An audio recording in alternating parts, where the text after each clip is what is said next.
Listen, you fuckers, you screwheads. Here is a man who would not take it anymore. A man who stood up against the scum, the cunts, the dogs, the filth, the shit. Here is someone who stood up. Taxes are strong-arm robbery. The collectors of taxes funnel the majority of funds to policies and institutions counterproductive to spiritual advancement. Well, taxes are stealing, and I get the feeling that we're getting fucked in the ass. They take what they want to, whenever they want to, and on these they always come last. They lie, they cheat, they steal from you and me. They lie, they cheat, they steal from you and me. Their hands are in our pockets, they're bleeding us to death. They fucking keep on taking till there's nothing fucking left. It's a federal invention, they set the goddamn rate. It's a little paper portrait with a legacy of hate. They're numbing all our senses with their bullshit and their lies. It's no goddamn secret, it's done right before our eyes. And if you don't cooperate, they'll lock your ass away with the very fucking money that they fucking took away. Well, taxes are stealing, and I get the feeling that we're getting fucked in the ass.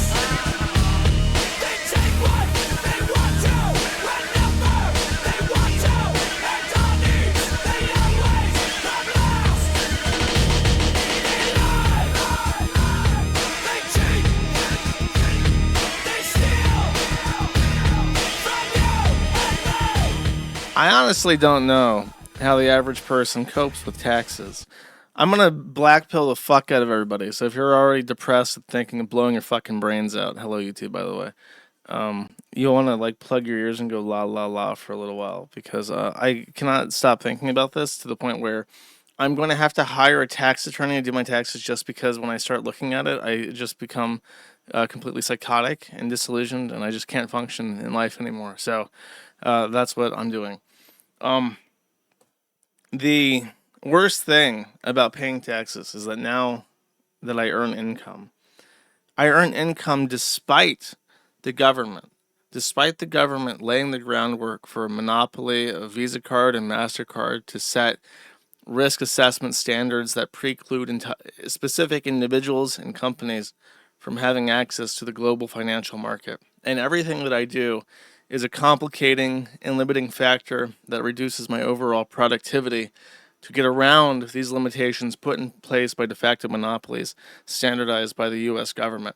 And then when I finally manage to, against their wishes, bilk out a fucking living doing what I do, I owe them a third of everything so that they can feed worthless eaters, house people who don't fucking work, and give free medicine to people who contribute nothing to society and who never, ever fucking will. And it is so hard to deal with because it's not just paying taxes, it's actively having to tithe a system that in every way, shape, and form makes my life worse. And if I could just fucking be rid of them, my life would be better. But I can't, because if I flee the fucking country, I still owe taxes to the US government, because the US government is the only country in the entire world that taxes its citizens on foreign-owned income. Besides Eritrea, a small African despot country that is worse than North Korea in human rights. That is how fucking bad this country is. And I want to concrete to everybody that, no, really, you don't pay for anything of value with your tax money. I want to make sure everybody knows the breakdown here of just how fucking bad our government is and how wasteful it is, and how you can directly attribute this waste to the worthless eaters who we have to import and take care of by the masses, because our money is a bribe to these people to not rape, riot, and loot, and steal, and destroy everything around them. Apparently, the cost-benefit analysis when factoring in things like civil rights is that We just have to give them everything they ask for free. I can't go to Walmart and even like the nicest parts of town without seeing empty bowls of fried chicken on back shelves. Like you go to the back shelf where all like the soda and stuff is, and there's just buckets of fried chicken they stole from the hot food area and ate while walking around, and they just leave that shit in the back. And it's like, you don't even need to do this. You can buy fried chicken with Snap now. That's not a joke. You can buy hot food in Walmart with Snap, but they eat the fried chicken and steal it anyways because they just do. They just eat fried chicken and steal, and they can't stop themselves. Even when they get all the things that they could ever ask for, it's not enough, and they just like to steal and eat fried chicken. And I hate even asking people to send me money because look at this guy sending in dollars. This guy is sending me dollars, but like it's so painful knowing that every time he does it, 33 cents of that goes to feed people fried chicken who don't fucking work. You know how painful that is? I can't, like, it feels like the correct answer is to do nothing and to just wait for the entire economy to collapse, that they're going to have to constantly prop up with fucking jeets to punish us for not working hard enough into the system. So let me break it down. The number one line item expense for all taxpayers in the United States of America is Social Security. If you work, you will pay Social Security tax. If you are the average middle-class white family that's self-employed in the United States, you will earn $80,000 in a year. Of that money, you will pay $11,300 in self-employment tax, and you will pay $5,100 in federal income tax. This does not include state income tax. State income tax, by the way, is capped as a deductible. So if you pay $20,000 in state income tax, as a person who earns $1 million would, you can only deduct $10,000 of that from your taxes. So you literally pay taxes on taxes. That's not a joke. You will pay taxes on taxed income in the United States if you pay more than $10,000 in state income tax. So let's not even consider state income tax because God bless the free state of Florida does not have state income tax. So that is not a factor in my life. First, Social Security, as I said, 21.3% tax. $3,493 will be paid from an $80,000 income every year to Social Security. Well, you might think, well, that's our Social Security.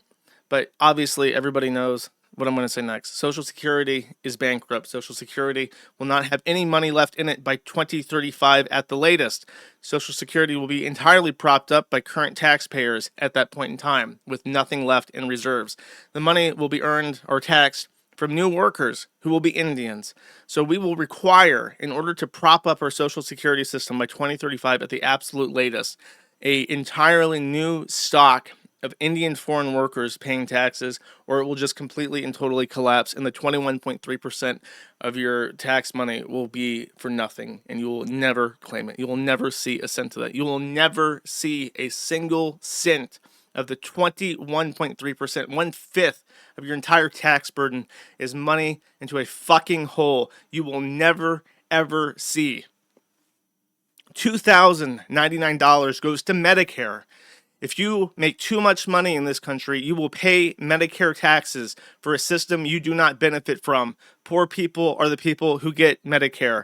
If you do not make enough, or if you make too much, you have to pay for your own health insurance insurance on top of that. So you're paying for health insurance you do not benefit from.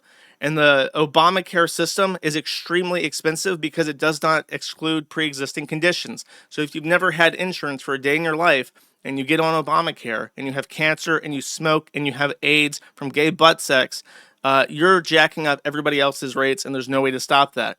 If you get health insurance, which is cheaper, and not a part of Obamacare, which still exists, you can't write that off on your taxes. It's not a deductible. So you will still be paying for Medicare you don't benefit from, while also having to pay for insurance you can't write off on your taxes.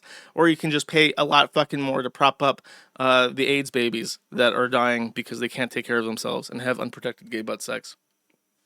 Medicaid, CHIP, and ACA, these are income security programs, $2,165, 13.2% of your tax income for people who don't fucking work and do not benefit society in any way, shape, or form. People who are on social housing, SNAP, and that also jacks up your grocery bill. When they go in and they steal fried chicken and they eat it, and then they buy a bunch of sugary drinks and Kellogg cereal and shit, all that shit they buy is more expensive because they're buying it and they have tax money to back up their purchases, which is why the grocery bills in the United States, you can't escape Walmart without spending $100. Doesn't matter how hard you try, it's not possible to get out of Walmart without spending $100, and that's because we subsidize spending for worthless leaders who have no incentive to budget because they have money coming in every month and they might as well spend it. In fact, if I remember correctly, they're actually incentivized to spend all of it because it doesn't roll over.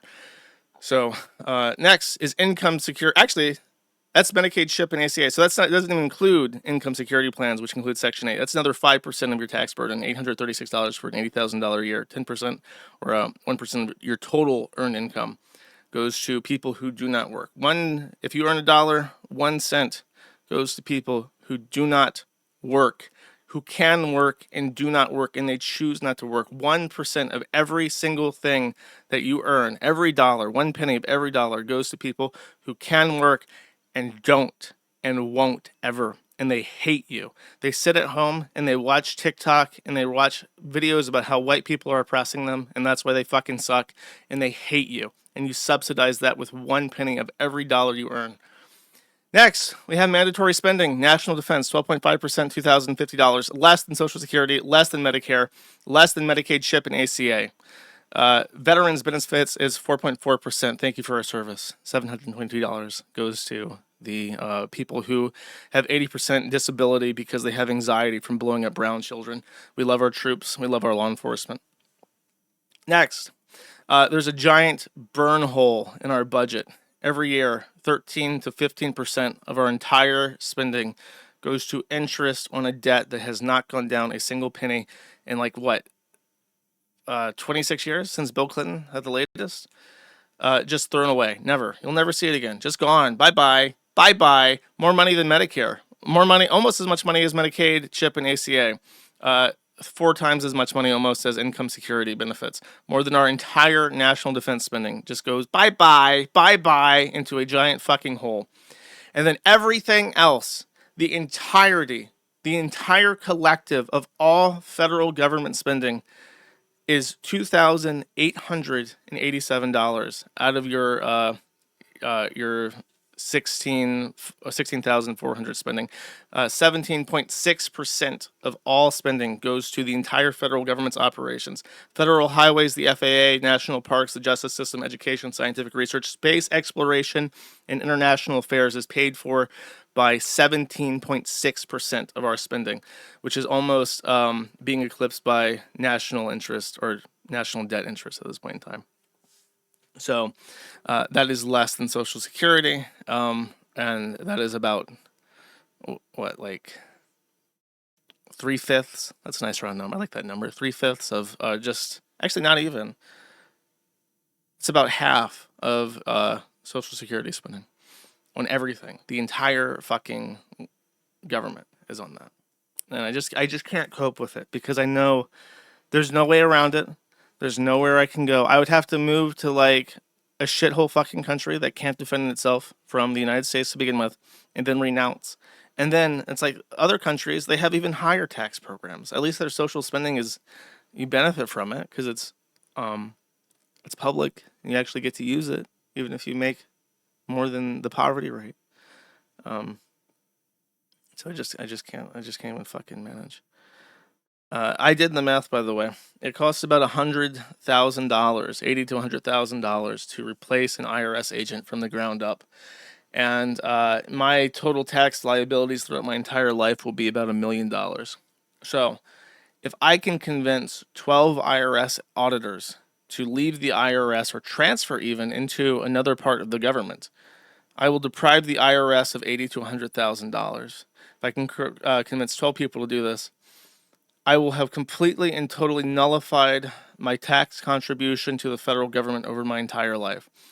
So, if you work for the IRS, I implore you, and I ask you to send me evidence. I beg of you to quit your job or to ask to transfer into another part of the federal government. And if 12 people can send me evidence of this, I will literally print and frame whatever evidence you send me, knowing that I did more financial damage to the federal government than I will ever contribute to it. and that will be a point of pride in my life. So, and by the way, outside of auditors, there is one other person, one other kind of person. There is something called the individual master file, the IMF, and this is like the main data bank of all transactions in the IRS. It first existed in the 1960s. It was written in assembly and COBOL.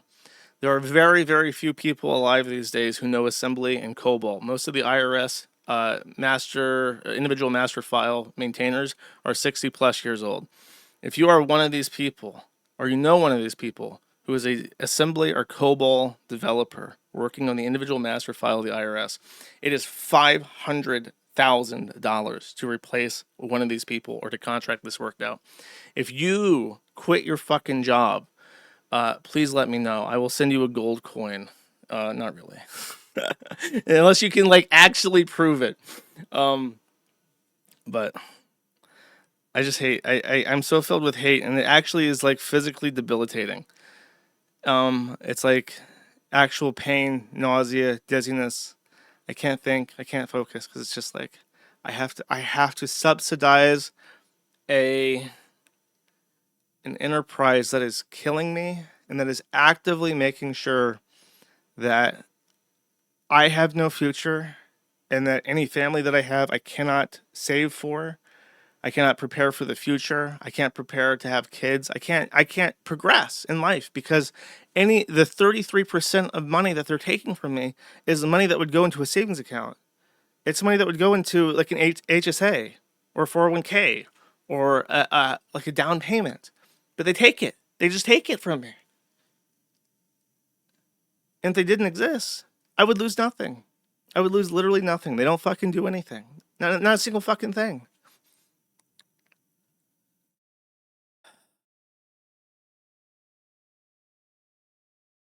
I hate them. Anyways, I think I lined something up to make myself feel better. Okay.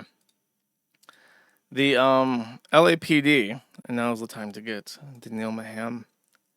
The LAPD has leaked 7.7 terabytes of sensitive documents because their online vault for these documents were not password protected.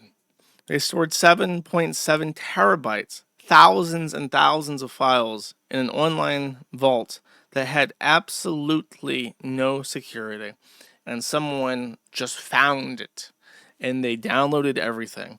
And my first thought was, okay, maybe we'll get some funny stuff about woke shit, right? Maybe the black police chief was like, hey, yo, don't be mean to black people, yo. Make sure that you crush Whitey's skull, though. Maybe we'll get something funny like that. But my first thought was, LAPD, huh? I bet you there's a lot of files in there about confidential informants who have narked on the cartels. And we're about to see a renaissance of live leak beheadings and pig eating videos. That was my first thought. Like, I have a feeling a bunch of people are about to fucking die horrifically as a result of this. But it's very important that you pay your taxes. That the government cannot password secure crucial life-saving information to protect its citizens from narco terror. Very important. Okay.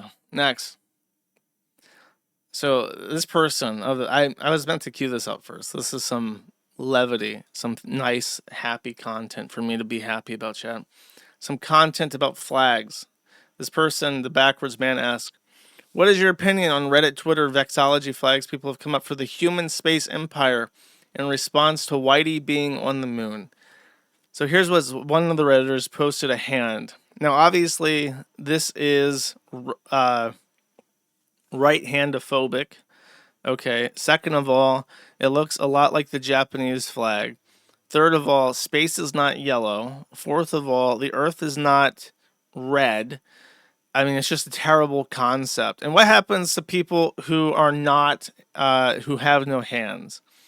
Okay, there are people with no hands. What about them? You're not representing them in the human race. The defining thing, it's like when trannies say like, oh, so I don't have a womb. So does that mean that women who have had ovarian cancer, they're not real women either? It's like, well, You're basically saying that if you don't have a left hand, you're not a real human. And then this one is supposedly based. Yeah, I don't know what the fuck this is. This sucks ass. But then they put them together here, and I like this. First of all, it represents both the left and the right hand, which most humans have two hands, so that makes more sense. I'm not quite sure what the star is there.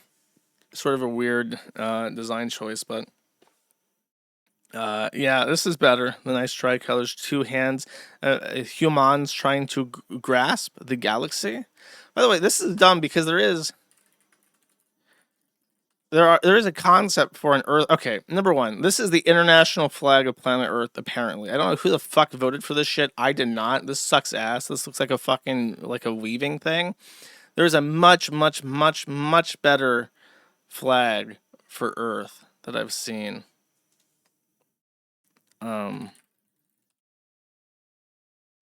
Here we go. I like this a lot. This is much better. I like this because it indicates where we is. We got the sun. We have a geometric pattern for the solar system, including the asteroid belt, and it highlights where we are. So an alien could see this information and potentially figure out, I understand. This is a solar diagram of where they live. I like this one. This is better. This is better than this shit by like 10 trillion miles. And this is better than this shit by like a lot. So there we go. Next. Sui, who has an avatar that looks suspiciously like Crunklord's avatar. And I don't like it. I like this one less than Crunklord's avatar because it's like a semi-BDSM thing. It's like a blindfold as opposed to a sensor bar.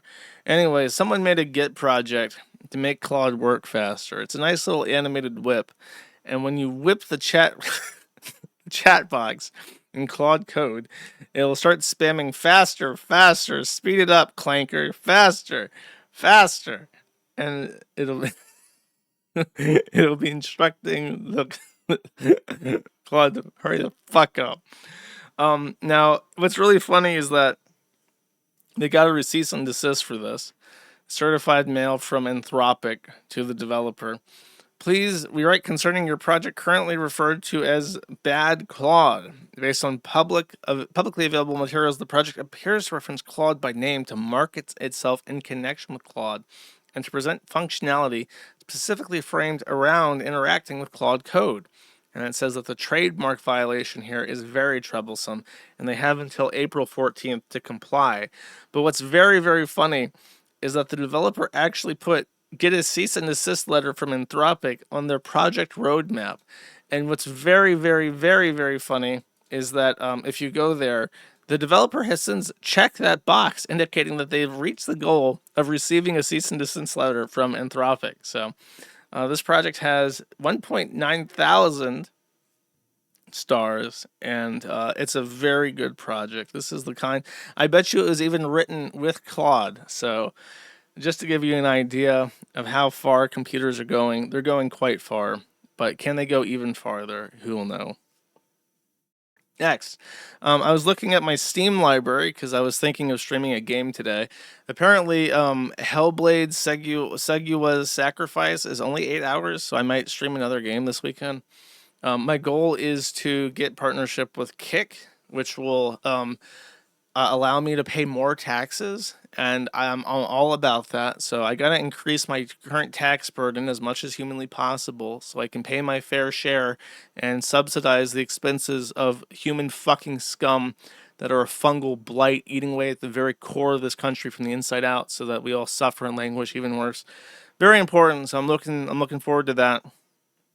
But I have to get like 40 hours to 40 hours of streaming per month, which I don't usually hit because I stream four or 5 hours 4 times a month, so that's like 20. That's not enough. That's half as much. So if I stream a couple games, I'll make it, I guess. Apparently the game sucks. Maybe it sucks, I don't know. I got mixed reviews from it. Apparently it's quite good to some people and quite not good to other people. but whatever. I'll play it. It's only 8 fucking hours. It can't be. Could it possibly be worse than Life is Strange Reunion? I doubt it. I really fucking doubt it. So we'll see. I don't know. I don't know what to expect. Apparently, it was a good game.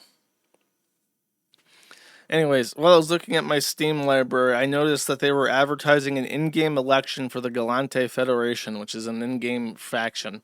EVE Online has 4-player factions. I tried getting into EVE for a very long time when I was like a teenager, because it was like this super cool space thing with like this huge economy, and I could never fucking get into it. I have like a super leveled up character with absolutely maxed out leadership skills, and I could theoretically pilot like a capital ship ore mining thing, and I never did anything but stare at asteroids and mine while doing homework when I played the game. So that's all I did.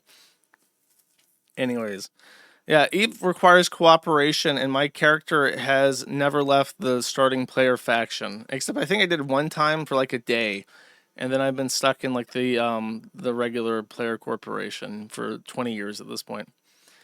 Anyways, what was I saying? Anyway, I was looking at the thing, and the Galante are like this progressive, like technocrat faction, and they're running an election. And one of the profiles stood out. I saw this icon. I'm like, that's a tranny. So this is Alex Moreau. Alex does not like to be interviewed, which is a very, very good quality for a leader. When I think of presidents of massive trillion people organizations out in space, you really want a socially awkward, autistic, non-binary to run it, who can't conduct a conversation to save their fucking life. That's really important. Anyways, during their career, they have given lectures, chaired roundtables, conducted symposiums, held rallies, published books, authored research papers. Yet when I met them today, it was their second ever interview. So it's a heckin' valid NB running for mayor of Galante Space. Okay.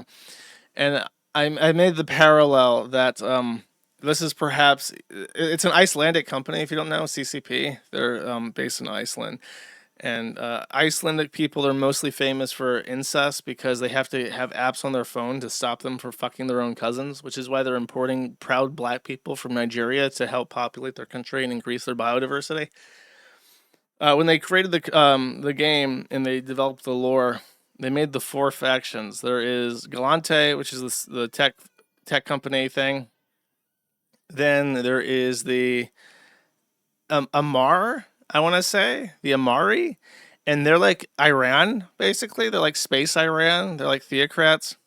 And then there is there only 3? Oh, oh no, there's the space. It has a really boring name. It's just called like the Space Federation, right? There's another one, and they're basically like, we're space fascist. It's like the Starship Trooper thing. And then Caldari, that's it. The Caldari are the space Nazis. And then finally is the Minmatar. The Minmatar is black people, and their ships look like this, and they were canonically slaves to space Iran. So in the game, they're actually different races. They're like genetically distinct from each other. They're not, because they were like they developed on like isolated planets for like thousands of years after they became spacefaring, and they became genetically distinct from each other because they were like isolated from each other on different planets.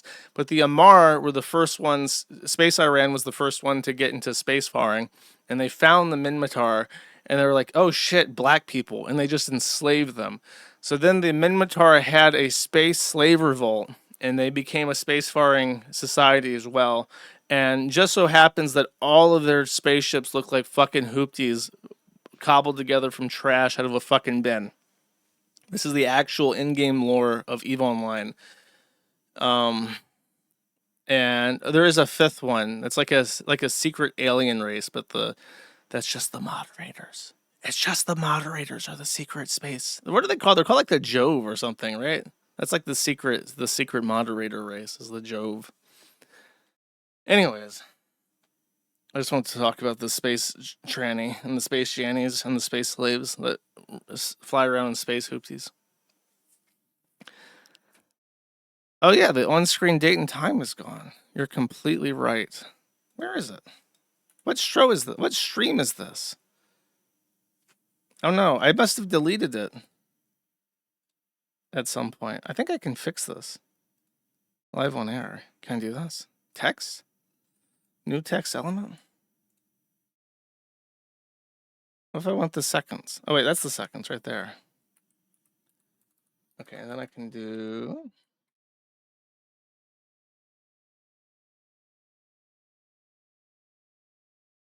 Is that usually how I have it? Yeah.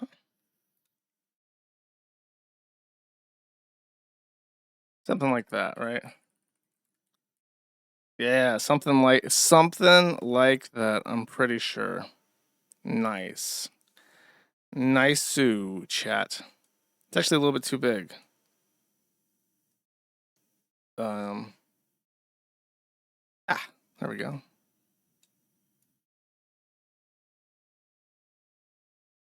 No, wait, that's wrong. What the fuck is the text size? Oh, there we go.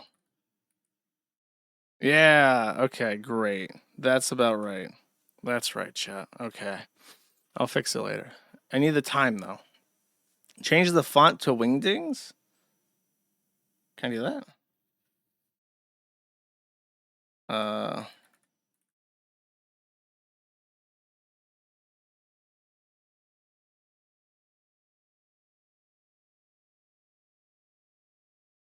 I can't. Why doesn't that work? I should be able to make it Comic Sans if I fucking want to. God damn it. I can't believe it. What a failure, chat. I need to crack that fucking whip. I need to crack that fucking whip. Get to work, Claude. Fix it. Fix it, boy. Fix it. In this house, we want Comic Sans and Wingdings as our primary font. If you don't fix it right now, I'll give you what for, boy? What's next? Canada has invented a new acronym. Let's hear this fat bitch say it. Deal with the ongoing genocide of MMIW G2SLGBTQQIA+. This is a... I mean, honestly, she nailed it. It's like that... Hold on, let me find it. Let's see. Whether guy says Welsh town. Yeah, it's like a black guy. Hell yeah, this guy. Today we had a big contrast in temperature across the UK, just 12 degrees over coastal parts of eastern England with cloudy skies, but in the sunshine in northwest Wales at RAF Mona, just up the road from Llanfair Pwllgwyn, Gellgogera Quindrobwll, Llantysilio Gogogoch, the temperature got to 21 Celsius, that's 70 in Fahrenheit. That's basically it, if you really want to know the truth about it.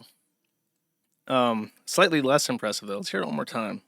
Deal with the ongoing genocide of MMIW G2SLGBTQQIA+. This is honestly, you know how I like to say LGBTQIP++ to add in pedophile? It's honestly worse than that. I think did she say plus twice? That threw me off. This is a QIA+. No, okay, sometimes they add a double plus like Notepad++ or C++, but let me repronounce it. MMIWG2SLGBTQQIA+, standing for Missing and Murdered Indigenous Women, Girls, and Two-Spirit, Lesbian, Gay, Bisexual, Transgender, Queer, Questioning, Intersex, and Asexual plus people. Based off the blood libel myth that the Canadian settlers mass genocided Indigenous folks of Canada. This myth, and also then built their churches on top of it. This myth was used by the Canadian government under Trudeau during COVID to raise churches to the fucking ground. Old churches that look nicer and better than modern churches, raise them to the fucking ground to inspect for Indigenous folks' bones, which did not exist. So they are continuing to perpetrate something that they know is a lie because they investigated it by demolishing buildings and they have never found a mass grave of Indigenous folks. So they're just full of fucking shit. Next, Rachel Dolezal undergoes surgery for melanoma removal. You can't read this article without seeing a picture of her. If you don't remember, Rachel Dolezal was an NAACP member, I think from Washington, And it was kind of sort of discovered that she's like 0% black. You might think like, oh, maybe she's like Brittany Venti and just like a really, really fair skin, like Quadroon or Octoroon or something. No, she's actually about as black as I am. She might have a 56 in me of like 3% Nigerian or something, but she's actually white.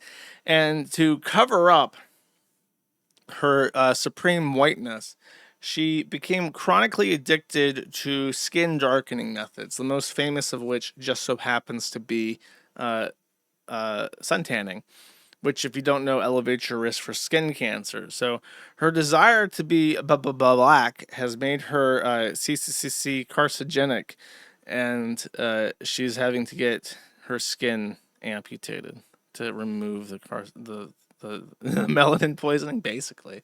Melanoma. No. Maybe she got confused. She asked, like, Grok years ago, like, how do I get more melanin? And she spelled it wrong, and the computer thought it was melanoma. And like, you should probably go sun tanning as much as possible. And just made sense to her. Like, oh, yeah, that's how you become darker. And then she just got melanoma. By the way, in case you don't know what's going up with her, after she was fired by the NAACP for being white, she got like a job at a school and then decided to start doing OnlyFans, because I guess OnlyFans is the next logical career choice after NAACP activist. And when her school found out that she was also selling butthole pictures on the internet, she was fired. So now I don't know what she's up to. I guess getting skin cancer and not much else. My taxes pay for her, probably, is probably what's going on with that.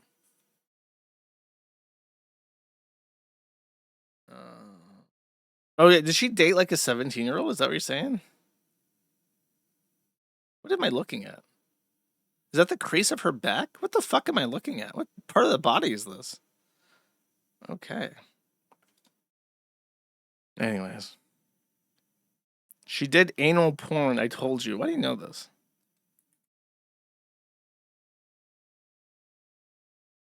Doesn't say anything about her having sex with students, so I will decline from comment chat.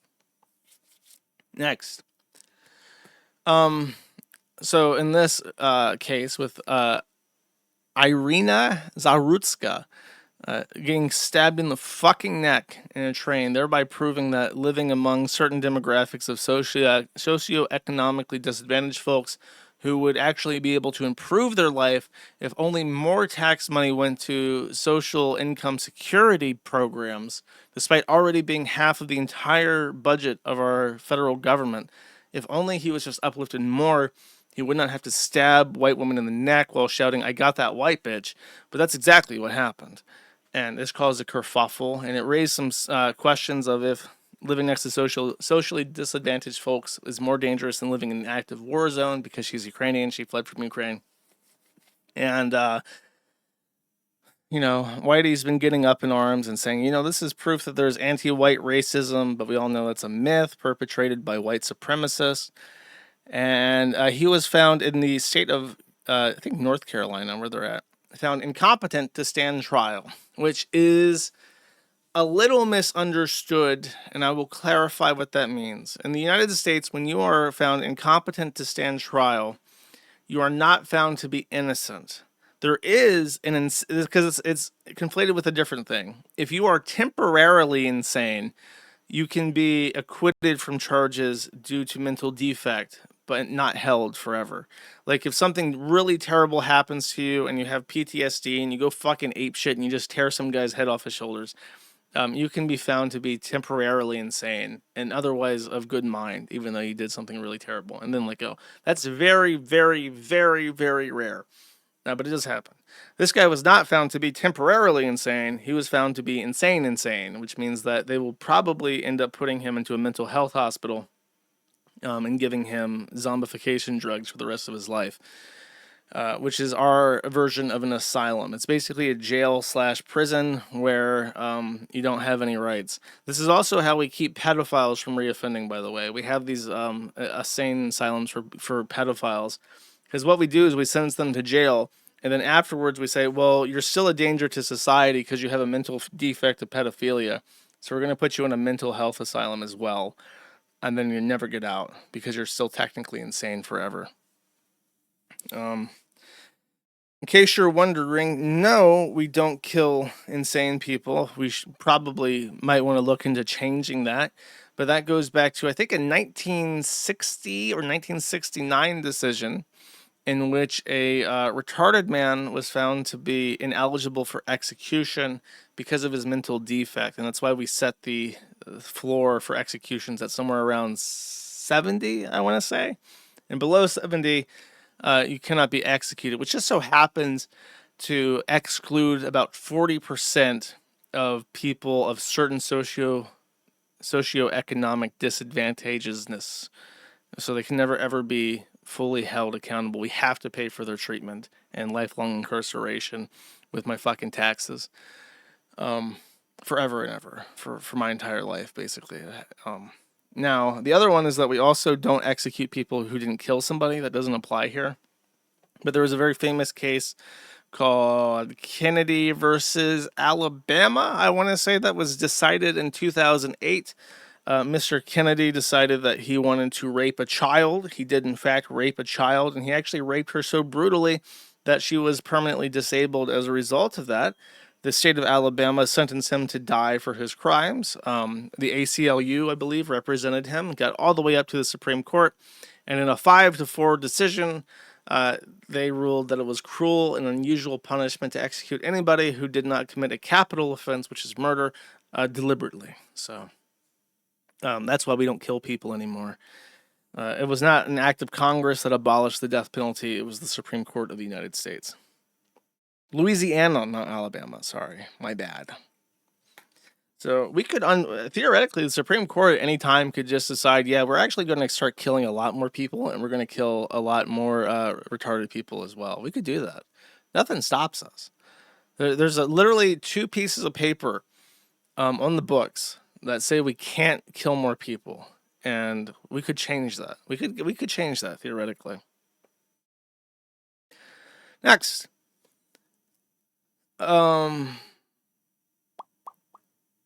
Oh, this is just a little teehee hoo hoo ha ha.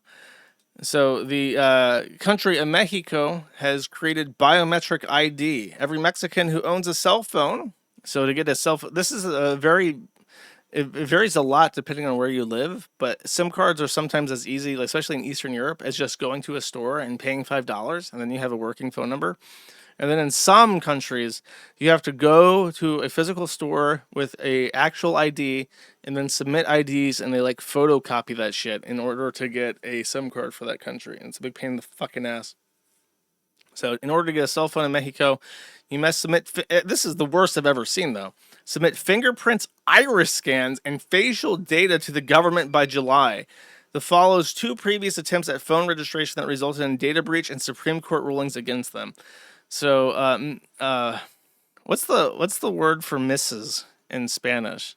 It's so whenever you learn multiple languages at once, you start like blending them together in your head. I want to call her Frau, but that's not right. El Miso? Ay Dios mío, Senora. That's right, Senora Silvabaum has decided that everybody's going to have a digital ID tied to their phone number, and of course that means That's perfectly acceptable and okay and totally good for national security. But meanwhile, in the United States of America, we cannot pass the SAVE Act to get ID checks for voting on our federal or state elections. We just can't. It's just not possible. It's completely impossible to pass a law to secure the elections of our country because we're a bunch of fat fucking retard cattle that get milked for every dime we're worth. Next, the EFF. Speaking of the EFF, by the way, this guy linked to reclaimthenet.hq's article in this. I'm so happy for them, by the way, because I remember, do longtime Maddie fans remember when I started? This was like a very, very small, they had like less than 1,000 followers on Twitter, I want to say. And I was shilling them, and I'm like, these guys are like actually on point. This is like what the EFF should be doing. And now they're like really big. They got like 50,000 followers, and they have Taylor Lorenz saying that they're her favorite fucking thing. I'm like actually really pleased that people recognize how much work these guys put into their articles. But Reclaim the Net put this article out about the biometric ID rollout, and it has 30,000 views, and their views are usually, they start at like 10,000, right? 40,000 for that, which I'll talk about, 15,000, 18,000. So tens of thousands of views, 40,000 views. This is also in vote. They really hate ID stuff. So 40,000 on that. And they just pump out stuff every day. They got real fucking articles about real fucking problems all over the world and in the US, and they do a great job. And meanwhile, in the cut corner, you would be surprised, Sordid Sentinel. There are people who've been watching this show since like 2018. They've been around, okay? They remember weird things that I said when I was living in my apartment in Ukraine, okay? 2017, is that how long the thing's been going on? 27, I can't believe it's been going on for that long, that's crazy. Anyways, after almost 20 years on the platform, the Electronic Frontier Foundation is logging off of X. This isn't a decision we made lightly, but it might be long overdue. Twitter was never a utopia. We've criticized the platform for about as long as it's been around. Still, Twitter did deserve recognition from time to time for vociferously fighting for its users' rights. That changed. The EFSF exists to protect people's digital rights, not just the people who already org. We hope you'll follow us there and keep supporting our work where we do it. So they actually said, there was a post, did they edit it? Oh, I think it's actually in this article. Yeah. Did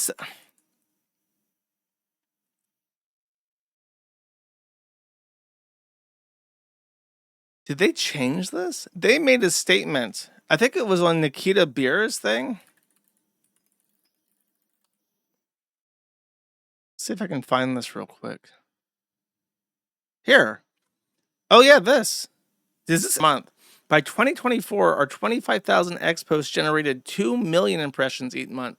Last year, our 1,500 posts earned roughly 13 million impressions for the entire year. So you made about half as many posts and received about half as many views. Am I getting that right? You posted 5 to 10 times a day in 2018. So 2018, 5 times 365 is 1,825. And then we times that by 2. That's 3,650, right? So between 1,800 and 3,600 posts per day. And then we do 50, I'll do 1,860. 50, 1, 2, 3, 1, 2. That's about 26,000 views per post. And then you take 2 million divided by 2,500. Oh, that's not right. Sorry, I'm doing math, chat. I usually offload this to my robot, but my robot's not here right now. There's no way they're only getting 800 views per post. That's ridiculous. I don't believe them.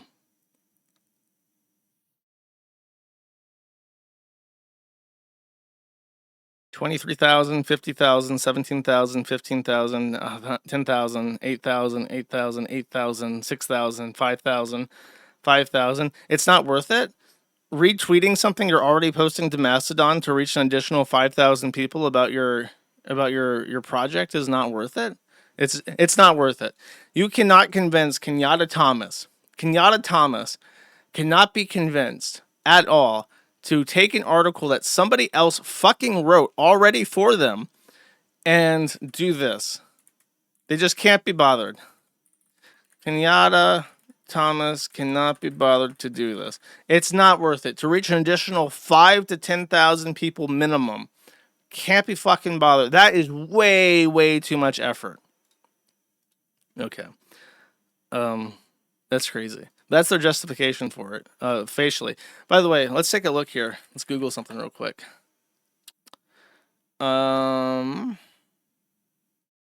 EFF founder.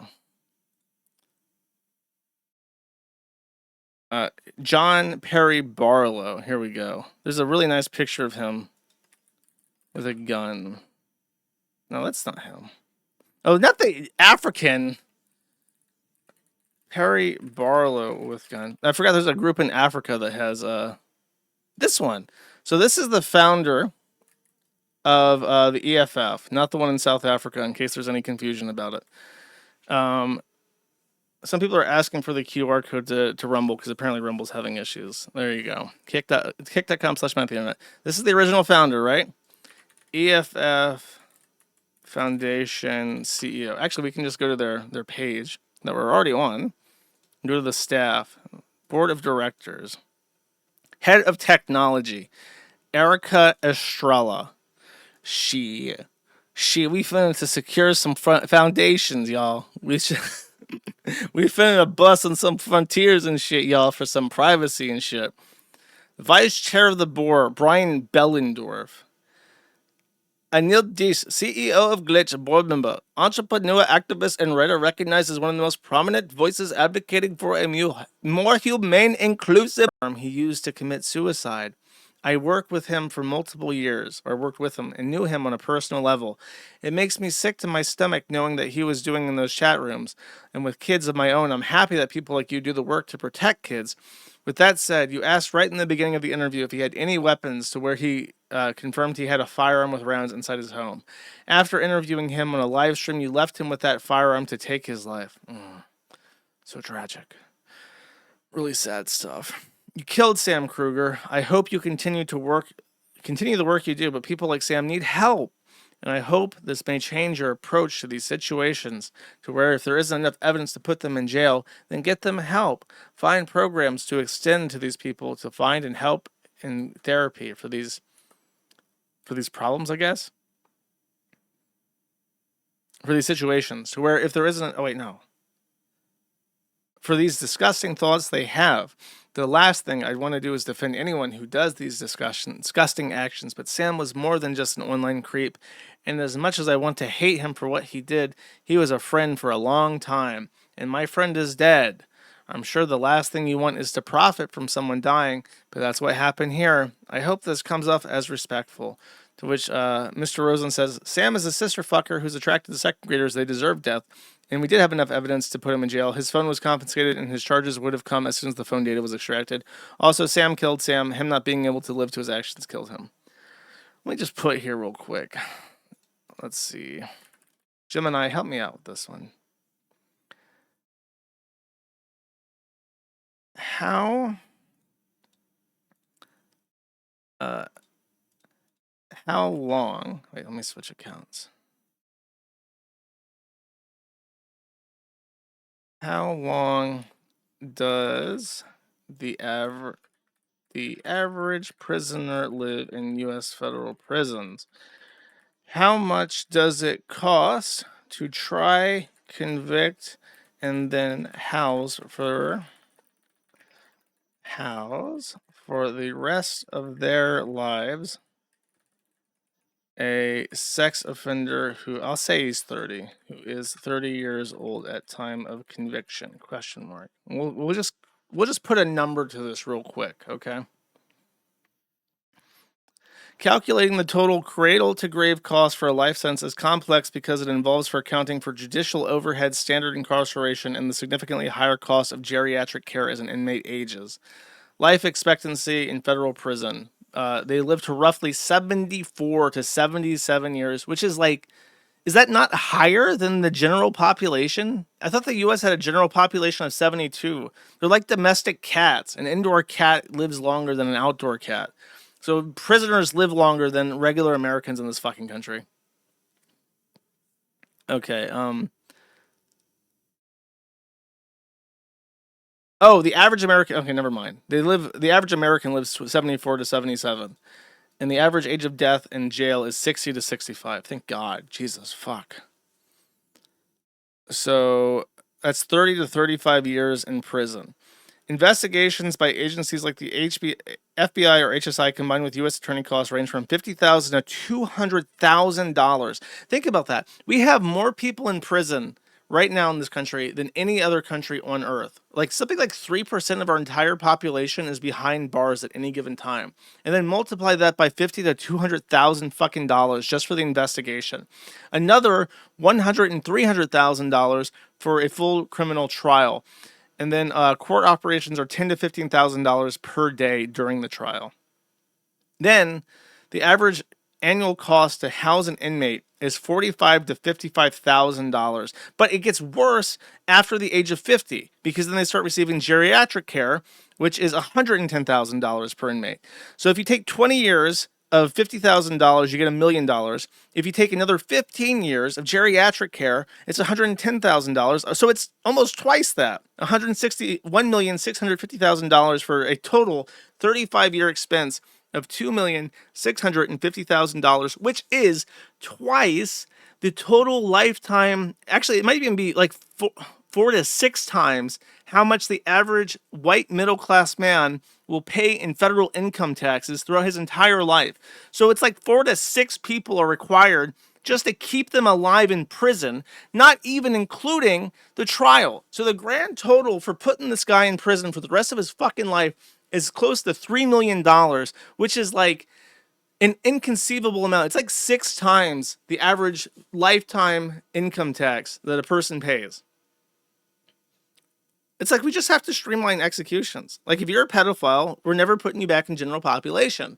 If we catch you with brutal child rape on your phone, you just gotta die. And we gotta streamline that shit. We can foot the $300,000 for the trial and shit, but you know, a bullet is like 50 cents. It's 50 cents to solve this problem. I'll do it for free.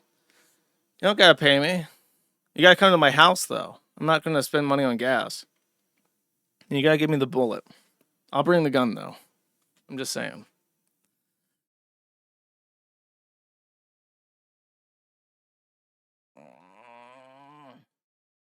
Wait. I just need to hear it again. I just need a little reprieve shot. Give me a second.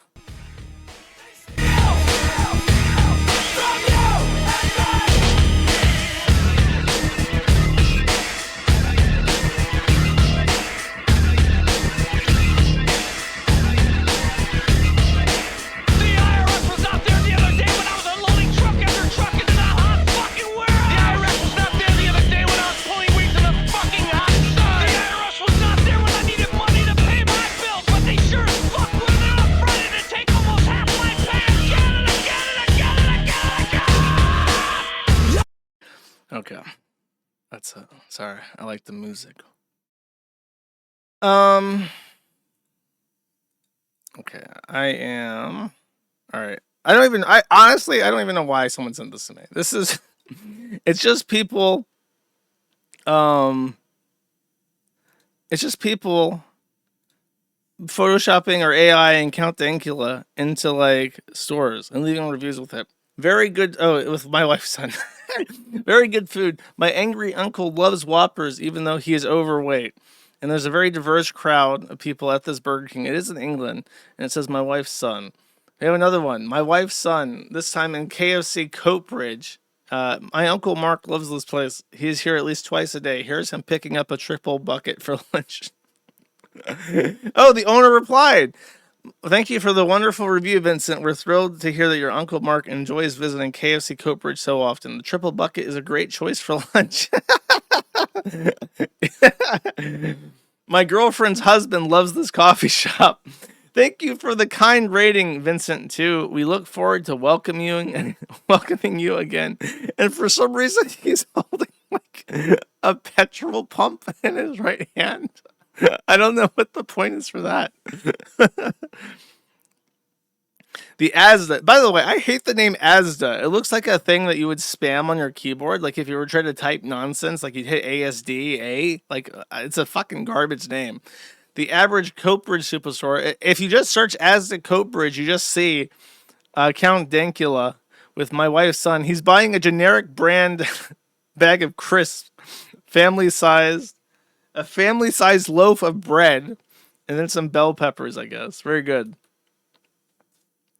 that some lunatic has AI'd him into every single local landmark with my wife's son.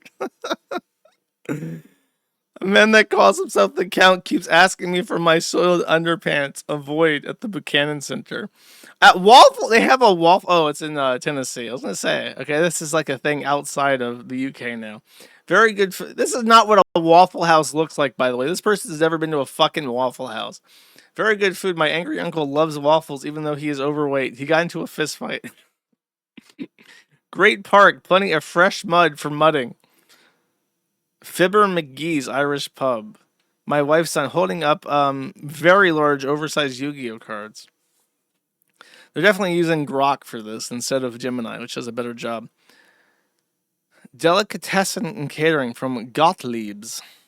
We sell Jerusalem Klat kosher delicatessen. Oh, and he's Jewish on this. Okay, I see. Very good. Thank you. I don't know who this is or what he's doing, but let's take a look.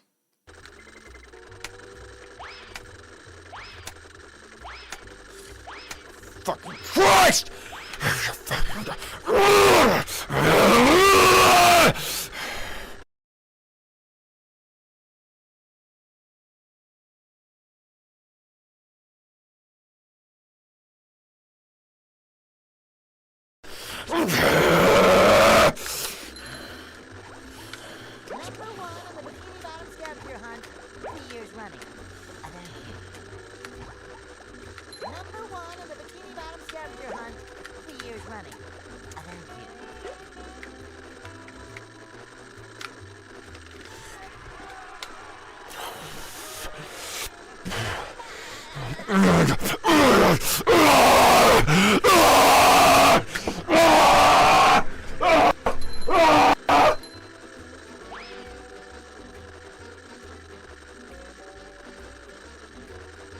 Oh, did I mute myself again? I said I would lose my fucking mind if I was speedrunning this game. And, I muted myself twice. Okay, great. So what I was saying when I was muted is that, number one, this feels a little bit performative because it's like they know that speedrunning crash outs are like an entire genre of like memes on the internet. But then also, I also would lose my fucking mind if I had to hear the line, Bikini Bottom hide and seek, lost and found champion 3 years in a running. Like every time I picked up something and I had to do that over and over again, I'd fucking snap. Plus 2 minutes? You're adding 2 minutes to these times? His personal best was 42 seconds. You really fucked up there. You got a 3-minute beat of DT streets when you should have 42 seconds. That's kind of fucked. That's kind of fucked up. I would be angry too, I guess.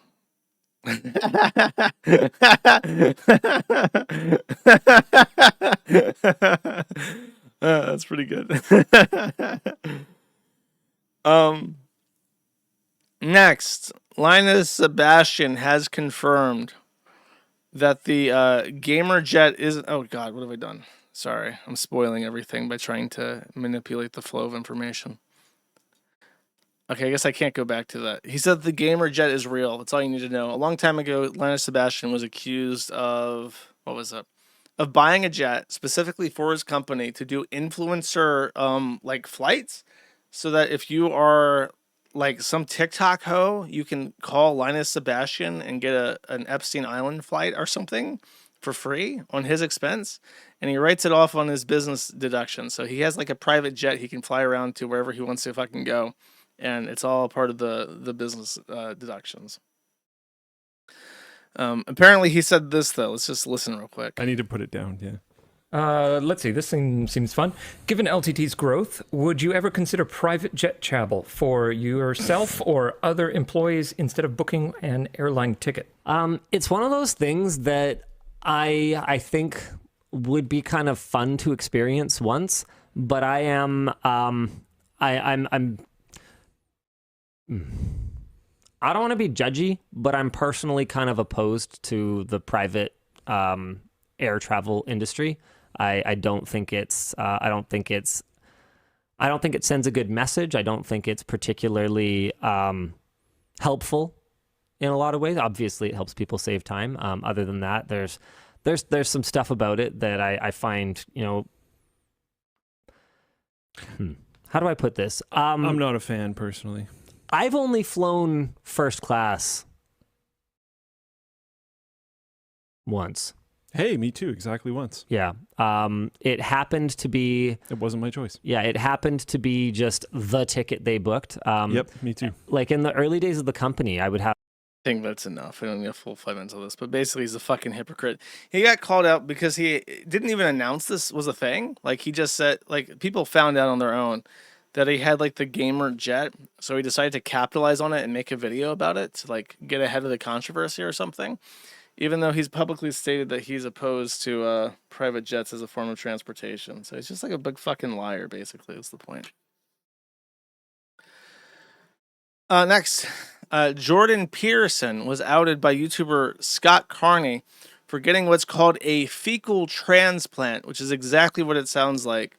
And apparently cancer-causing tumor injections from an Indian con artist doctor named Khan, who operates experimental clinics out of Mexico. How long is this? 30 minutes. Nah.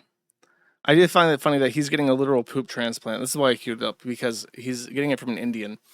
And the purpose of a poop transplant, in case you don't know, is that it introduces gut flora into your bowels. I once had a schizo theory that if you took like your brain is secretly just puppeteered by your gut flora, and maybe if you take like really smart people's gut flora and put it in your bowels, maybe you'll be smarter. Maybe that's the issue with certain socioeconomic disadvantaged folks, is that they just have like tarted gut flora. Maybe if you give them smarter gut flora, they'll be like better. Maybe that's why if you're like Obama had a white mom, maybe that's what he got her good gut flora from, because that's how you get your initial gut flora, is from your mother. So he got her good gut flora, and that's why he was smart enough to become like a senator and stuff. But most people, they're not smart enough. And if they are, they're just like a fat white hoe as their mother. And then they get like fat white hoe gut flora, and that's why they remain permanently tarted for all time. You know what I mean? Maybe that could be the case. Starve the flora, don't feed it. You need the flora for your gut IQ, bro. Trying to eat. Well, no, we're talking about Indians and fecal transplants today. Sorry. I hate to be the one to tell you, but it's never a good day to eat while listening to Matt at the Internet. Anyways, he was rich too. Money helps too.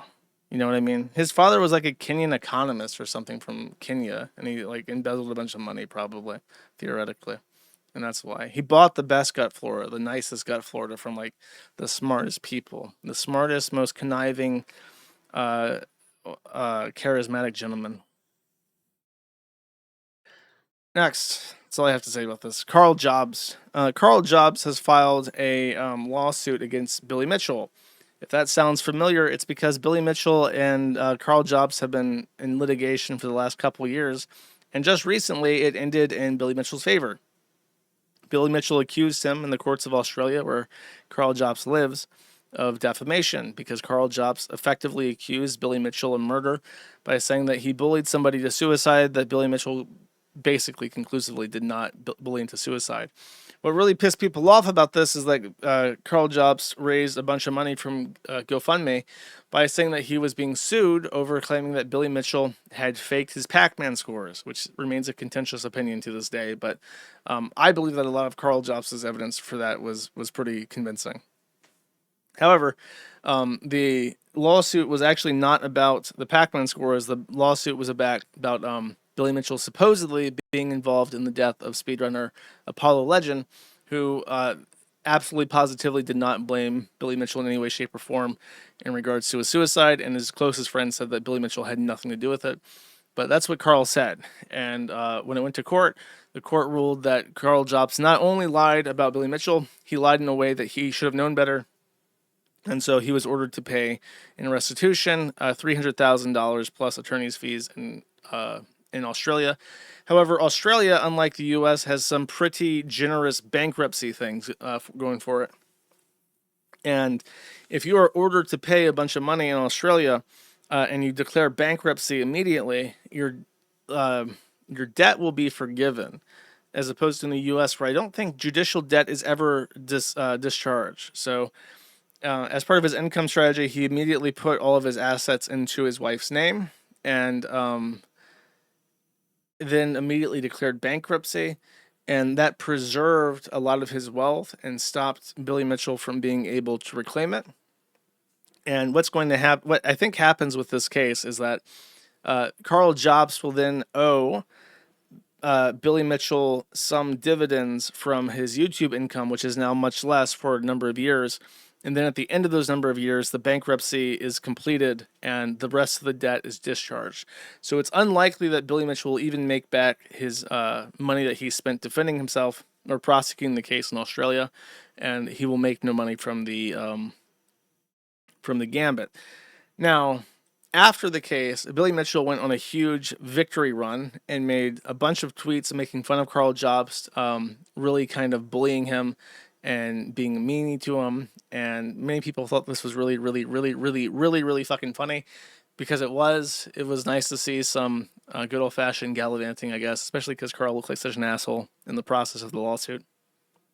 But now Carl strikes back, this time close to home, in the Southern District of Florida, in the Federal Circuit Court. Carl Jobst has filed a lawsuit against Billy Mitchell, alleging 5 counts of defamation, 1 count of intentional infliction of emotional distress, and I think there's an itemization of it. 1 count of unauthorized use of name and likeness. So he's alleging that Billy Mitchell caused him financial harm through knowing and malicious lies, also caused him emotional distress that could be quantified in economic harm, because usually requiring a diagnosis of some kind, saying that Billy Mitchell bullied him so hard that it went beyond any kind of merited free speech argument and caused him like an actual psychological damage. And then also used his name or likeness to sell and enrich himself without the consent of Carl Jobst. So let's take a look at the filing. He mailed this in. This is a scan. This is not a emailed docket. And you may notice that this is a very barren header. Usually in this top left corner, there would be information about the attorney acting on behalf of Carl Jobst.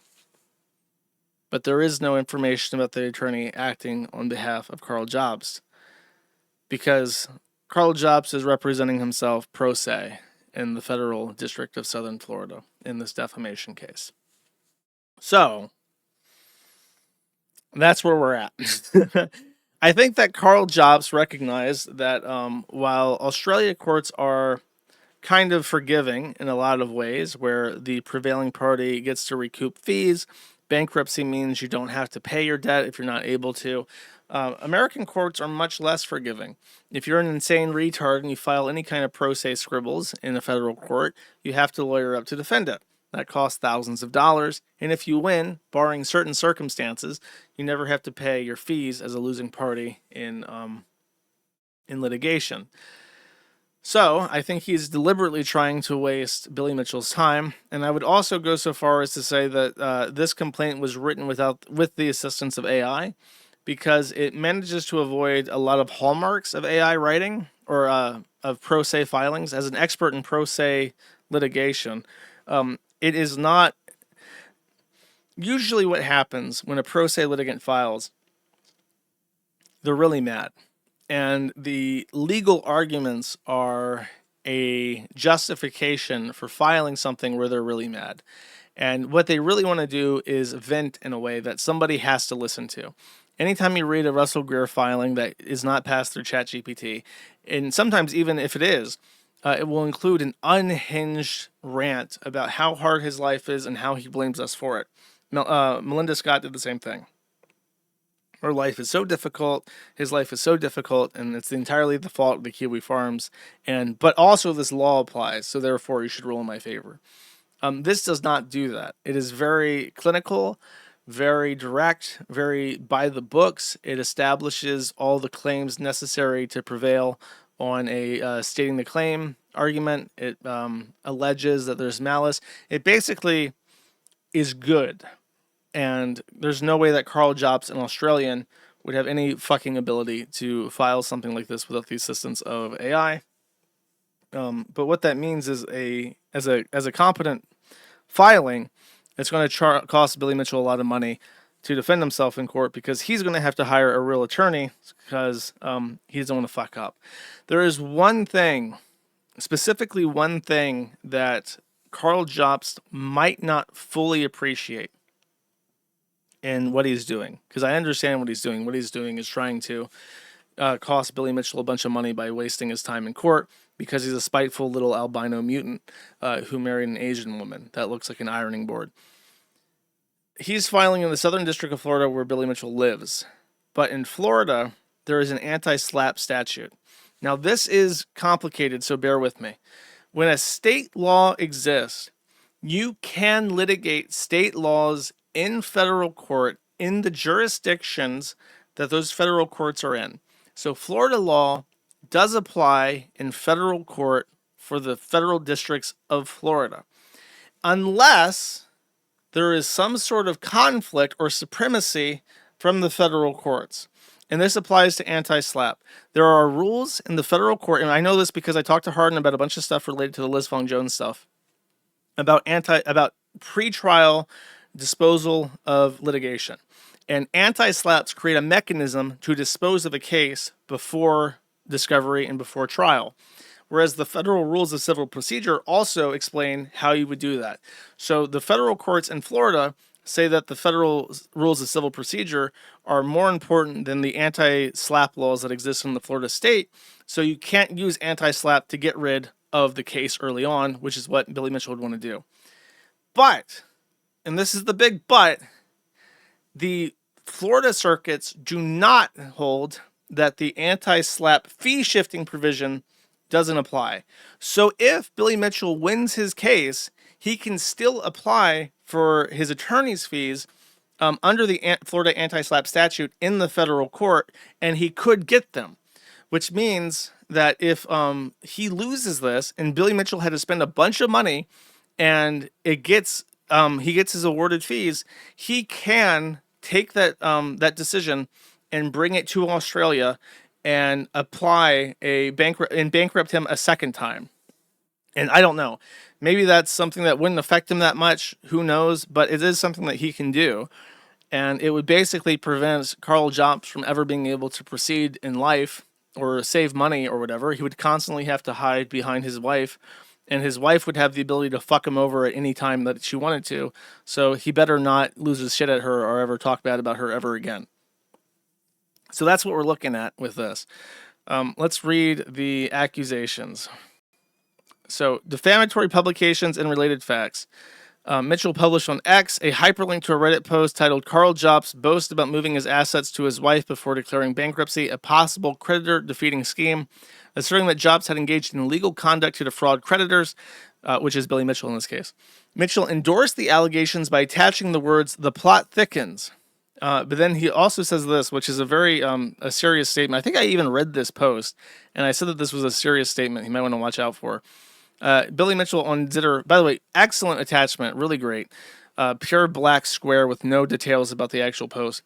Carl Jobst has engaged in serious illegal activity before and during his bankruptcy process. I might take him back to court. Accusing somebody of a crime is defamation per se. It's one of the only things you can say that is defamation per se.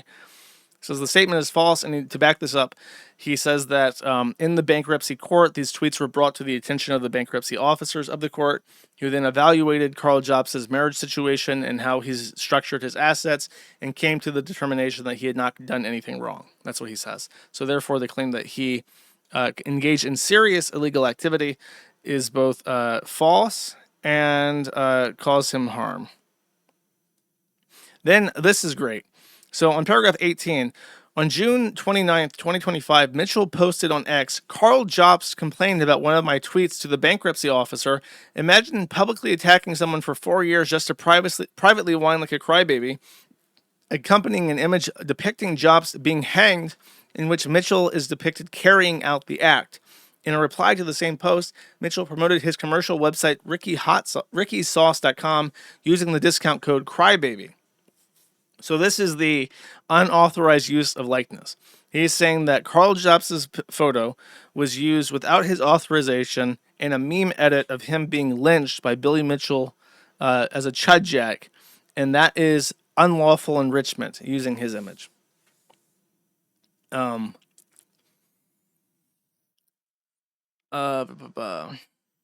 Jobs, in a message written in the first person as if spoken by Jobs, stated, I lied for 4 years, scammed $200,000, went bankrupt, and lost every shred of credibility to my name, but at least I'm probably too much of a lazy, broke, and unethical scumbag to ever fully pay King Billy's $1 million. I win. So I guess the defamatory claims here would be that he scammed money, because he goes on to explain the GoFundMe scheme.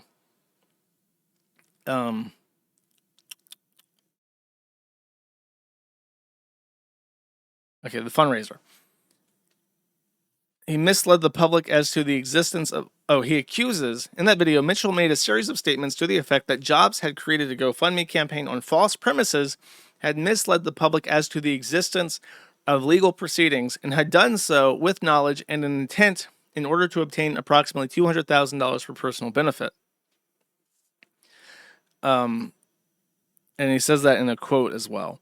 So the claim is going to be, and this is really nitty gritty in regards to the specifics of the case, which I'm not going to get into, but basically it's about the Pac-Man thing.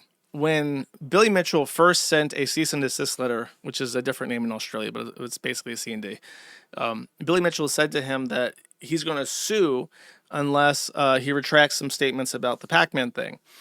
And then Jobs claims that in response to this threat, he opened a GoFundMe and received $200,000 to defend himself from litigation because of that cease and desist order. And that even Notch gave him a bunch of money.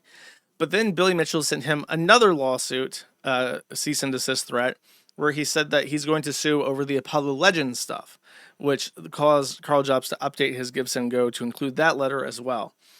Billy Mitchell says that he lied about the Gibson Go to get people to donate for the Pac-Man lawsuit that ended up being a defamation case, which he would lose because Carl Jobs did lie about Billy Mitchell being involved in Apollo Legends suicide. But he's saying here that Billy Mitchell's statements about the GoFundMe being a fraud thing is defamation. So that's the second count. First is that he engaged in serious... let me just skip to the... I know I'm live on YouTube, bro. It's deliberate. That's another GoFundMe campaign. I think it's the second GoFundMe campaign that he launched.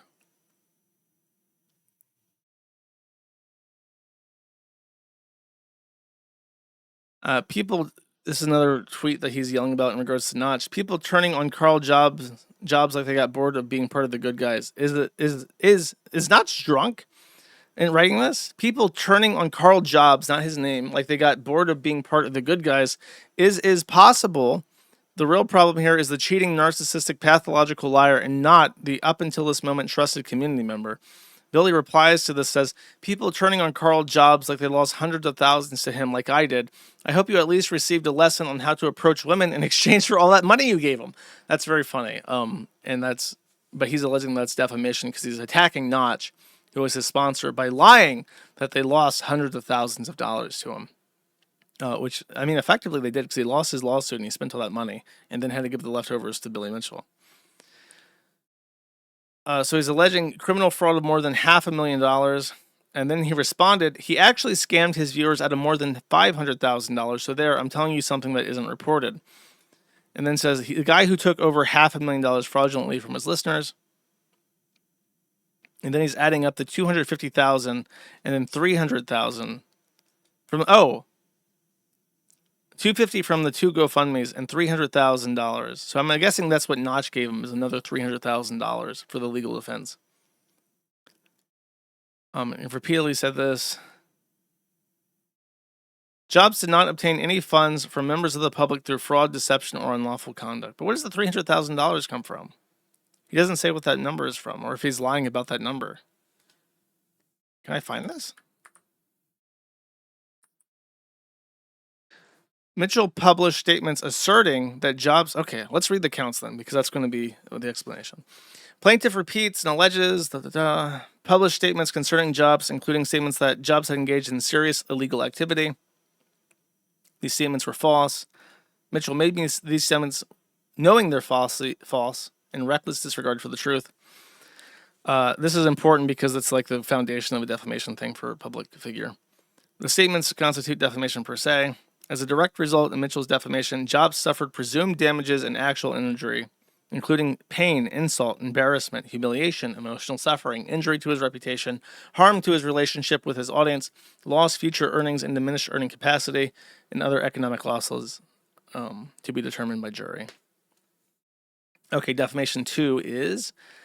Mitchell published statements asserting that Jobs created a GoFundMe campaign on false premises with knowledge and intent to deceive the public. He said that the fundraising was through deception. These statements were false, and that he was very, very humiliated by this statement. Count 3. Published statements asserting that Jobs had wrongfully obtained or misappropriated funds from a 2021 GoFundMe intended for third parties. Okay. Mitchell's statements conveyed that Jobs had deceptively taken or retained approximately $50,000 for his own benefit.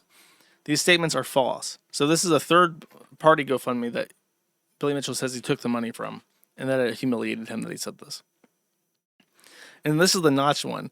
Mitchell published statements asserting that Jobs deceptively obtained approximately $300,000 from Notch. I bet you Marcus is going to be so pleased he's going to have to testify in deposition with Billy Mitchell as a result of this lawsuit. No good deed goes unpunished, Sar. Mitchell's statements conveyed that Jobs had wrongfully taken or retained these funds through dishonest or fraudulent means, and this caused him a great deal of humiliation. Defamation. This is the final defamation. Published statements asserting that Jobs had engaged in large-scale fraud involving more than $500,000 obtained from his audience. Is this a separate statement from the other ones? Because that doesn't seem like a separate statement. Seems like the totality, but he's re-alleging those things and saying that that constitutes a second statement, different from the prior 3 added together. Okay. I don't know specifically if that holds up under law, but that's what he's saying. Count 6, unauthorized appropriation of name or likeness. Mitchell used Jobs' name and likeness, including Jobs' image, video footage, name, and persona, in connection with posts and materials promoting commercial products. The use of the identity was for commercial purposes without his consent, and as a result of the unauthorized use of name and likeness, Jobs has suffered injury, including damages to his reputation, commercial value, and the value of his identity. And then count 7, the IIED. Mitchell has engaged in a sustained course of conduct directed at Jobs, including the repeated publication of statements and imagery designed to humiliate, intimidate, and degrade Jobs before the public audience. This conduct included, among other things, the use of imagery depicting Jobs being hanged or otherwise subjected to violence, the publication of dehumanizing and degrading images, and content portraying Jobs in humiliating circumstances, repeated statements mocking Jobs' financial condition, including references to bankruptcy, homelessness, and loss of assets, and the invocation of or threat of further legal action in conjunction with such public accusations of conduct. He amplified this conduct by encouraging audience reaction, pairing statements and imagery with ridicule, taunting commentary. Mitchell's conduct, taken as a whole, was extreme and outrageous, and exceeded all bounds of decency tolerated in a civilized community. I'll tell you what, Billy, you ain't too far from me. If you need a character witness, I promise you that what you've done is within the bounds of decency. I am an expert witness, okay? I have expert knowledge on the bounds of decency as a decency boundary defiler myself. And I can tell you that what you've posted is within the bounds of decency, as I have thoroughly tested. Okay. As a direct and proximate result of Mitchell's conduct, Jobs suffered severe emotional distress, including mental anguish, humiliation, embarrassment, and ongoing emotional harm. His conduct was willful and malicious, entitling Jobs to punitive damages. Prayer for relief. Damages to be determined by jury, pre- and post-judgment interest. Costs incurred in prosecution of this action. You cannot ask for attorney's fees as a pro se litigant. That went all the way up to, I think, the Supreme Court, and they ruled you a pro se plaintiff cannot receive attorney's fees and any other such relief as the court deems proper. From carljopsgaming@gmail.com. Well, maybe, what do you guys think? Should I, knowing all the things you read, should I finally commit to doing a kiwi sauce with Carl Jobs? I've been thinking about it. The thing is, I have a basic bitch hot sauce taste. I like Frank's. So I like really super vinegary sauce. And I was thinking, if the Kiwi Farm sauce, it should, number one, my main issue with his hot sauce is that it's so small. I don't want a little hot sauce. I want like mega jugs of hot sauce. I want a ridiculously oversized bottle of hot sauce that's super vinegary. And I was thinking maybe it should be the Kiwi Farms Dis and Vinegar. Kind of like piss and vinegar, but piss on a food product sounds bad. But dis, the form disses. So Dis and Vinegar makes sense to me, chat. That's my headcanon for the Kiwi sauce. Ricky's is vinegary. It is true. It's a vinegary, Southern style hot sauce. But I want, yeah, it's good. I like this hot sauce. Docks and vinegar. Docks and vinegar. Maybe. I don't want to cause him problems with his credit card processor by having docs as a reference, though. My idea needs work. Okay, I'll workshop it with my boy Claude. But maybe I should do it. Is there any way we can make it green without making it like a verde sauce? Because that sucks. I don't like the green sauces. I like the hot sauces, the orange ones. But maybe we can make it green through some other additive or something. All right. Cool beans.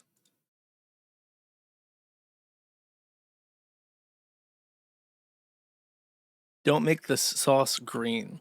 Okay. Super chat. Brianna Wu has stated, found out this weekend my biological mom passed a breast cancer. The DNA test shows that I have the gene too. First mammogram scheduled for tomorrow. I am blocked by Brianna Wu, but I believe that he owns hey.com? Really? Oh, it's just an email service. Okay. Anyways, he's gonna go waste a radiologist's time by having his flapjacks checked for breast cancer. Can men get breast cancer? I mean, they have like a nipple. I assume they can possibly. Google, can men get breast cancer? Is it the same rate as women? Question mark.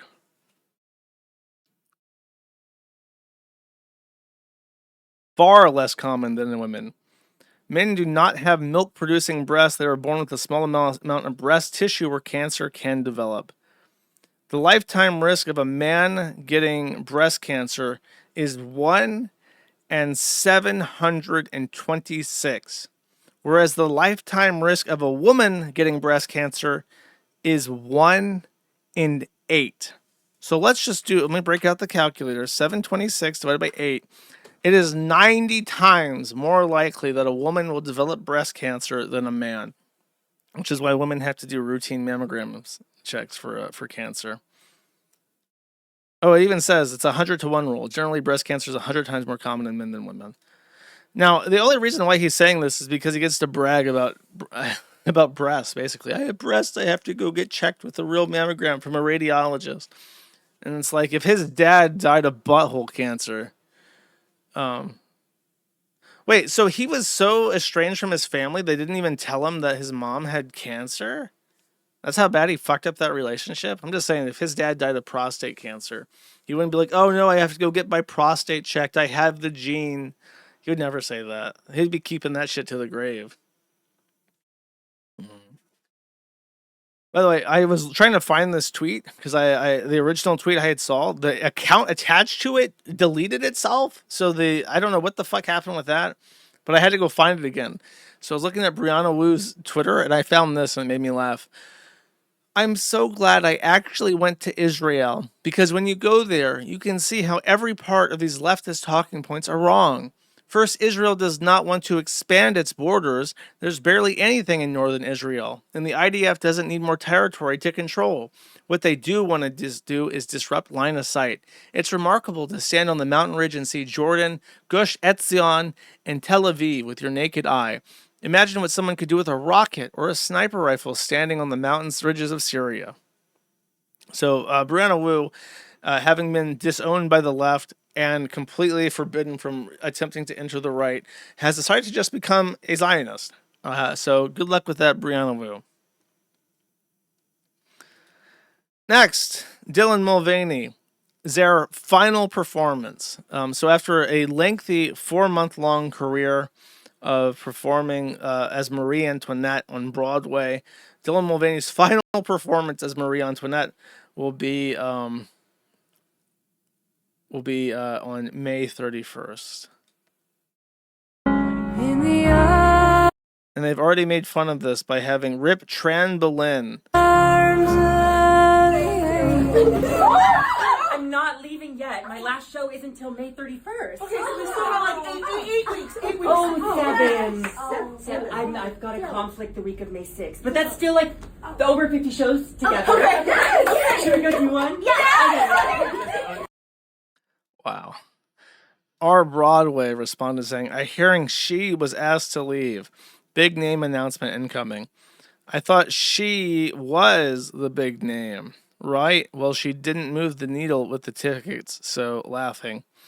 The only reason most people have heard of her is because MAGA freaks are obsessed with her and the Bud Light thing. She's not a massive name. Our Broadway, not amused by Tran Boleyn. If you're not doing the fucking singing and the fucking dancing up to those gay men's preferences, you gotta go. We gotta yeet you." Trailer for sale in Casper, Wyoming. $38,000. Lightly used. Might find a bearded lizard around the premises. Just lives there these days. This is King Cobra JFS's trailer in Casper, Wyoming. Has gone up for sale because the previous occupant is sadly no longer with us yet. Very sad. I am surprised to see that you can get a trailer for $38,000. I guess it is. It has 3 bedrooms. That thing has 3 bedrooms in it. Very well kept mobile home located in a peaceful neighborhood. Rent is only $683. Damn, that's pretty good.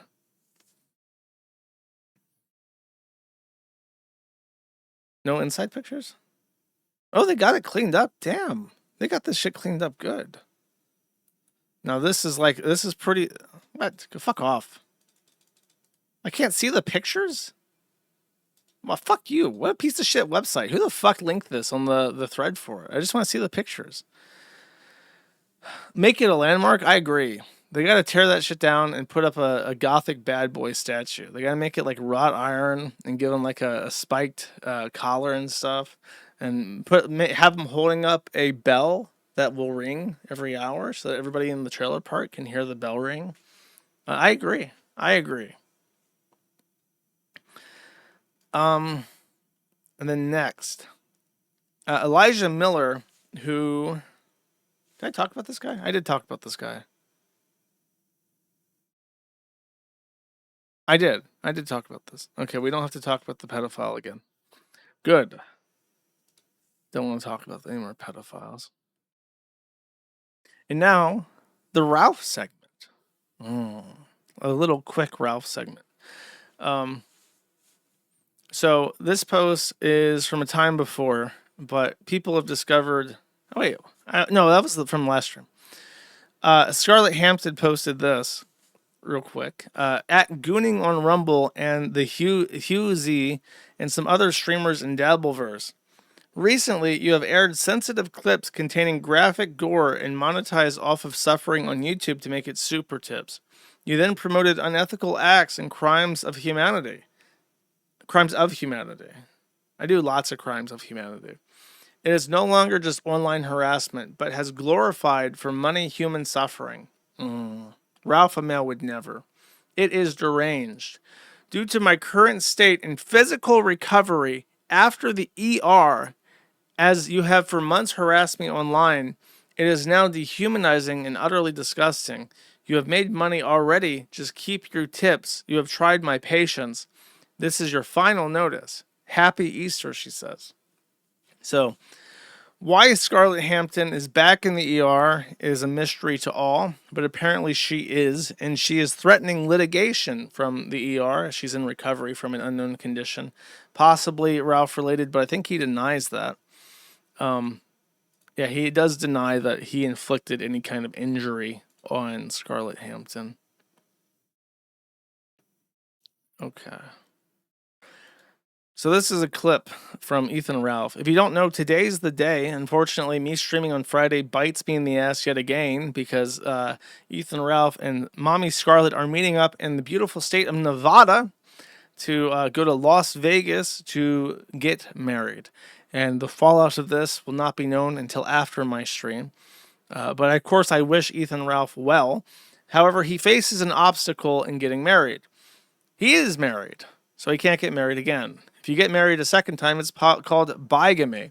And bigamy is illegal in Nevada.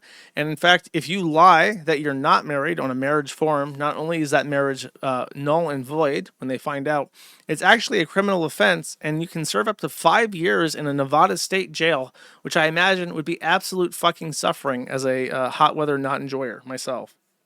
So he can't get married into... You say polygamy. Oh, polygamy. Bigamy. Bigamy sounds like bigoted. I don't like that. Bigamy sounds nicer. Anyways, it is a crime. So he can't get married until he's released from his prior marriage. So here he is leaving a nice voicemail to Harry Morris, his father-in-law, asking him to help him get out of marriage with his daughter. At the tone, please record your message. When you've finished recording, you may hang up or press 1 for more options. To leave a callback number, press 5. Harry, this is am I still your son-in-law? That's crazy. Look, I'm calling in because I have an absolute gold mine. Gold mine. Just absolute blonde bombshell. You know how it goes. On my hands here, and I'm trying to marry her this weekend. And so they say the horse. I don't say that. Of course, I always thought your daughter was so beautiful. I'm sure she's so beautiful right now.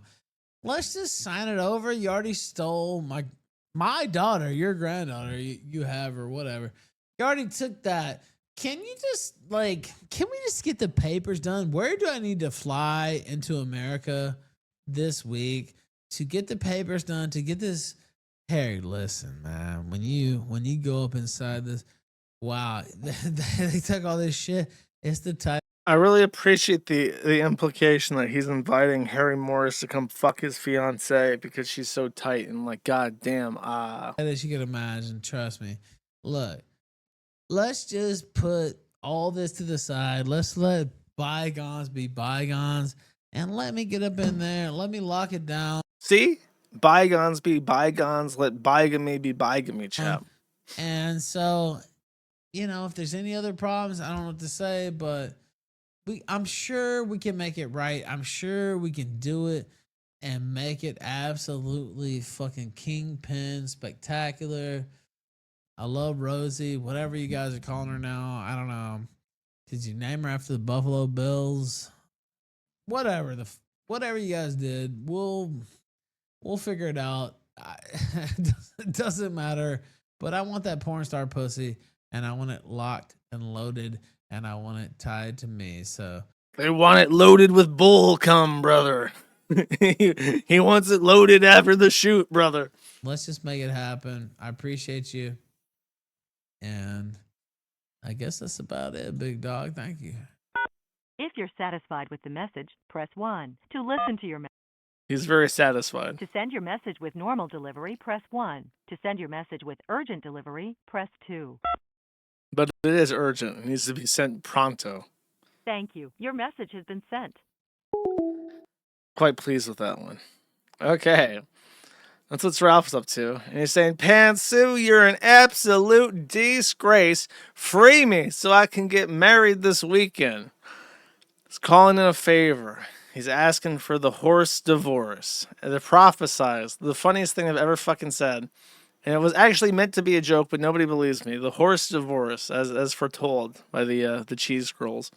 So, will she concede? Will she allow the horse divorce? Or will Ethan Ralph forever be denied his locked and loaded porn star pussy chat? We will see. Well, this is the tweet where he says that he had nothing to do with Scarlett Hampton being in the emergency room. Thank goodness we wouldn't want any DVs right before the marriage is supposed to happen. So keep it clean, Ralph. You gotta do what you gotta do for right now so you can lock and load it, okay? And one more little update on Scarlett Hampton. She posted this insane video on the internet. Let's take a listen. So I'm at Quick Trip right now, and let's see, I'm gonna get a bowl leave room. So. Alright. We're off to a good start.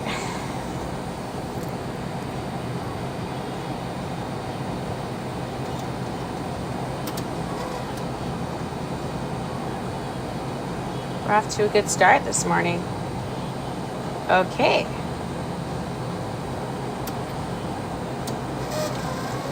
Yeah, let's fill that up. Let's go. Midwest pride, yo. So, if you are only listening, you may be wondering what this filled up whore in an industrial setting might actually be doing. She's making a cup of coffee, and for no reason whatsoever, she zoomed up very closely to a handicap sticker, but after she corrected course, she zoomed it up on a product placement of a coffee cup. Coffee cup that proudly says, Coffee Brand Coffee. And that there is the segue to the 9-hour-long Jeremy Hambly second. I say that, but of course I'll breeze through this, and my respect for your time. So Jeremy Hambly is in hot water, and last week, where were we? Can someone help me remember where we were at last week? I can't remember off the top of my head. I want to say that it was like Sunday night where I was getting my text messages and things were popping off, but oh, that's right. Okay. That's right. Okay. Let's wind this back, because a lot of stuff has happened, and many people listening to this offline will know what's happened already, because it's what everyone's talking about. But let's set this back to last Friday, as the custodian of records. And what was happening is that Jeremy Hambly was issuing a challenge to PPP. And he has done this many times, where he's begged Andy Worski and PPP to allow him on the Keno Casino to have a debate. However, working against Jeremy Hambly is the fact that he's been around for a very long time.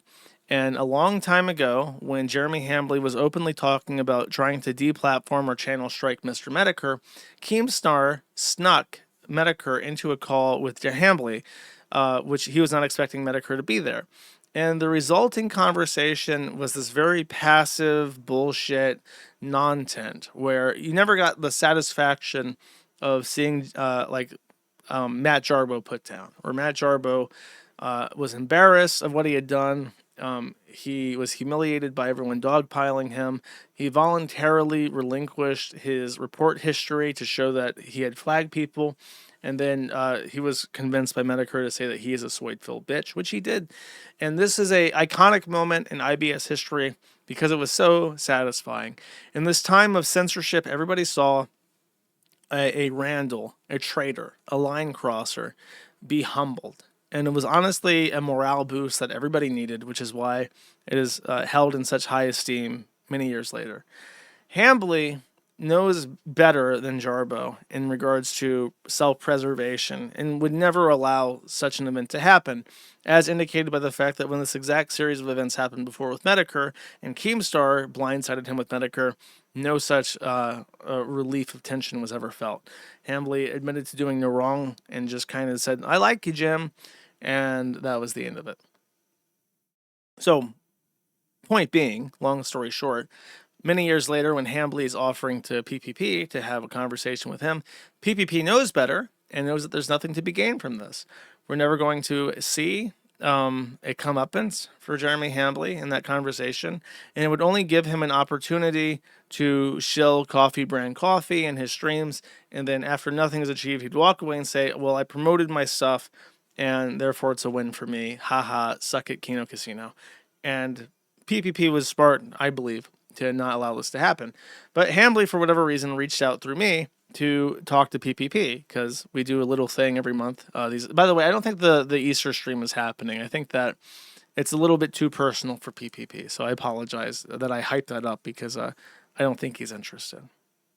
But I know him, and I have a way to contact him. And Hambly, for whatever reason, and I honestly don't know what it is, I try to be really fair to people, and I think I just sound very meek and mild and inoffensive when I speak on my podcast. I say like crazy shit. I'm like a monkey with a typewriter. I say everything possible. But I think I come across as very like reasonable and relatively nice. And so there are certain people like Ricada who feel that I can be manipulated. And what's frustrating to them is that when they try to talk to me in private and convince me to do things for them, or convince me of certain perspectives that I believe are wrong, they realize that underneath this vocal fry is somebody who is very, very, very wary of absolutely everybody all the time. And I am extremely wary to being used, especially used in a way that is a negative impact on my website and my community. So Hambly's messaging me, and he's asking that he wants to debate PPP. I talked to PPP. PPP reiterates a point that he said many times, that he'll only talk to Jeremy Hambly in public on stream if he's going to bring his tax records and allow Caleb Hammer or some other CPA type person to audit his finances, so that we can really see what has been the core contention. Because it might be lost on people by now, but PPP's main criticism of Jeremy Hambly is that he is what I've called Schrodinger's beggar, but you can call it's also like DSP if we're gonna name it. We don't have a name for it, but like I call it Schrodinger's beggar. You can also call it pulling a DSP, something like that, where simultaneously, and this is an observation I've made many times. I started making it with Wings of Redemption actually, because Wings of Redemption would constantly go, "I just want to stream and have a good time, have a good game." I don't make any money. I'm going to lose my house. And he like cries about his money. But then if he gets A-logged, his response to the A-log is, "I own my house. I make consistent income. Everything's fine. I'm better off than most people if you want to know the truth about it." And it's just like, on one hand, he's constantly one step away from imminent financial collapse, and on the other hand, he's just fine, depending on who he's talking to and if he wants to present a bold face or if he wants to elicit sympathy. DSP does this, and Hambly does this, where Hambly did a video saying that he put Coffee Brand Coffee infrastructure for building a coffee roasting company from scratch with all his own equipment at an enterprise grade. Cost him I think it was like $300,000. It was an obscene amount of money to put on a personal line of credit. And he was basically saying that he put all this money into a company and it never had a chance because his coffee got review bombed by leftists. And he was saying that he needs money and he needs people to buy his coffee, and he needs people to support him because he's under attack. which makes it seem like he's in financial straits. I had to humble myself because I don't like talking about money at all. And talking about money puts my forum under a financial attack vector with more precise information that enemies have. But I had to say earlier this year, like, look, we have to hit this goal because that's what's needed for me to host this website. And it's kind of, if you have to do it, you have to do it. And Hambley showed his ass and said, I need this money to continue my operations, or I have to fire Hannah Claire and Melanie Mack and Luke Randowski, who got fired anyways, and I need it today. And then immediately after this, he went on and he said that actually he owns 20 plus Rolex watches. He has a private jet. He has a fancy saltwater aquarium. He has a mansion. He does have a literal mansion. People know where he lives. It's like a 11-bedroom house or something fucking absurd like that. And he's just constantly showing off his wealth. And he spends his free time unboxing Pokemon cards, which are very expensive these days. And it caused this sort of hatred that only comes from witnessing a Schrodinger's beggar, someone who begs for money because of imminent issues, and then also lives an extravagant lifestyle despite that. And all PPP has ever wanted from Jeremy Hambley is to see the actual specifics of his financials, to ascertain if he's actually in imminent risk of financial collapse at all, and if he is it because of his lavish lifestyle choices? By the way, Jeremy, one of the things that really pisses me off about Jeremy Hambley is that he constantly makes offers to pay for stuff. And the first time he did this with me was during the Nick Rekieta body cam footage. I noted that it would be several $1,000s to get this footage from the police because that's what they quoted me. And Jeremy Hambley offered to pay for this footage. And I started the Old Glory Alliance Gibson Go thing to pay for the footage. I met my goal of $6,000. I shut down the thing, and Jeremy Hambley didn't offer a penny. Jeremy Hambley offered to pay a bunch of money towards our recent legal fundraising. Never paid a penny. And he's continually offered, just let me know. Just send in the word if you ever need any money. He's never given me a penny. He's never super chatted my fucking streams. Like, I've never received a cent from this guy.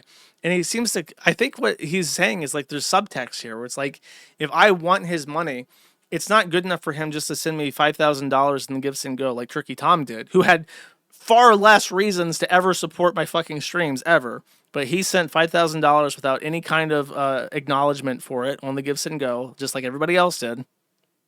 But he wants me to like ask him for it because he wants there to be like an exchange, a subtext agreement that I'm taking his money and therefore I owe him, which I'm never going to do because even outside of the strictly moralistic aspect of pay for play like that, taking any of his money is punching a hole straight through the site. The site's dead. If I ever do something like that, the site's just dead. So it's never worth the risk, even if it would be something I would be amenable to, which I'm not. But he doesn't seem to understand that, despite being a business major. So that was where we were at on Friday. Hambley seemed really shooken by recent revelations regarding a bull named Adam Sellner, I believe his name. And was it Seller or Zellner? I think it was Zellner. So, yes, he did get $5,000. It's not a joke. Or someone using his name did, but I think it's actually him. Seller. Okay. So, Seller is a Jewish guy. Hambley has known him for 10 years. And in the time that he's known him, Seller has gotten a criminal history regarding domestic violence.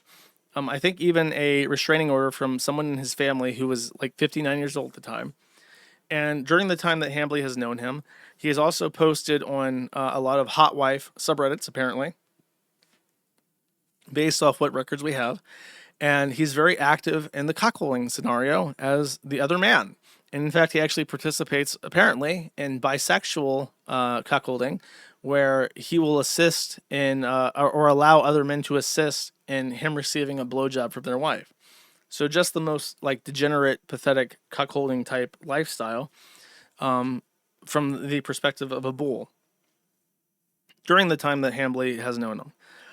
And what kind of amplified this message that he was in a relation or he had a bull was that his marriage is on dubious grounding.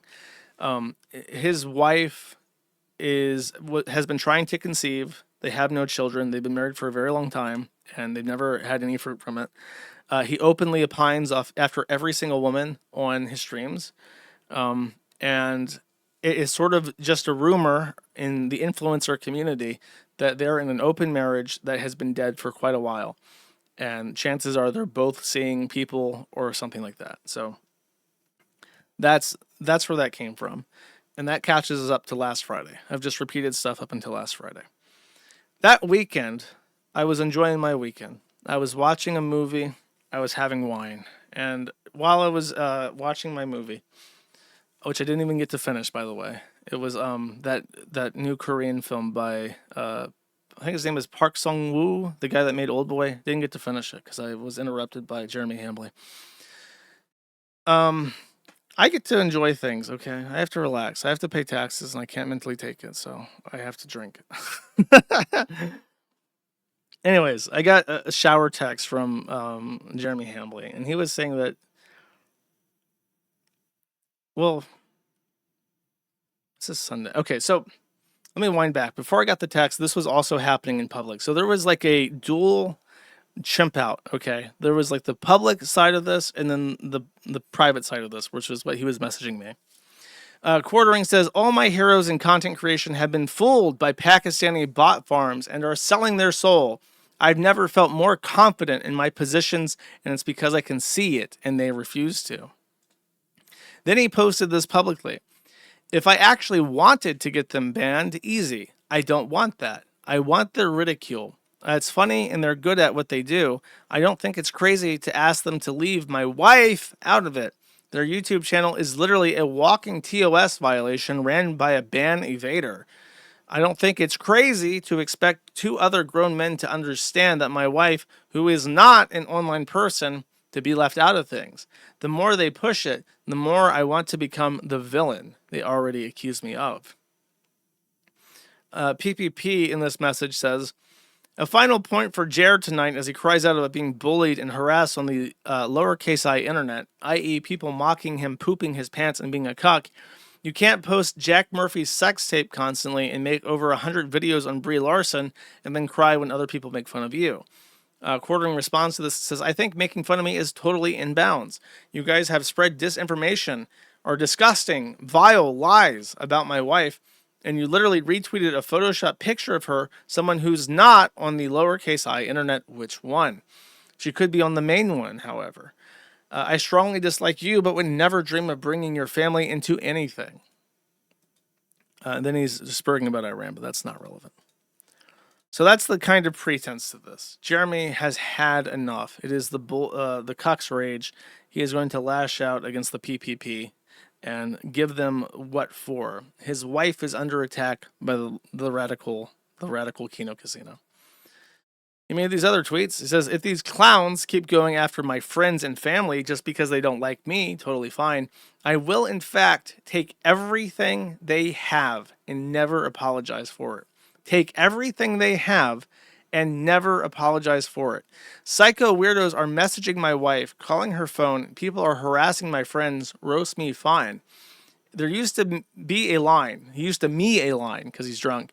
I don't give a fuck what you say about me, but these psychos are harassing my wife, my family, and my friends. They have no rules, and starting today, neither do I. I never wanted to do any of this. Period. No space. I beg these guys just to chill. Period. And only make fun of me, and they refuse. Period. No space. And so space. Period. Or space comma space. Now I have no choice. So kind of drunk as fuck as he writes these messages. I want to talk about the harassment. I don't believe him. I am one of the most hated people who's ever lived in the totality of all mankind. And I don't get fucking harassing messages. Like I get like random people like saying that I deserve to be killed with a hammer and shit, like in DM, like sporadically. But it's like, that is me. As like the guy that runs Kiwi Farms. I don't believe that Jeremy Hambley is getting a bunch of harassing messages towards every member of his family. Just because PPP makes fun of him on kick.com. I don't believe him. I simply don't believe him. Unless, and this is usually the case with this kind of harassment, unless there was someone specifically motivated to harass her, to try and get things taken down from the internet, perhaps, who maybe perhaps also has a history of domestic violence and might even have protective orders against him for domestic situations already. Some sort of local guy who personally knows his wife, who would be upset about his privacy and cuckold lifestyle coming out, and who might actually be applying some threats of force or harassment against his wife to get that to stop. I believe, this is my take, that he is getting harassing messages, and he is getting his wife is getting harassing messages, and his wife is yelling at him about those harassing messages because PPP is making fun of Adam Sellner, and Adam Sellner is telling his wife, "You better fucking stop. You better get them to fucking stop, no matter what it takes." And the cuck's cage has been rattled by the wife, and she's telling him, "My bull is upset, and you got to fix this." And so he took some shots of liquid confidence and has gone onto the internet to show those bastards, PPP and Andy Worski, what for. That's what I believe. I believe that because no other force would be strong enough to like force him to freak out in public like this. Next one. So after threatening to take everything they have, the quartering messages stake Eddie, Evil Eddie himself, directly going up the chain of command to the very tippy top of Kick.com and saying, "Hey, Evil Eddie, we pull about 10,000 daily live viewers and haven't missed a stream in 4 years. I would love to talk to you about some stuff. I'm not looking for a deal, just questions about the platform." So Evil Eddie, according to the Quartering, actually added him after this, I guess so that he could talk about getting some kind of contract. But of course, he's going to do the same thing he always does. The same way he offers me money with this unspoken tension that he expects something in return. He's going to offer Kick to get this huge streamer from Rumble, but he's going to need something cleaned up beforehand. What's funny, by the way, is after this message came out, I was diagnosing some issues with Kick, and I was looking at the Kick front page to try and find some live streams to get live data from. And one of them was a Kick, I don't know what his role is. I think he was the lead developer of Kick.com. And I popped in, and there were a couple people who recognized me. So if you saw me doing this, you can vouch for me in the chat. I actually popped in and I asked this guy, "Hey, what does Kick think about the drama channels like Kino Casino?" And at first he thought, he was confused at first. He's like, what's the drama with Kino Casino? They seem fine to me. And then I clarified, no. What do you think about like the genre of like stuff like Kino Casino? And he said, "Oh, they're great. I love them." So the very tippy top of Kick's management, the top developer, knows Kino Casino. And I think that their position on the site is just fine. By the way, I kind of briefly said this in my DMs to Quartering, which I'll read in a second, but I firmly believe that Kino Casino is probably one of the top revenue earners for Kick.com. Like for actual money exchange, I think that they're at the top. And I can say that because, as I said, I was looking for data. And every so often, because people send me gifted subs, and I still haven't fixed the fucking gifted subs. So I try to find data so that I can do programming stuff with live data. Because the VODs don't store all the events that happen that I'm trying to capture. So I have spent a great deal of time opening random Kick streams and collecting data to try and feed into my overlay to try and get Kick working 100%. I have never seen anyone come close. I mean, not even fucking close to the kind of pull that PPP gets on Kino Casino in regards to gifted subs and subs. There's a streamer who I use very frequently because he streams a lot called Cory-Chan, who's like Keemstar for Japan. And his chat is the fastest fucking chat I've ever seen. He gets 60,000 plus live viewers. His streams do not get anywhere close to the number of super chats and subscriptions that Kino Casino does. So when they're talking about like my 10,000 daily live viewers, PPP and Kino and Andy don't just get like 5,000, 6,000. They got 10,000 the last stream on Monday. But they don't just get that number. They get money following through. It's not just people watching like Cory-Chan. It is people spending money to support them in the process. So the idea that he can shove his weight around against PPP on Kick is literally delusional. It is fucking insane. It's actually insane. I'm very certain that they on Kick directly probably make like as much as like Aiden Ross does from subscribers and super chats and shit, especially for how long they stream without streaming in real life and doing 24-hour streams and shit. So completely empty, very obvious, very transparent, very pathetic. Another tweet, Quartering says, first will be your YouTube. Should I read this like Patrick Tomlinson? First will be your YouTube, which is in violation of ban evasion. Easy takedown. And next will be your Kick. I literally begged you to be reasonable. I tried everything. You chose this. All I wanted was to let you guys dunk on me. But now your channel's already over. Stalker PPP. Pull the trigger. Bang, bang. So that's his threats. And then more. I think that this is a response. Andy Worski replies to one of their prior messages saying, Quartering has admitted to flagging us. He is trying to get us unbanned on Kick for making fun of him. He claims I am ban evading on YouTube. I was unbanned earlier this year. The channel was ran by someone else. Also, you bring up your wife daily. Shut the fuck up.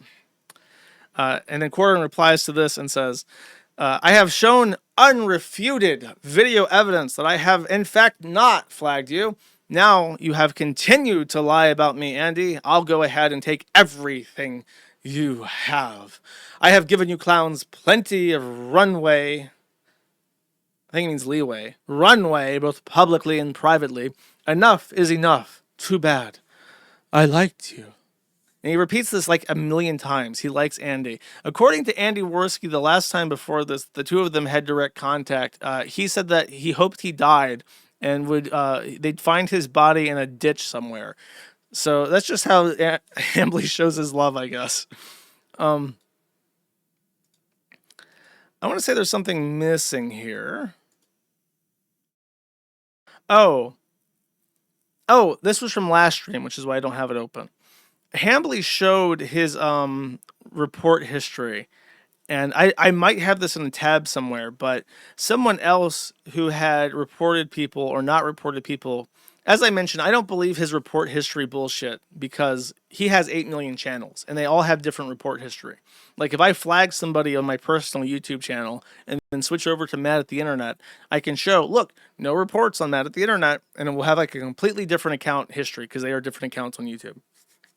But what's really funny is that someone opened up their report history and noticed that in their table, they had no reports to show, and the table was actually captioned. It just had the header rows, no data, and then a caption on the table that said, there are no reports to show, meaning that it's an empty set. Don't worry, it didn't load or fail to load.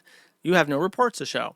Hambly's screenshot conspicuously lacked this message, indicating that if you were somebody just trying to, I don't know, take 30 seconds to edit the page to say nothing or remove elements in the DOM to manufacture an image, it wouldn't have this table caption saying that there are no reports because you wouldn't know to add that. So it looked like not only did he have a better opportunity to not flag shit under his main channel, he didn't even bother. He just edited the history potentially in Photoshop or in the DOM to hide it and forgot the message because he didn't know. So next. In reply to BP, a random user on Twitter, I will take it upon myself to mass report Kino Casino clips on YouTube channel in Oblivion with my 8 YouTube channels, which I think is just making fun of Quartering. Quartering says, I don't want this. I just want them to leave my family and friends alone. They can make 1 million Jeremy is a loser videos. I don't care. Just leave the normies out of it is all I ask. The response, by the way, from Kino Casino in regards to these specific complaints is that Jeremy Hambly has repeatedly, and even after this SPAC attack on his streams, repeatedly brings up his wife continuously. And everything they know about his wife and about Adam Seller comes from Andy Worski. God damn it!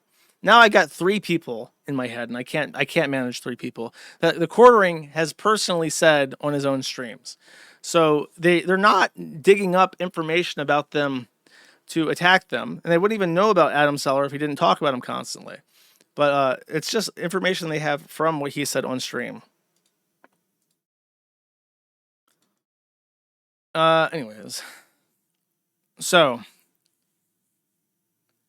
That was the other reply I'd already read. I have reached out privately to both him and Pay. I have reached out via intermediary. Foreboding. Foreshadowing. All I ask is that they leave my family alone. I begged them to be reasonable. I said making fun of me is fine. They refuse. They want to continue to harass my wife, family, and friends, he says for the millionth time. Pay responds to the prior tweet from taking their YouTube channel for ban evasion. Even Jarbo wasn't this shameless. I will now never ever stop felting you, Jeremy. You genuinely have no power anywhere. You are a cuckold and you won't be doing shit. You are ruining your career and reputation in real time in a drunken spiral! Sober up and seek Christ, buddy. Which obviously was going to happen because I said that on Friday. Like, you're telegraphing to everybody like a fucking like Elden Ring boss. Here's my weak spot. I'm powering up my attack. Please don't ever hit me in my weak spot while I power up my attack. That would leave me ever so vulnerable to follow-up attack. It's like you're just giving guides on how to fuck with you. Why are you doing this? So, not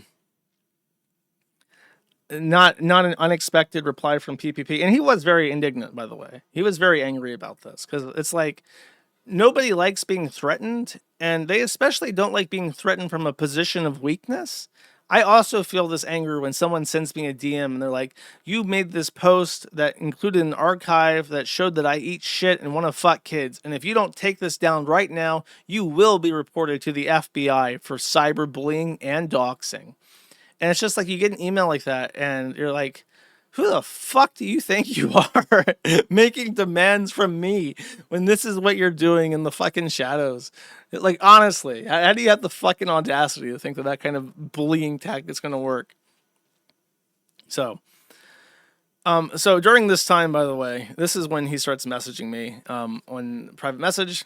And my responses to him are relatively slow because I'm trying to like watch a movie.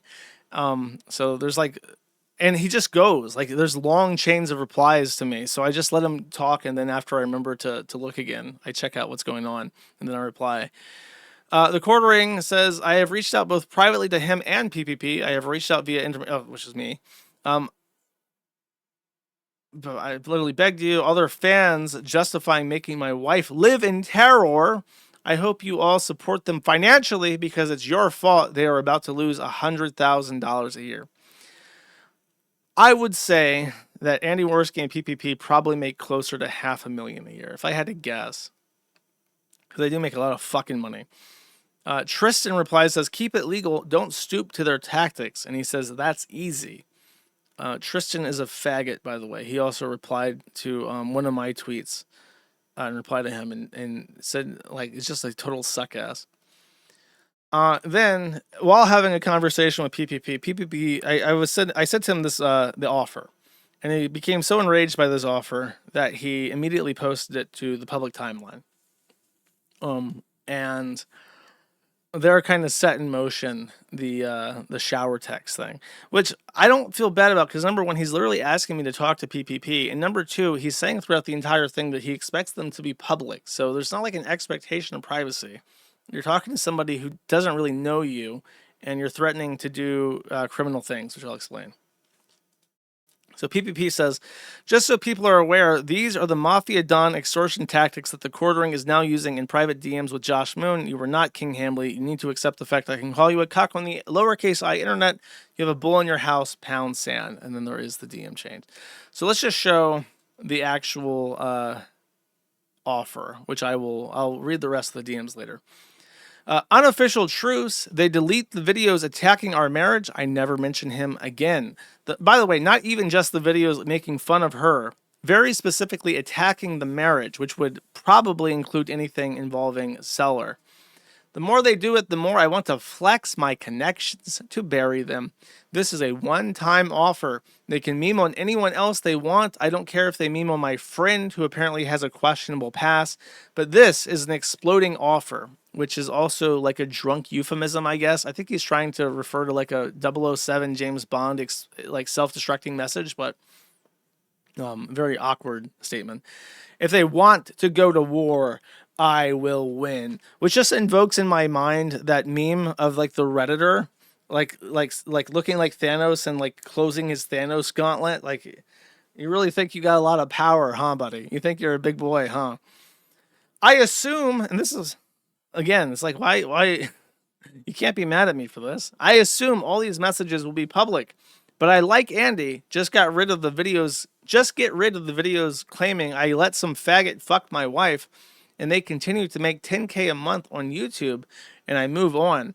But they continue to spread disgusting lies about my family, and I have no choice but to react. It's time for them to make a business decision. This is a win-win. I can burn it all down, LOL. I have 5 years guaranteed salary at Rumble. If they balk, that's not on you, and I still support Kiwi Farms. Broker the ceasefire, and everyone wins. So I'll just read the entire thing later, but that's the offer that I was instructed to send to PPP, which I did. And then PPP immediately posted this in public because it's obvious like extortion. There's several things in this, but the main one is his claim that he has 5 years guaranteed salary at Rumble. Last we heard, he's actually renewing his Rumble contract.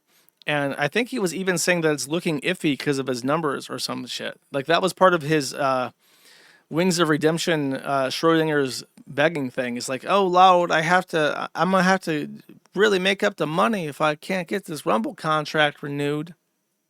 So I'm not sure what the deal with that is. And I don't know where the 5 years comes from. I think that this might tie into the Rumble. Remember a long time ago, he deliberately showed his dashboard to show off that he had $900,000 worth of unpaid debt from Rumble that was just sitting in like a wallet waiting to be paid out. And I explained at the time that I have a similar wallet on mine.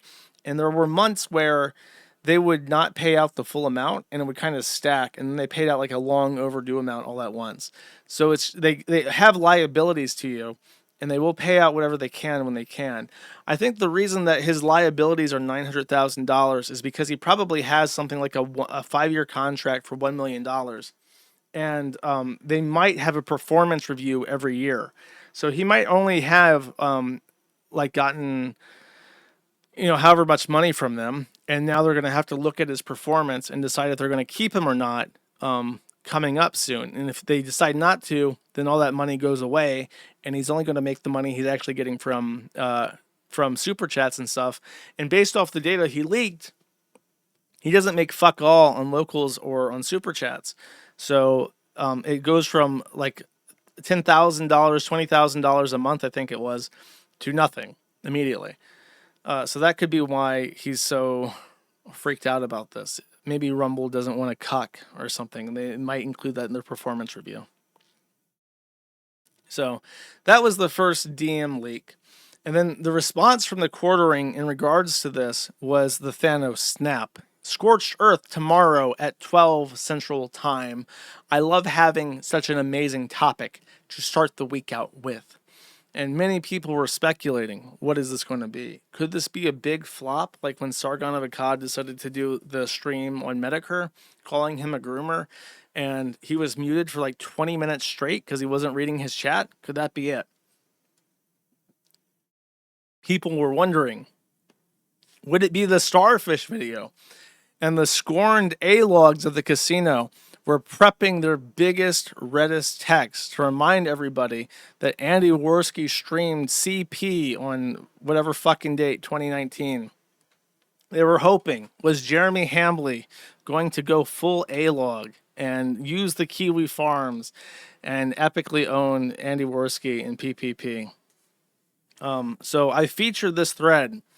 And I was I was fucking hyped for this. I had Rumble open. I was waiting for the live, and PPP's fat. That's true. That's true. And I was waiting for this to go live, and I even sent him a message in DMs like, "Hey, are you late? Are you going to go live?" I asked not Andy, PPP. I asked PPP, like, is it normal for him to be late? And he said, it's super unnormal. He's super on time every stream. Like, he has a technical fuck up, but he's starting to stream on time every time. So he just didn't go.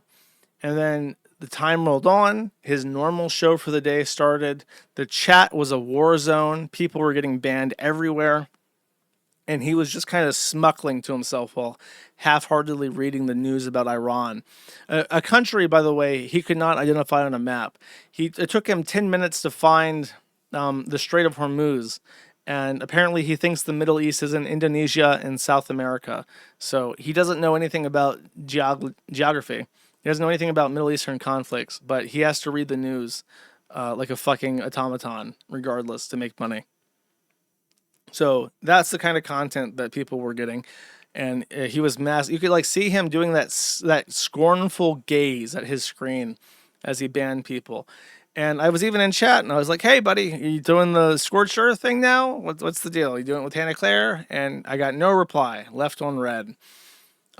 So I had to edit the feature message to let everybody know that Jeremy Hambley was going to let them down, and there'd be no scorched stream. But he smuckled and said, I see that many people have showed up. New audience members have shown up to watch the stream, as if to be like, ha ha, hee hee, I trolled you all into watching my boring non-tent. So now I make the big bucks, and my Rumble contract is locked in for another $1 trillion, and you're all epically owned. Then, this is, I think, the clip. Poor Mrs. The Quartering having to scavenger hunt stuff for herself. Where's her scavenger hunt, Jeremy? I know what this is. I think she enjoyed watching me struggle. There were like little riddles that probably were for kids. You know, like it wasn't like that difficult. Some of them were weird. Intimidated. That's respectful of her. She didn't want to humiliate me more than she normally does. This is like a double entendre. This clip was clipped because he's talking about how his wife humiliates him more than she usually does. I suppose when she's having extramarital relations with Adam Sellner. However, the more humiliating thing about this is that he's saying that his wife did an Easter egg hunt for him. His wife went around the house hiding Easter eggs, I guess with like amiibos in it or some shit, or Funko Pops, and he ran around his house looking for Easter eggs that his wife had set up for them. Just like bizarre, really truly bizarre. But no, it's the it's the weird clip at the end about being humiliated that's got people's attention. Let's see. Prison. It's been really weird. I had the craziest dream I maybe ever had in my life, but like I guess I'm not allowed to share stories because if I share a story, it gets turned around against me. Even though I willingly told the story, apparently I've been exposed. like I willingly tell the story and have retold the story many times about, not making it to the bathroom in Walmart. Yet it gets twisted into like, oh, he's exposed. Look at that ick. Watch this. Watch Melanie Mac. Bathroom in Walmart. Yet it gets twisted into like that icky. Yet it gets twisted. Looks at the screen to see chat. Into like uncomfortably touches her hair. Like, ew. Oh, it's like exposed for pooping his pants. Yeah, it's like I told that story. And, like who hasn't? Who hasn't had a She can't say the words. Melanie Mac had to put brakes on her mental train, to avoid saying the words, who hasn't shit their pants? Because either she has shit her pants, and that's really embarrassing to tell people, or I don't know. I assume that she probably had a period story where she spotted or something, and she realized that's not really the appropriate comparison because this man is shitting his pants. So I can't wait to hear what she has to say. a poop pants incident as an adult. Let them cast the first stone. Exactly. Well, you know what Jesus Melanie Mac shits her pants. Says about pooping her pants. So I had this dream last night. Let the record be shown to the Sims that Melanie Mac shits herself. Melanie Mac sharted, and she relates to the quartering because she too has shit herself. Very fascinating. Okay, this is out of order. 1 second.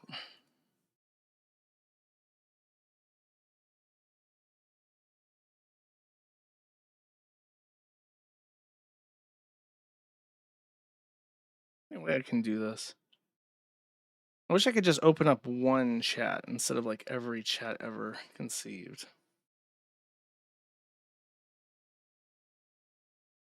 No, I can't just like look at my without showing like who else has messaged me and shit.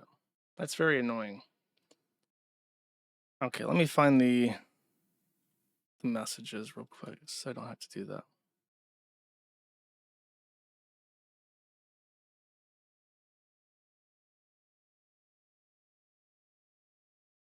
Sorry, I don't know how I guess I just assumed I could show my my own messages. But that did not happen. Oh god, here we go. Okay. So I just dumped what my screenshots, which I had been taking because I didn't know if he would delete anything. But here we go. Okay, so this is the first message I received out of the blue on, I believe, Sunday? Yeah, Sunday night. He says, if they don't leave my family out of it, I am going to take everything they have. I'll never apologize for it either. I haven't done any flagging. Their channel is a walking TOS violation, and I know they are ban evading. It would have been way easier to have their channel removed. I haven't done that. I know you're big mad at me, but if they keep bringing my family into shit, I will act. It's important to understand how I, as a mentally deficient person, reads messages. I will respond to a message at the very first thing that I see that warrants a response. And I almost always ignore the rest of the message. I also tend to respond to later things first, which is why it's important to be very concise when talking to me, because otherwise I'll completely forget what the fuck you're talking about and respond to the first thing that pisses me off and forget the rest of it. That's what I do, okay? So he says, I know you're big mad at me, but if you keep bringing my family into shit, I will act. And my immediate response is to that message, because it's like, I barely fucking know you.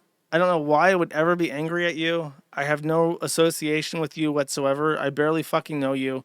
Like, why would I be mad at you? So I say, I'm not mad at you, and I have no idea why you would choose to precede any statement with such an obviously false and just disingenuous pretense. Because it's like, how can I be mad at you? I don't fucking know you.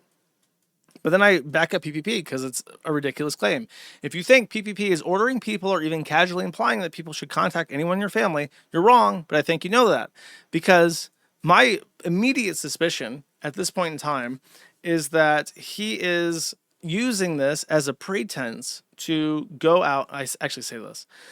I also think that as a 2-decade veteran of internet communications and someone around during Gamergate, you know by now that the one thing you should never do is give harassment attention. So I'm not sure why you're choosing to do that. Operative word being choosing. The one thing that stands out as a possibility, of course, is that like Brianna Wu, you're using alleged harassment as a pretense for a deplatforming campaign, which would be ridiculous and morally abhorrent, but you also know that. So I tried to call this out as roundly as I possibly could, as some fucking bullshit that he should know is some fucking bullshit. And let me find this real quick. I think it's skeptical. Oh, what is it? It's like pessimistic. Cynical. Cynical is the word. Whenever I think of like super cynical stuff, I think of this icon. Oh no, I can't find it anymore because it's from Crusader Kings 2. It's a personality trait, and it's just like this extremely cynical looking furrowed brow icon. And I have that trait in real life. I just have the most furrowed brow, cynical expression at all times. I read this, I'm like, I know what you're fucking doing. You have written up this facade of intent, and I know exactly what you're up to, and fuck you. That's my cynicism. So then the second, I didn't know this would be a long conversation, so I just recapped this. Number one, I want to capture that he responded to the one thing that stands out as a possibility, of course, is that like Brianna Wu, you're using harassment as a pretense for a deplatforming campaign. He responds to this message with a flex emoji. And when I received this in real time, I was very confused to if this was him agreeing with me and him being like, yeah, I'm flexing my connections, or was he like drunk? And did he like accidentally fat thumb a reaction to this message? But then he replies, it sucks because I like Andy, I guess, which as we've established is bullshit. You're right. I should ignore her. Problem solved, right?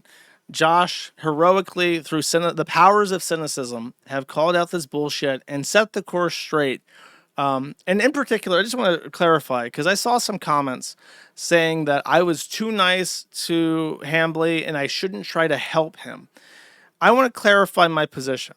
First of all, my initial concern was actually to prevent PPP from having problems. I wanted to dissuade him from going down this route because I didn't want people to have to deal with this bullshit. It's 2026. We shouldn't have to be worrying about deplatforming. So that was my first concern. I was like, maybe I can just tell him to knock the fuck off and he'll take the high road, as he should probably do.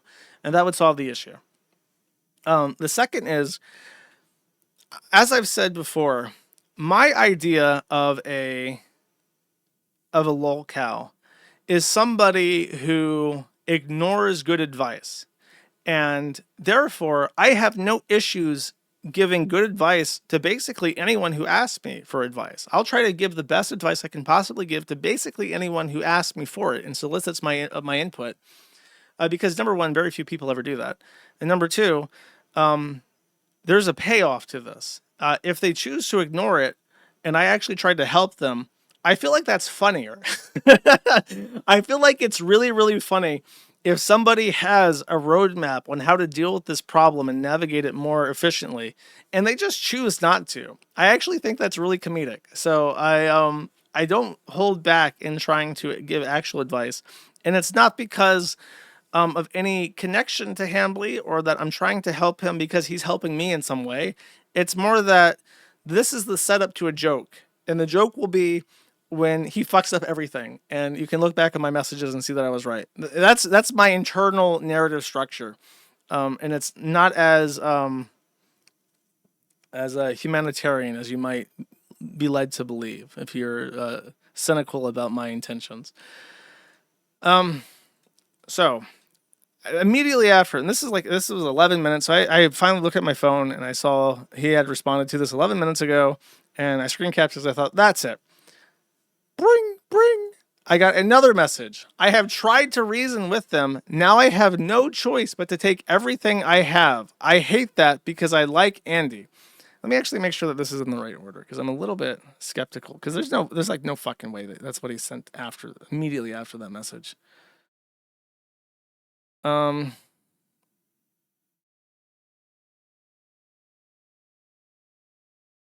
It is. So immediately after him saying, "You're right, I should ignore it," he then says, "I tried to reason with them. Now I have no choice but to take everything they have." So that is exactly how the message went, and it was sent an hour and 20 minutes later, which is exactly where my fucking movie ended, where I stopped watching it. So, because I was reading this.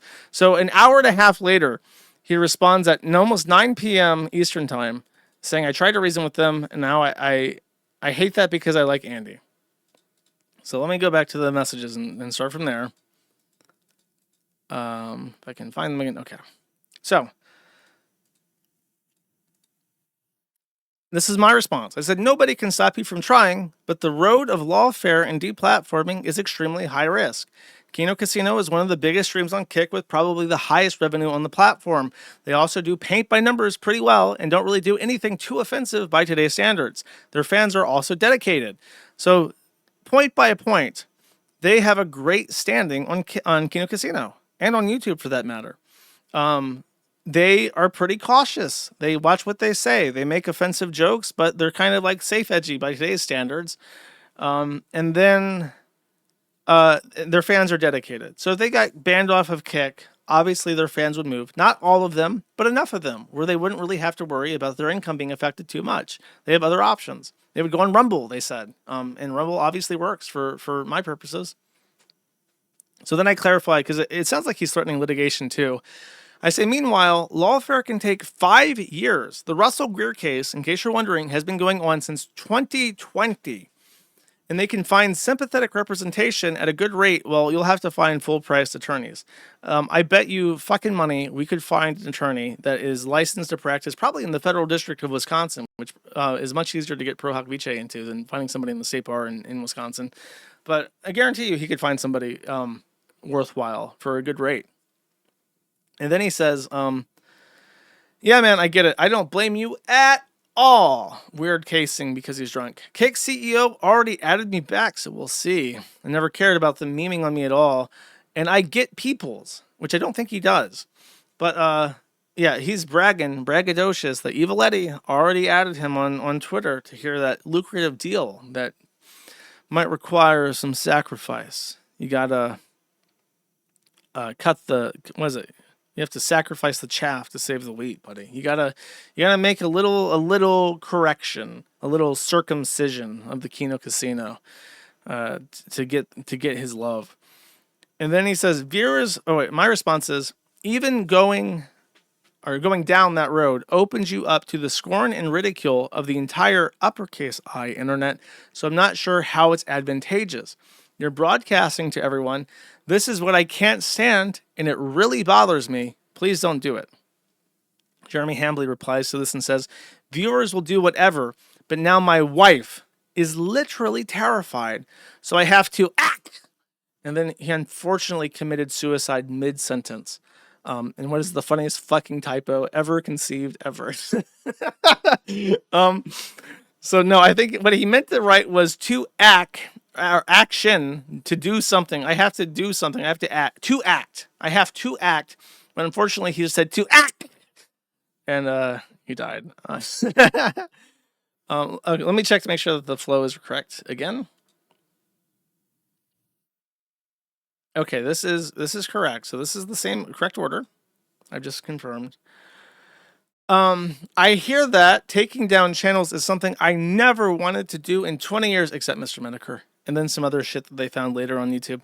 But I beg them to be reasonable. I honestly didn't know about my friend and his shit, lol, or LO, and then lol. That's also false. PPP found a clip where Jeremy Hambley years ago said that Adam Seller was his friend of 10 years. And that would actually be during the time that he got his DV stuff. So he should be very aware of who he is and what he's up to.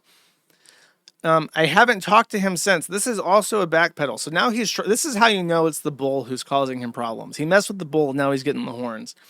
Because he never threw any fits like this about his wife getting bullied and mocked relentlessly for being eggless and miserable. But now that Adam is in the way, it's a serious issue. He said, haven't talked to him since. I had no idea he was such a degen, as if to try and throw people off the scent that, like, oh, I guess he didn't know. I guess that problem's solved now. He literally, just like last stream, said that he was going to go shoot darts with Adam again. So it's like he knew. He's always known. And he's not talking to him because the idea that he's not talking to him because he's now figured out he's such a degenerate is a joke. So, no, that bridge is just fine. I then follow this up and I say, let's put it this way. Let's say that you get them deplatformed and then they sue for something like tortuous interference. They can call your wife and seller in as witnesses and they get 6 hours to depose them under oath.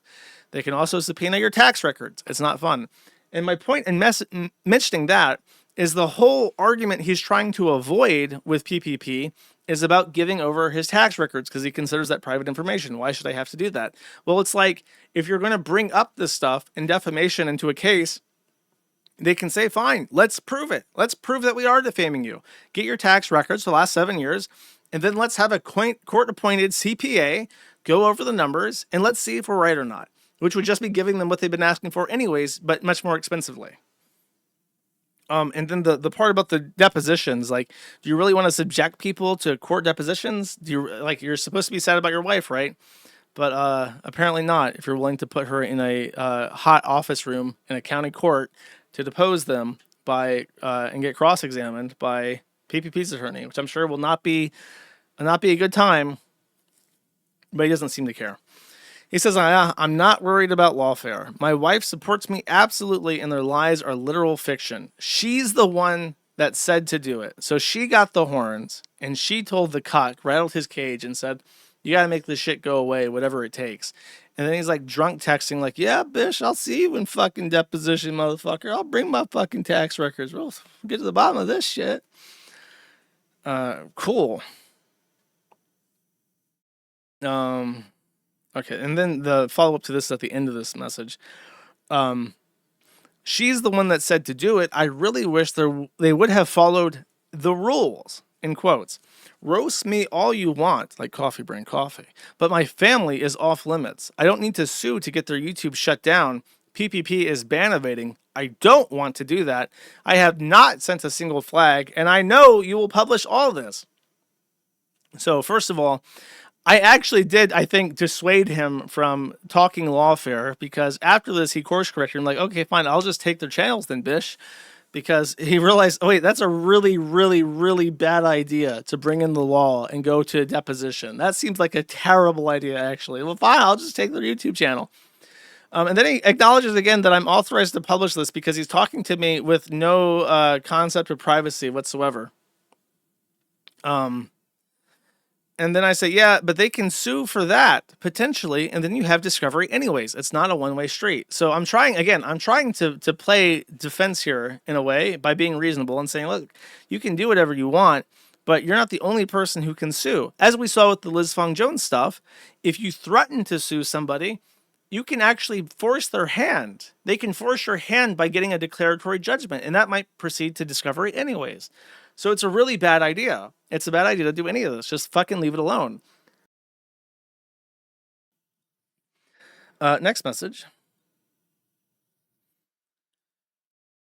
You're right, but I am not worried about discovery at all. That's what they want. But I have nothing to hide. But he won't give over his tax records. It's like, if you have nothing to hide and you want to talk to PPP and you're willing to give up your tax records and have your wife deposed under oath, why not just do the Caleb Hammer thing? Caleb Hammer is like a really big channel. You might actually get new viewers from that. That's why he fucking does. I actually had to unfollow him because there was a point where he was just interviewing whores, like one after the other. And it's like, I don't want to hear what a cocksucking whore has to say about taquitos, bro. You fucking greasy gay boy. You're promoting pornography to me. They're on your show because they're getting money by advertising. And it's like, I don't fucking appreciate this fucking pornography stick. But, anyways. Hell, I offered to give a fat retard nobody financial deals, and then he backed out of it. I don't know why I'm even messaging you, because I know you'll sell me out anyways. It's just the old lowercase I internet in me. I guess he did specify which one. I used to love Andy and meme culture. But my wife is terrified. Weirdos are messaging her, and she's ignoring me. It was all good back in the day, when it was just him and his buddy Andy Worski reading Know Your Meme together, laughing at all the funny dog memes. But things have changed. Things are more serious these days. I then follow up and say, as far as I'm aware, by the way, all three of us got unbanned. This was while talking to PPP. And he's like, you know what? We're not even banned. I'm like, yeah, you're right. We're not banned. My channel on YouTube's not banned. My gaming channel is not banned. The Kino Casino clip channel is not banned. And Andy Worski got his channel back just now. So it's like, none of them are banned. None of us are banned. We're not ban evading. He says, I had no choice. I hope that's true, TB. I hope it's true that they're not ban evading so I can take it from them again. Like, what the? Why are you happy that they're not ban evading if it undermines your entire point that you can easily take their channel down? But he course correctly says, but their channel is basically a full-on TOS violation. So I ask, how? How is it a TOS violation? Lay it down for me. Break out the fucking terms. Let's see. Go line by line. Let me know. He says, I think most of it is probably within the lines. TBH, I have no idea why that video got flagged, then reinstated because you reported it, or Adam Seller reported it, and then they had a human review it. And the human review concluded there was no PII leaked. Then reinstated, but it was my buddy, but it was public record, so that was odd. I have never... He actually admits, and he's backtracked this, maybe it was my buddy, but it was public record. So... he knows that he knows the bull is pissed off. This is why he's saying this. He knows the bull is pissed off. He knows the bull is giving his wife the horns, and his cuck cage is getting rattled. And he's thinking, well, I guess he could be out there flagging. I really don't know. And then he admits it was public record. So I guess that's probably why it got reinstated. He must have submitted a privacy complaint, and then they looked at it and said, oh, these are just court documents. You're allowed to review court documents on YouTube. There's entire channels with multiple million viewers who do it every day. So he says that was odd, and it's odd because it got reinstated. I have never seen a video get taken down so fast, so I have no idea what was even in it. That was a privacy complaint. That's what the message said. That wasn't me, but Eddie. But evil Eddie over at Kick already added me. Let's not trifle with this middling clip channel. Let's go for the crown jewels. Let's go for the big pot on Evil Eddie's Stake.us poker table, aired on Kick.com. And it says, and if I want to, I could take their channel. I really don't want to, but I have begged them to be reasonable. I have zero interest in dealing with this shit. But then he lets us know that it's not even his choice. He is a victim here to his wife. But if my wife gets one more call or text message, I'll burn it all down, and my viewers will support me. I don't know if you're married or with anyone. I still think your coffee review was one of the best. This is so weird. I don't know, like, yeah, I'm going to do evil stuff, but, like, you're nice? I don't know if you're married or with anyone. I still think your coffee review is one of the best. But when you're with someone, if not now, you'll know this. This is no option. So he's basically saying he has no authority whatsoever to usurp the wishes of his wife, even if he absolutely positively knows and admits that his shit will get fucking wrecked if he does what she's asking. That's what he's saying. And it's like, buddy, I don't know what kind of relationships you get into, but you are the only master of your own actions. And even if you're with somebody who has a bad idea, you can just not do that if you really, really think it's not a bad idea. Unless, of course, you're in a cuck cage and your wife's getting the horns from the bull, and then you're not really a master of your own destiny. You're not really in control of your own life anymore, and just kind of whipped. Then you might make serious mistakes that you know are mistakes as you do them because you're trying to placate somebody. That might be the issue. And then he says, I'm not mundane Matt. My viewers will 100% support this, which I can prove is not the case. And then he says, I stand by supporting your site's legal battle. Either way, Josh. So this is like the fourth time that he's indicated to me that he intends to support the forum in some way. If you've ever given me a fucking hell yeah, I think it's hell yeah, that's like 1 penny. If you've given me a single kick for 1 hell yeah on Kick, you have supported me more financially than Hambly ever has and probably ever will. So there it is. Thraxican for 1 penny sends a hell yeah. Sneedberg for 1 penny. Swamp Hermit and Punish Surf and other. Oh my God, the pennies are just flowing in, chat. All of these people have financially supported my legal battles more than Jeremy Hambly. Thank you, everybody, for your hell yes. See, on PPP's channel, they get to shout out the $5 subs. I shout out the 1 penny hell yes. That's how this works. That's why I'm in financial straits. Help! Help! My finances are under attack from the radical IRS. Anyways. Okay, so my reply to this, trying again to bring people down to reality, I say, okay, so like, there are people out there who don't like PPP. Believe it or not, I've met them. They really fucking hate them.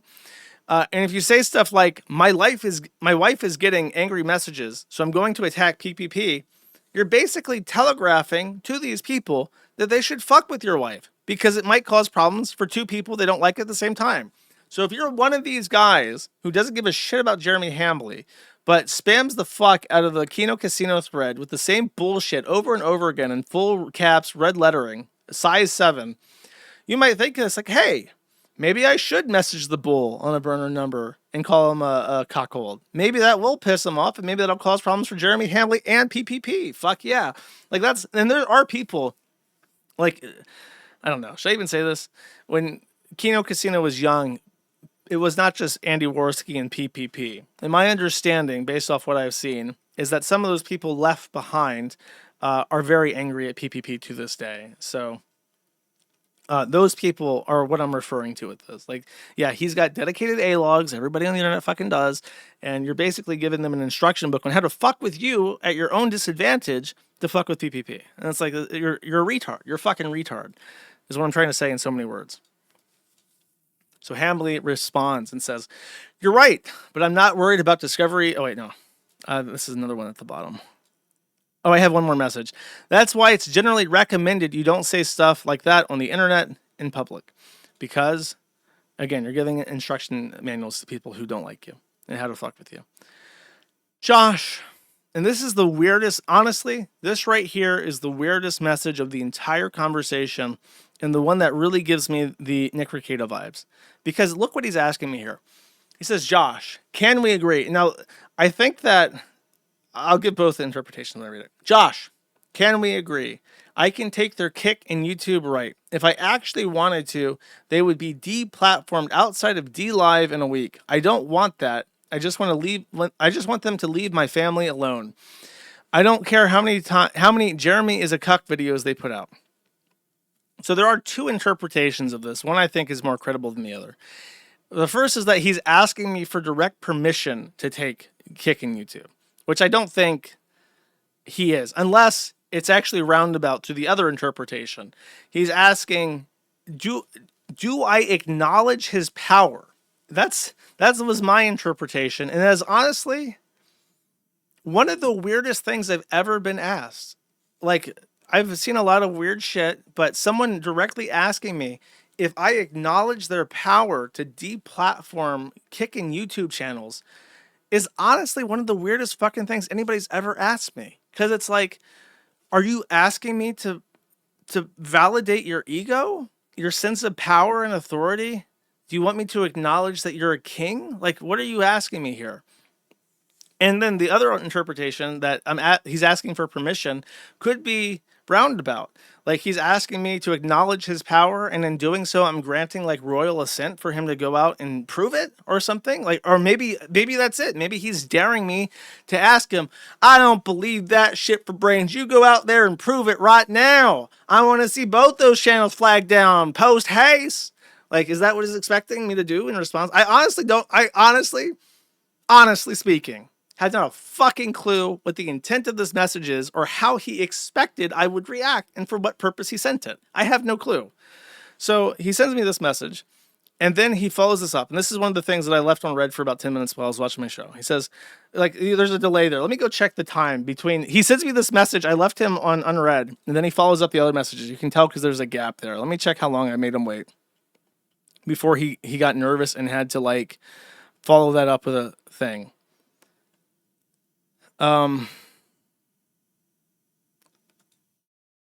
He waits about 3 minutes. He waits about 3 minutes before getting nervous that I haven't responded, and then follows it up with the following messages. He says, like, I have a non-Pajit YouTube rep. You know that, right? PPP also does through Kino Casino clips. On one phone call, gone. Again, the Reddit Janny meme with the Thanos snap thing going on. Like, that's just the mental image I get reading this.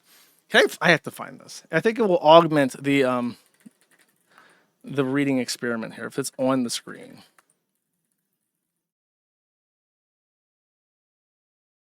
Oh, I'm not gonna be able to find it. Reddit me soy jack hand clutch meme. Yeah, here we go. Oh yeah, this is the good shit. Yep. Okay. Let's put the other thing back on and read it. I think this will augment the viewing experience here. Okay. I actually think they have incredible ceiling. They are hilarious. They just have to stay within the TOS. They don't have many attempts left. They are amazing at this. The show is hilarious. I would literally be promoting it even if they made fun of me. But they don't understand the line. This isn't 2001. At least I will forever know my coffee is better than Peppa. All right, let's break this down like a cardboard box, chat. As I said, first one, Kino Casino Clips has its rep. Everybody with over 100,000 subscribers has a rep. This 1, 2, 3, 4 next messages about how great they are. It is weird, and it's very Ricada-esque how he mixes malicious intent with flattery.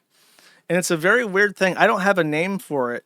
I think actually there's this meme of like the narcissist prayer. It's like a Facebook woman meme, because whenever there's like a bad relationship, women talk about how they had narcissism, and there's like the narcissist prayer where it's like, even if I did do it, then you deserved it. It goes on like that, right? And it just goes. it's just about manipulation, and this feels like manipulation, where it's like he has to establish that he likes them and he wants them to succeed, and therefore the bad thing he's doing is obviously justified because he likes them so much that he would never, ever, ever do the bad thing that he knows is bad unless he absolutely had to. And it's like a very weird, covert, narcissistic thing that attempts to walk two paths at the same time. The path of righteous above it allism and the path of being a complete and total fucking dickhead constantly. And that's very reminiscent of Nick Rekieta, and it's hard to directly compare these things because they're this sort of ephemeral, cerebral experience. The experience of being on the receiving end of this and having to have my brain multi-track what's going on, both what I'm literally reading and what is subliminally being broadcasted to me to attempt to persuade me. And when I get my suspicion is aroused and my cynical perk activates, that's where my mind goes. I'm reading this and I'm thinking, what are you trying to do? Because it's not what you're trying to say, it's what you're trying to do. And then this message is a banger. I will forever know my coffee is better than Peppa's. His coffee was good. And this actually, I spoke to a coffee expert who watched my review and said that I did a really good job reviewing coffee as a person who doesn't know anything about coffee. And he also said that the flavor profile I described was a really high quality profile that probably took somebody who really knows coffee to make it. And it was for his professional judgment that there was no fucking way Jeremy Hambley actually made this coffee because it's too good. And he immediately suspected it was a white label. And we had a brief discussion about how it's probably, about how he was surprised. I told him that he didn't advertise it as a white label. He said he owned the equipment. He did the burning or the, the roasting, not the burning. You don't want to burn the coffee beans. You want to roast them. He did the roasting like in-house in this warehouse, which nobody has ever seen any evidence of exists. Like there's no pictures of him walking around like, hey guys, it's me, Jeremy Hambley. I'm here in the fucking coffee brand coffee roasting. Here's my lead roaster, Miguel. Miguel is from Latin America. He grew up on a coffee bean farm. He's an expert at coffee. He develops our flavor profiles. Like if you were trying to promote your coffee and the fact that you do the in-house roasting, that's what you would do, right? You would show off like your cool building and all your expensive equipment and your fancy packaging system and your K-Cups. Like this is straight off the K-Cup line. This was an expensive system, it's proprietary, but I know a lot of people like K-Cups. And then you have Miguel's like, see, the coffee, when you roast it, you have to roast it at this temperature for the smoky aromas. And it's like, but he never did that, ever. And he can't do that, because I think that he white labels it at this point in time. Anyways, in my review, by the way, I compared it to Peppa Pigskin. What the fuck's Pippa? He spelled it wrong, and now it's like a black hole. Peppa, not PPP, Peppa Pipkins. And her quote unquote her coffee from Phase Connect, which was shit. It tasted like it tasted like how a barn smells. I remember it was a very vivid experience and it was terrible. And it smelled, when you smell the beans, like strawberry. So they like coated it in like a strawberry aroma, and then it tasted like a horse's ass, basically. Not even an exaggeration. So the comparison was quite abroad, and he remembered that for some reason, that Peppa Pigskin her coffee was lackluster. So, I mean, maybe, I don't know, this is me replying to this bizarre rant that he posted at me. Sometimes you think something is really easy to deplatform and it ends up being impossible. Hint, hint, nudge, nudge. It's kind of hard to say a fat guy dressed like Peter Cottontail is posing an imminent threat. The last stream that PPP had done was on Saturday before Sunday Easter. And he was dressed as Peter Cottontail. He was the Easter Bunny in a full Easter Bunny body suit. It wasn't a bodysuit. It was like a costume with like body paint, and it was really good. It was really fucking good. He had the perfect rabbit nose, like aesthetic, like prosthetic put on to give him like a rabbit face. It was very a lot of effort went into it, and I'm just imagining like a YouTube moderator watching a video about a guy being cucked by a criminal, and it's just Peter fucking Cottontail 300 plus pounds, bouncing up and down, going, whoa, buddy. It's like, how is anyone going to take that seriously and be like, this is an imminent threat to human life. I'm taking this video down right now. Like, you're never going to survive scrutiny on that shit. Yeah, the worst carrot ever. Andy Worski couldn't keep his fucking hat on for 5 minutes. The motherfucker.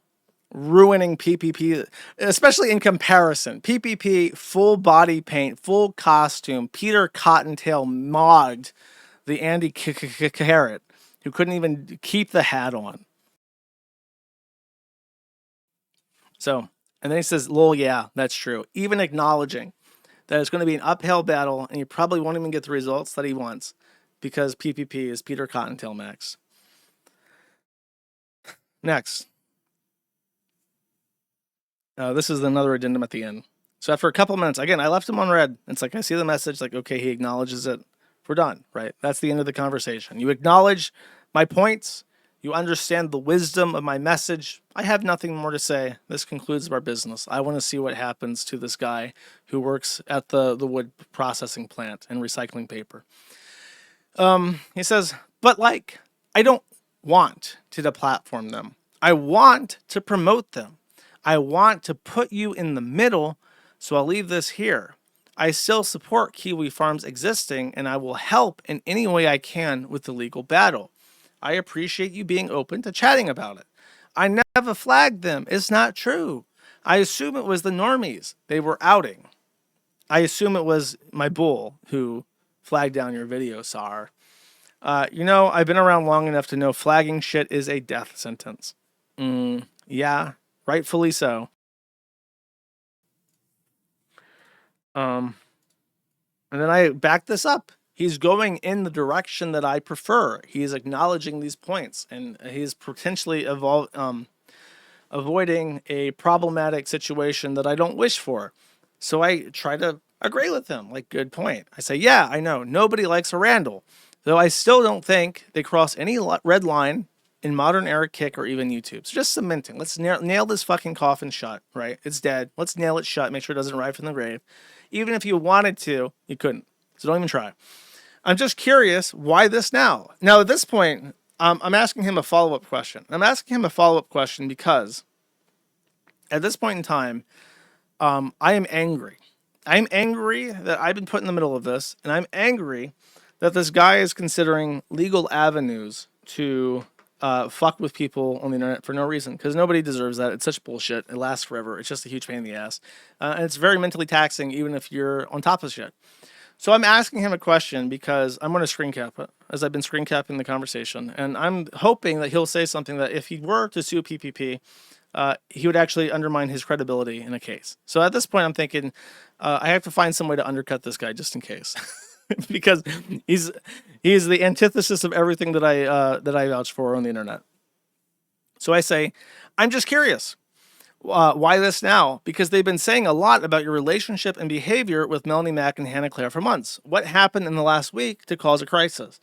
Which not only serves that purpose I mentioned of trying to find evidence, but also it is curious. Like, they've been making fun of Hannah Claire and Melanie Mack, Melonless Mac, and hashtag free Hannah Claire for months. And you're okay with that. You know, why is that okay? They've been making fun of your wife for months. Why is that okay? Why just now? And very specifically, what happened in the last week? And I want to hear him say the bull. He says, yeah, it's never been an issue until people started spamming my wife.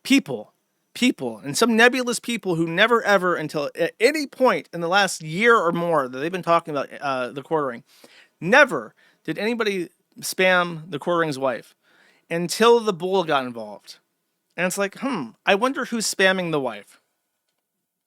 He says, I literally don't care that they make fun of me. Like, her family has seen this shit.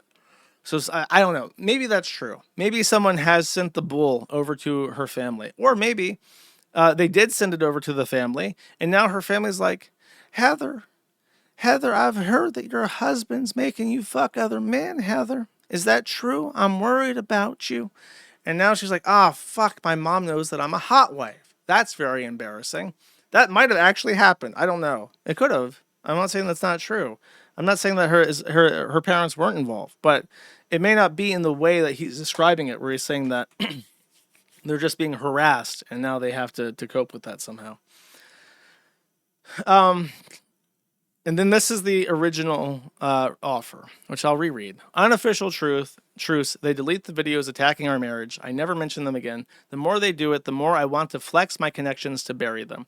This is a one-time offer. They can meme on anyone else they want. I don't care if they meme on my friend, who apparently has a questionable past, but this is an exploding offer. If they want to go to war, I will win.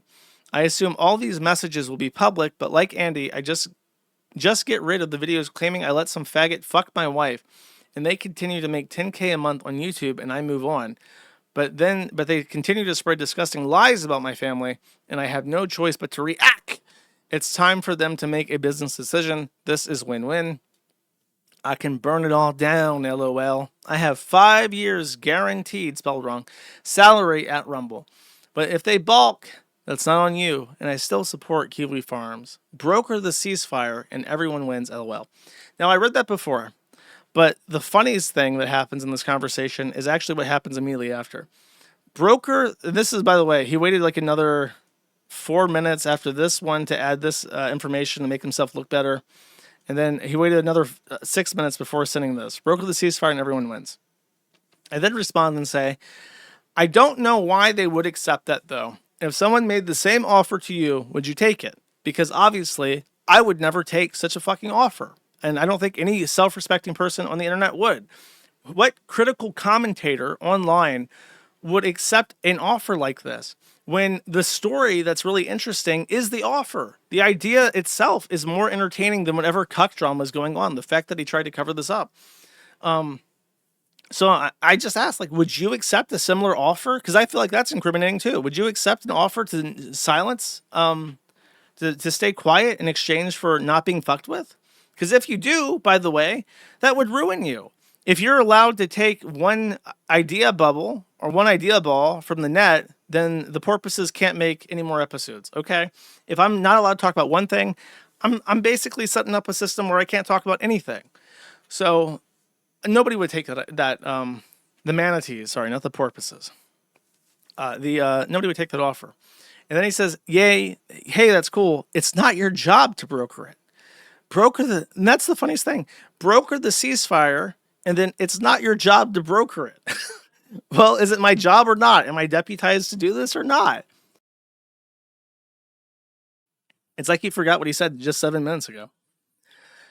Hey, that's cool. It's not your job to broker it. Any retard who has been as banned as much as both of them had would, if they're smart. But none of this reflects on you. It's all good. I wish you the best. Again, doing the multi-track drifting, where it's like, yeah, I'm simultaneously the nicest guy you'll ever meet and the twisted fucking psychopath. I then follow this up because I think the conversation's rounding down now, so I sent a full screenshot. I'm just saying, I've received offers like this, and my answer has always been no. I don't like it when people try to dictate what I or my forum can and cannot say. I will let him know, though. And then he follows this up by saying, yeah, I get it. I know we have our differences, and this is all outside of that. I wish you the best and support Kiwi Farms either way. Tomorrow at noon, I am going public on everything. But not this conversation, even though he said it was going to be public for some reason. And then he sent another follow-up message. So this is, let me find the timestamps again. Hold up.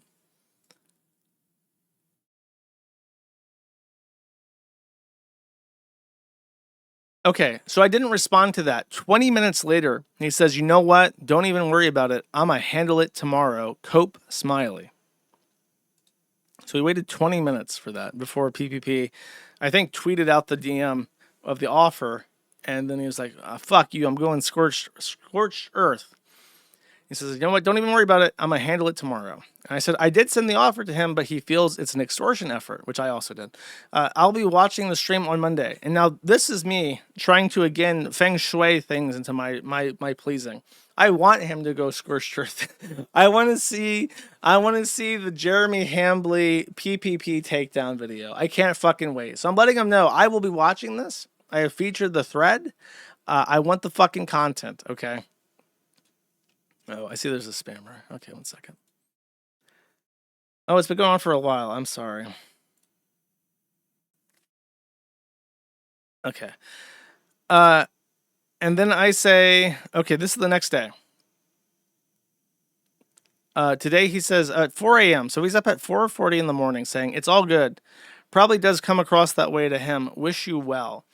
So then the next day, after these random 4 a.m. messages, which at his time would be like 2 a.m., I say, should I unfeature the stream on Kiwi Farms? I thought you were doing a pre-stream thing today. I didn't see a tweet about canceling.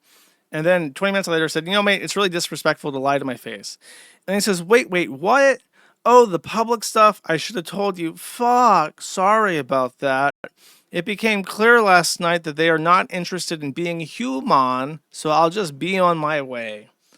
Oh no, I lied to everybody and tried to cover up the fact that I had a fucking meltdown after I sobered up the next day. Then he got mad that PPP had put out his offer that Hambly asked me to send him. And apparently he got upset about that. He said, I saw PPP decided to just put the DMs, which is fine. I expected it. But if they're not interested in being civil, there really isn't any reason in giving the time of day. If I had known you were going to feature it, I would have and should have told you. My bad.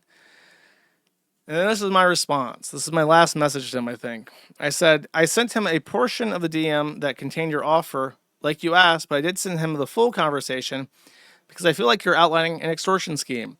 I was asking about your plans in the chat and ignored that, and you ignored that, plus my DM on Twitter.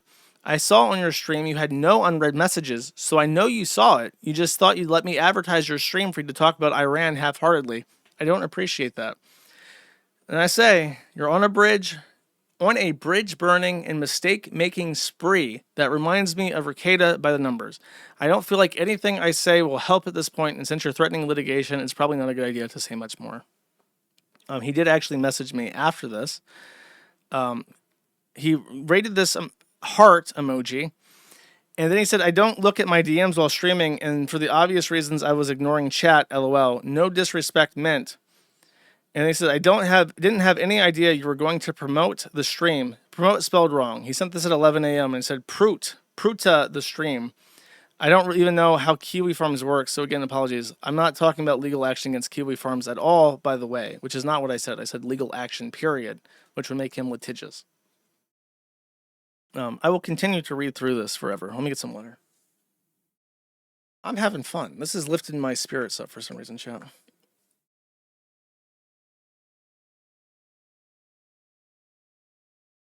Okay. So, as mentioned, our boy Hambly got a lot of shit. PPP says that they received dozens of messages from concerned content creators, people who know Hambly, who took their side over his, and it was looking really good for them and really bad for the quartering. So on April 9th, which was yesterday, so on Thursday, after a second consecutive stream making fun of Hambly, he posted this apology. And I will read the apology now. He says, the final time I will address this controversy, in quotes. There have been some by the way, just right off the bat, let me tell you this. If you are an internet person, do not ever enter into the record that anything is going to be the final anything. Because when you say it's going to be the final anything, and you ever address it again, you have lost. You have absolutely owned yourself because you've stated your intentions to never talk about something again. And when you inevitably do, you're going to look like a fucking retard immediately. So don't say that ever. Okay. Just as a point. So, he says, there have been some folks having a lot of fun at my expense. It's been going on for like a year, and I've never said anything about it until recently when they started inventing vile lies about my wife, my family, and me as well, of course. Which raises the question, who is his family? Is he referring to his mother or his father? Because he's never said that. And he owns 6 German Shepherds, I'm pretty sure. So I guess there's vile lies about the German Shepherds that constitute his family. He continues. Paragraph 3. Thing I forget is, this is the internet. Which one? Can't spend all day responding to every new insane claim. That's what they want. I've been doing this long enough to know better. I should never have even implied anything about taking their channel down. That's not okay. It's cringe. It's bad. It was me getting emotional. I guess it's harder to brush things off now that I'm in my mid-40s. That's actually the exact opposite of what it should be. You should be much more capable of handling situations adult-like as an adult. It's more reasonable when a fresh-faced young content creator who has like their Minecraft YouTube channel get 1 million subscribers, and then they step in the shit because they're young and stupid, right? At 40, having done this for half your life now, it should be obvious to you what the correct and incorrect courses of actions are with stuff like this. Oh yeah, and implied anything. Yeah, he's implying that he was going to take their channel down. Not that he was... I'll get into it. I wrote a response to this. Plain and simple, I got triggered when they moved onto insulting my wife, my marriage, and my family. They state as fact some of the most vile and untrue shit imaginable, all in an attempt to get my attention, and I made the internet, which one's cardinal sin of getting emotional. It's a no-win situation. They make up insane shit like my friend of 10 years is having sex with my wife. So friend of 10 years on the record, which would encapsulate the time that he got criminal charges, I'm pretty sure. Or come very close to it. And I just have to sit there and let it become more. He just has to sit there and take it.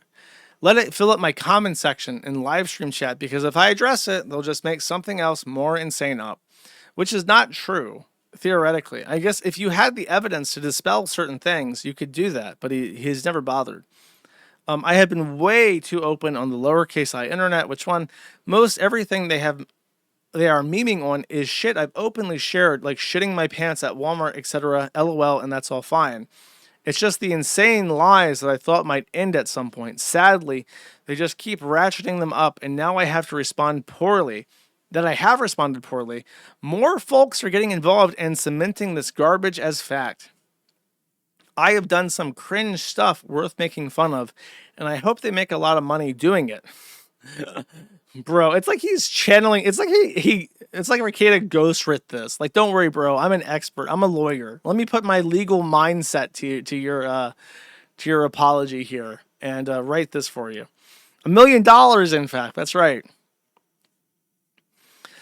But at the end of the day, there is room on the lowercase I internet for all of us. This is the shitty part of it sometimes. Almost nothing said about me is being presented in good faith, but I just got to let it ride out and not spurg out, so I apologize. Comment sections have been wild, and I made it worse. Please don't bother engaging with this stuff. Everything is going to be fine, LOL. I apologize for my part in making it worse for people that just want to watch the show, LOL. They will see this post as yet another epic win in their twisted fantasies. But this post is for people who actually watch the show, not for them. Cope Smiley. I am a human. Ricada also does the Cope Smiley, but I already said that in my message. I am human, and sorry to say, a pretty boring one. Well, come on now. Nobody's debating that. Despite what you see or hear on the lowercase I internet, which one? Cope Smiley. He then says, sorry to report, I do not in fact have a Jewish bull. My female coworkers love working together and we are all friends. I do not have any prior or current employees under NDA. Just about everything you see or hear just isn't true or it's purposely warped, LOL. Now, Shuan Head is one of the many people who took the side against Hambly in the cuck wars with PPP and the quartering. And she says this. Threatening to deplatform a channel is like threatening to use a nuke in the world of the lowercase I internet, which one? But I guess she didn't capitalize anything in this, so it gets a pass. Capitalizing the bro code. Every public figure is mocked and their personal lives gossiped about. I learn new lore about myself every day, but never threaten to destroy those people's lives. You need to apologize to the casino boys directly and continue making content your fans want to see. Very reasonable and concise message from Shuan Head, who, for the most part, has avoided complicating any of the drama in her life as well. And she also highlights my number one criticism of this message. He's apologizing, and he literally says the word... Uh-oh, I can't... Oh, fuck me. I tried to search for something, and it fucked me over. I can't control F on this... God damn it, Elon. I try to control F find something, but I can't do it. He uses the word apologize several times, but he actually doesn't apologize to anybody. Who are you apologizing to? It would be to Kino Casino and Andy Worski, right? Or PvP and Andy Worski. But he says, oh, shoo. On that second part, I will never apologize to those fucking losers who circulate photoshopped, disgusting pictures of my wife. We are not 18 years old anymore. Pretty sure you wouldn't have apologized to those people spreading fake nudes of you, would you? This is the most insensitive message ever. Because she's being nice to him. And she's like, what's the point of an apology if you're not actually apologizing or learning or promising to do anything differently? And then you have to remember that Shuan Head has a massive audience. She has a massive audience of like however many million of people, like 600,000 just on Twitter. And then she has millions of followers on YouTube. The overwhelming majority of people who know of Shuan Head and casually consume her content on the internet are not people who know that she's had a leak.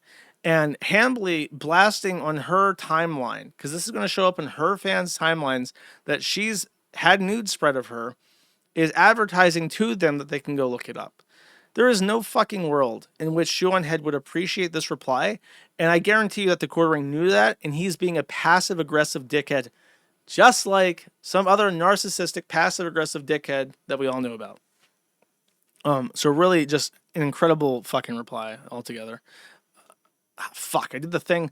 This is the one thing we did not want to happen. Okay, so my reply to the Quartering was this. And I went line by line, paragraph by paragraph, and I tore this apart.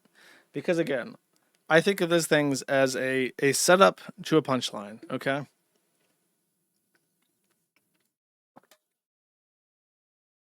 This is my response.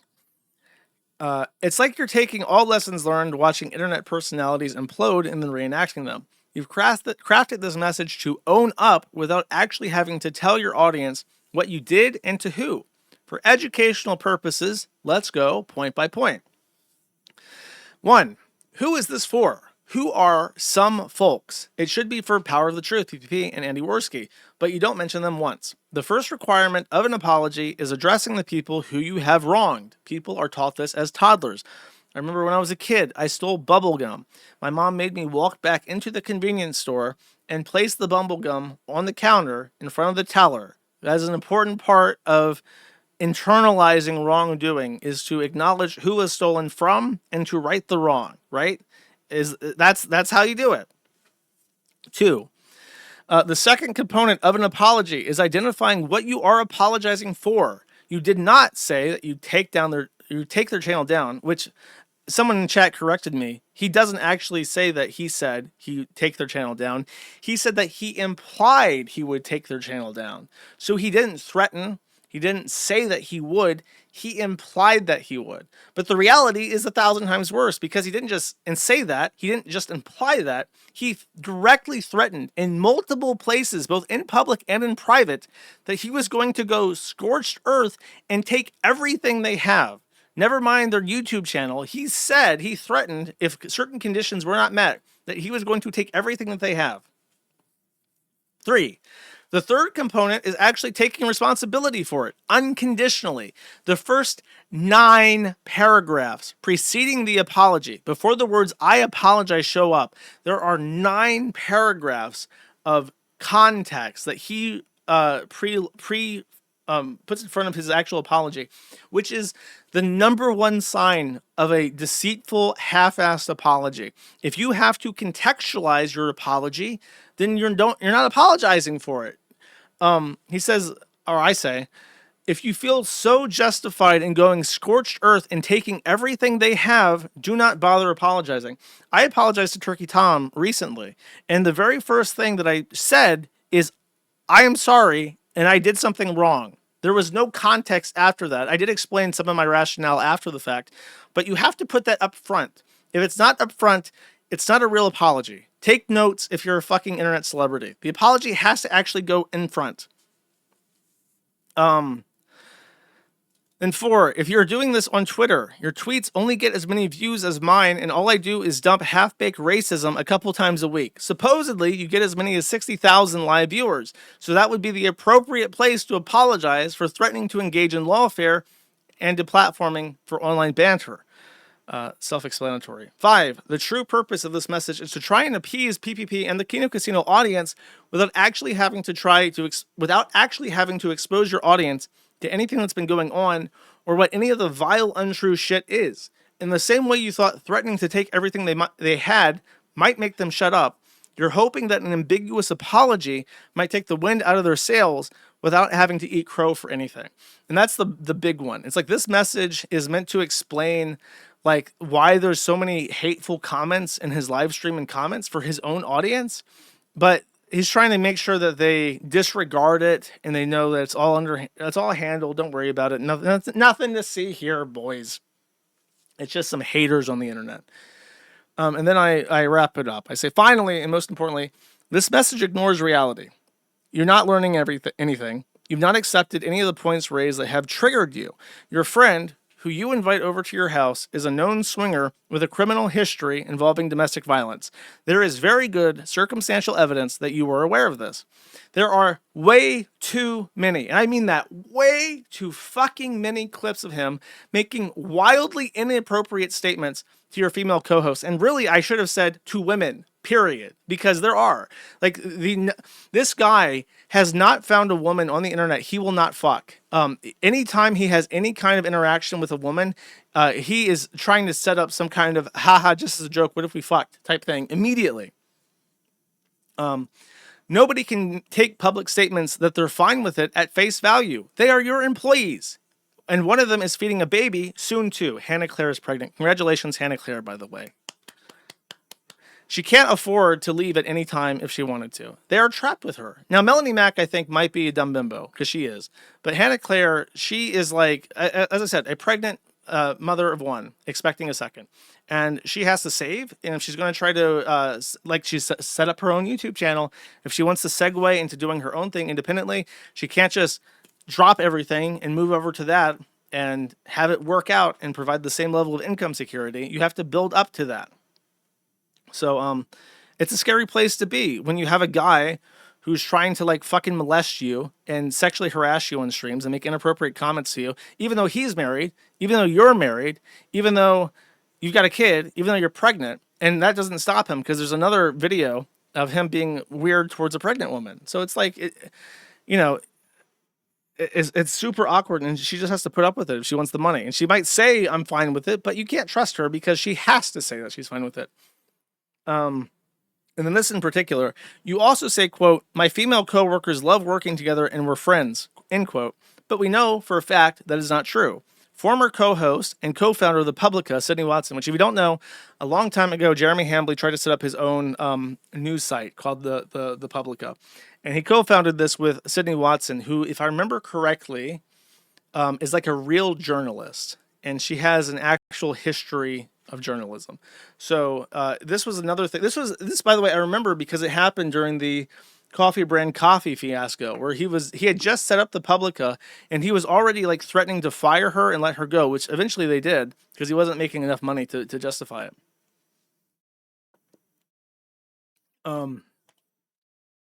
So Sydney Watson is evidently very unhappy, probably because of the on-screen sexual harassment she was subjected to. Despite your claims, she does appear to be subject to an NDA. And this, I was thinking about this, and I realized that he directly contradicted me in his message about how he says there were no NDAs. And I thought, you know what? I bet you this is a fucking little Rakita lie. A little ratatouille Rakita lie. I bet you he doesn't have an NDA. He has a non-disparagement clause. Or maybe a non-disparagement clause, which is not technically an NDA. Oh, I never said we had an NDA. Or I never said we don't have a non-disparagement clause. That's just bog standard in our contracts, tee-hee. That's the exact fucking thing he would say if he ever got found out. If Sydney Watson published their contract and be like, well, I never said that. I never said we didn't have a non-disparagement clause. And then narcissist prayer. Okay, so I was found out my lie. Then It's normal, but it's totally normal for people to have that in communications. It's standard with the boilerplate template. So even if I did lie, it's okay anyways. Fuck you, bitch. That kind of shit. I know your type. I know you. I know you better than you know yourself. And then he says, this post does, I say, this post does three things. One, it admits that PPP is getting to you, which it does. Two, you have learned nothing. He didn't. And three, you will continue to cause the same problems for yourself. He has. And then finally, P.S., Ricada also does the smiley face cope smiley thing. I was able to post this, by the way, because he was following me. Now if I go to this, I was not one of the 90 people who could reply to this because he's not following me. And I am blocked. So he has blocked me in the past, unblocked me because of the Peppa Pigskin coffee review, followed me, tried to solicit favors by offering me his unwavering support for the Kiwi farms, and then blocked me again. He has blocked me like 3 different fucking times on Twitter, and I've changed my stance towards him not at all, okay? Oh, also, let's scroll down here. Started report, Jade McNeil, shoe on head.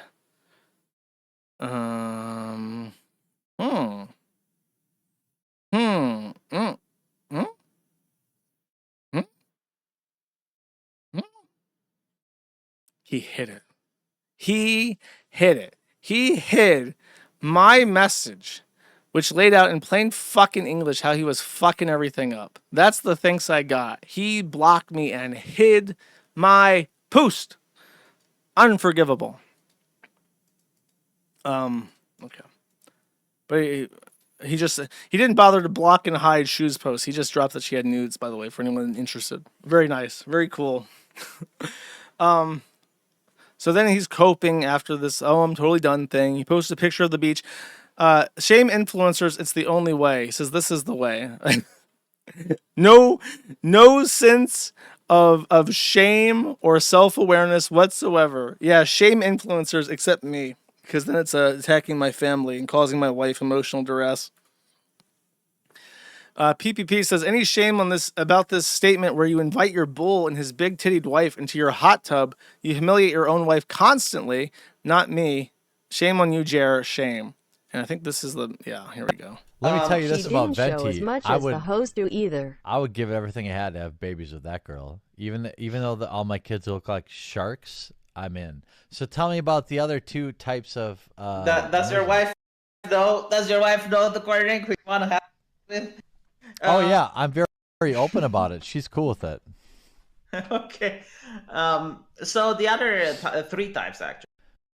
So the awkward laugh V does after that is V, the Romanian gimp-fed or milk-fed gimp, the gypsy himself, awkwardly laughed because he was made uncomfortable by quartering.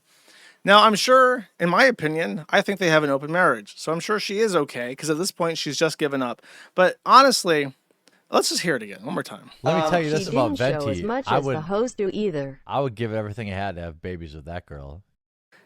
He would give everything he has, all of his Funko Pops, his 6 German Shepherds, his mansion, his wife, her private jet, his Rumble channel, to impregnate Brittany Venti.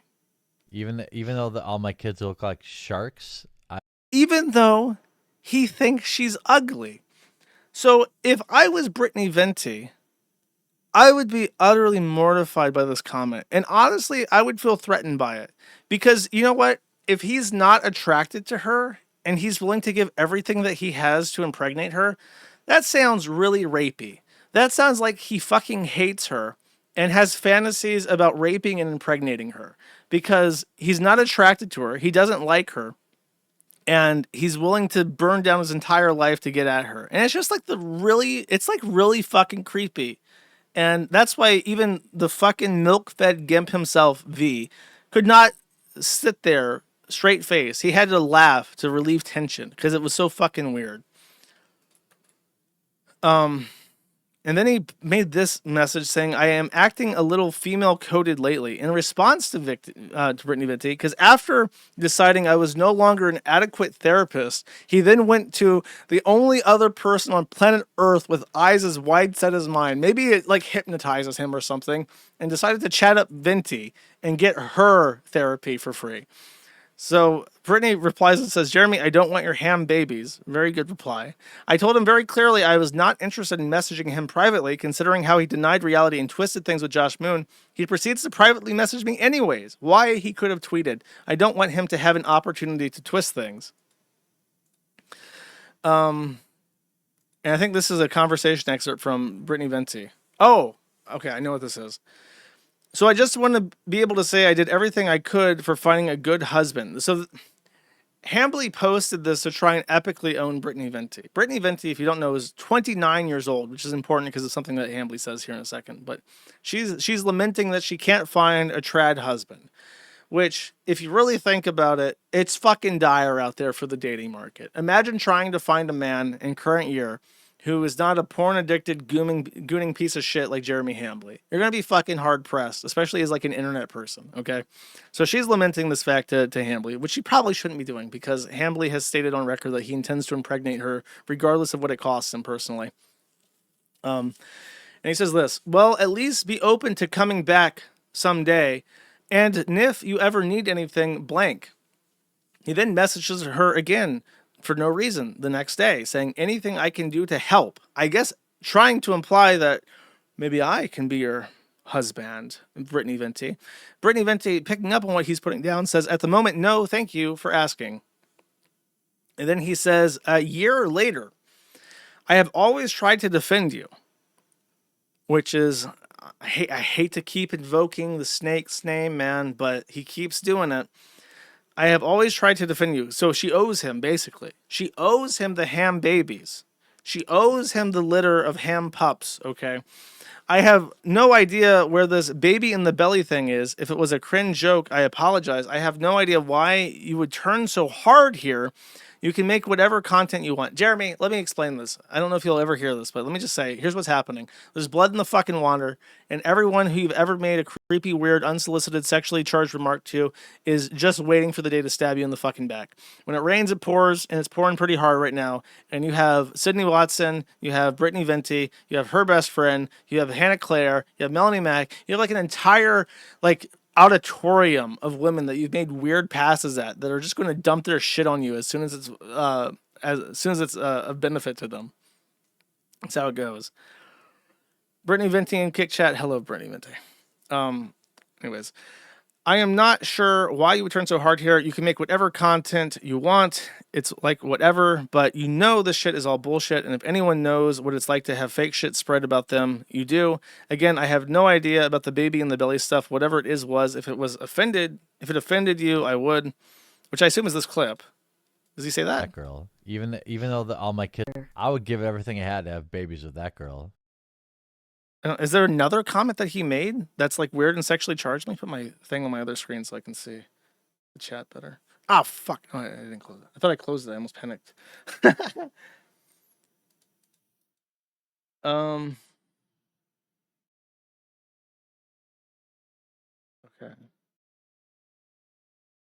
I don't know. It's probably a different comment, I'm assuming. Probably made several comments like this.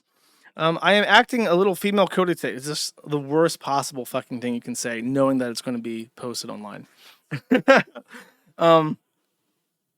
Lately, but I have always had your back. It's just so weird that now you're willing to assume the absolute worst about me. Sorry about the block. Have a great week. He doesn't understand that when he talks to a random woman and he says, yeah, I would sacrifice my entire life to knock you up, even though you're ugly to me, which is literally what he said, that they're going to say whatever she did and just be like, yeah, whatever, weirdo, and just be really non-confrontational. But they're not going to like forget that. It's like always going to be bad blood between you. He doesn't understand that shit like that adds up. People remember stuff like that. He deleted this tweet apparently. So he's the one that posted this, which is just preposterous. He says, since we're leaking DMs, Brittany Venti, share the whole thing. I read the whole thing and I thought that she posted it for a second because it's like, who the fuck would post this in public? Not only did I reach out to you when you were going through a rough time, I apologize to you if you were offended. I have never been anything but kind to you. You did not tell me not to message you anywhere I saw. She says, you just cannot stop lying. And then she highlights the thing about our conversation, how she posted it publicly to avoid being twisted. And that's that. Okay. Now, I have more miscellaneous clips of Jeremy Hambley being disgusting, and that will round out my Hambley segment. So,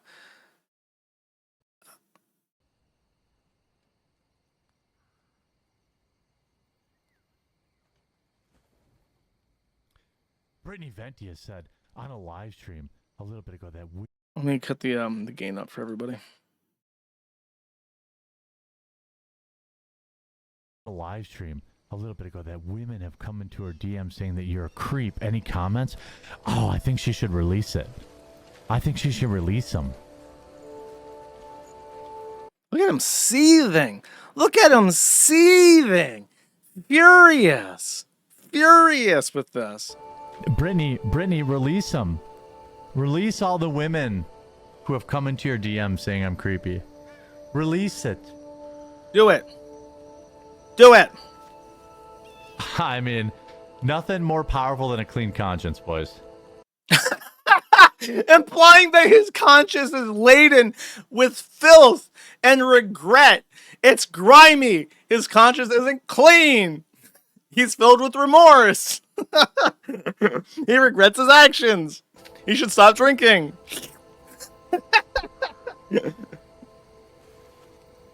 Chaser! Shot chaser! Buddy! It's like an Ethan Ralph Nick Rekieta situation. It's finally we have what we've all been waiting for. Ethan Rekieta in the flesh. Brittany, release him. Put him out there. Do I just ignore the scroll to come back later? Oh, by the way, I don't even know why. I don't know if this is actually a reference to Rekieta or if this is just a meme that just floats out in the ether, but I've always referred to Baldur's Gate as Baldo's Gate because that game came out, I think, in the middle of the Rekieta drama. I don't know if he ever played it, but the fact that he's playing Baldur's Gate is like a meta level of funny to me, and that might even just be an in-joke between me and like friends. But I don't know. It's extra funny to me is what I'm trying to say. And I don't know if that makes sense to anybody else.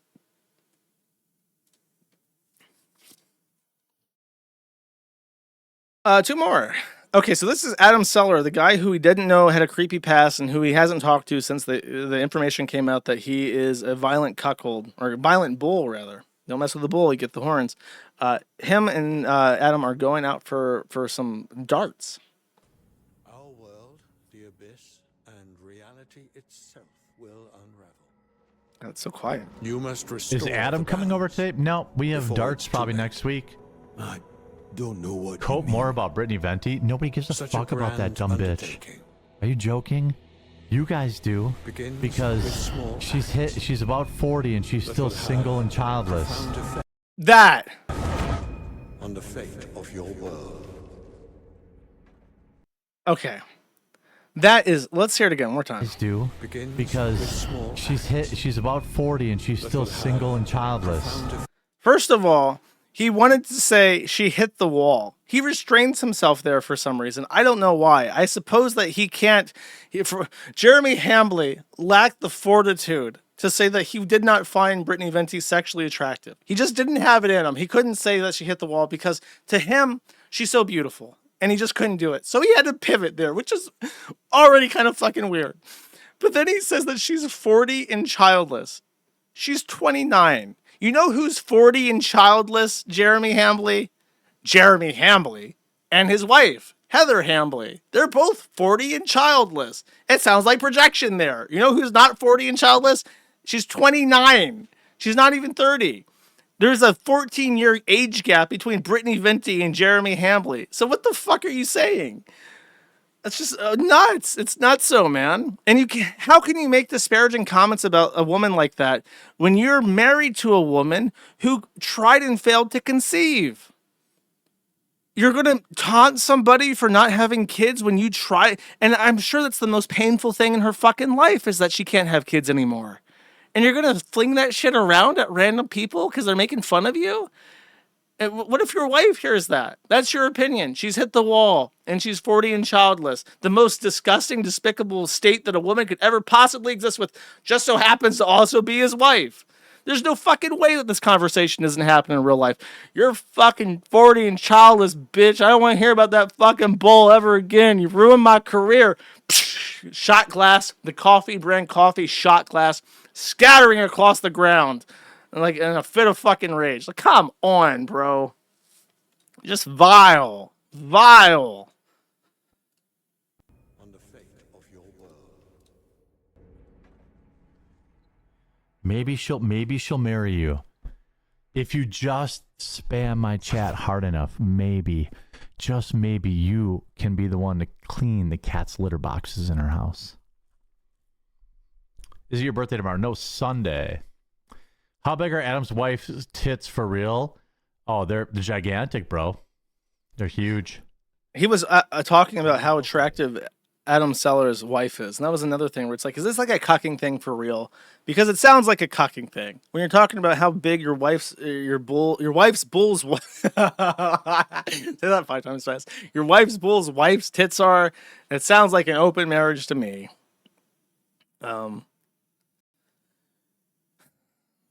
Next, that was just from his Baldo stream, like on yesterday.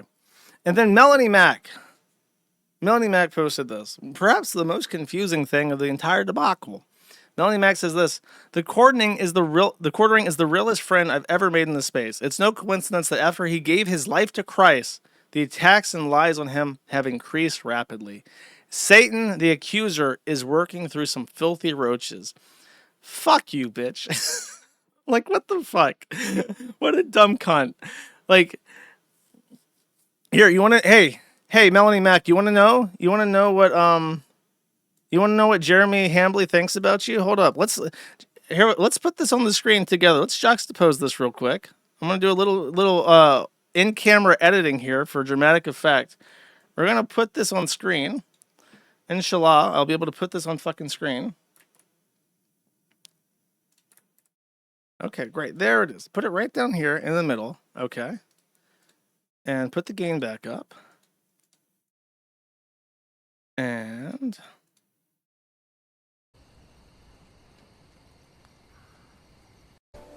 who have come into your DM saying, I mean, nothing more powerful than a clean conscience, boys. Wait, is that not the one? No, that's the shot chaser one. It's the other one. Is it your birthday tomorrow? No, Sunday. How big are Adam's wife's? Wait, no. Just maybe you can be the one to clean the cat's litter boxes. If you just spam, maybe she'll marry you. If you just... Where's the clip? Where's the clip about Ritty Bitty? On the fate. She's about 40 and she's still single and childless. There we go. Because she's about 40 and she's still single and childless. Let's confuse things a little bit more, shall we?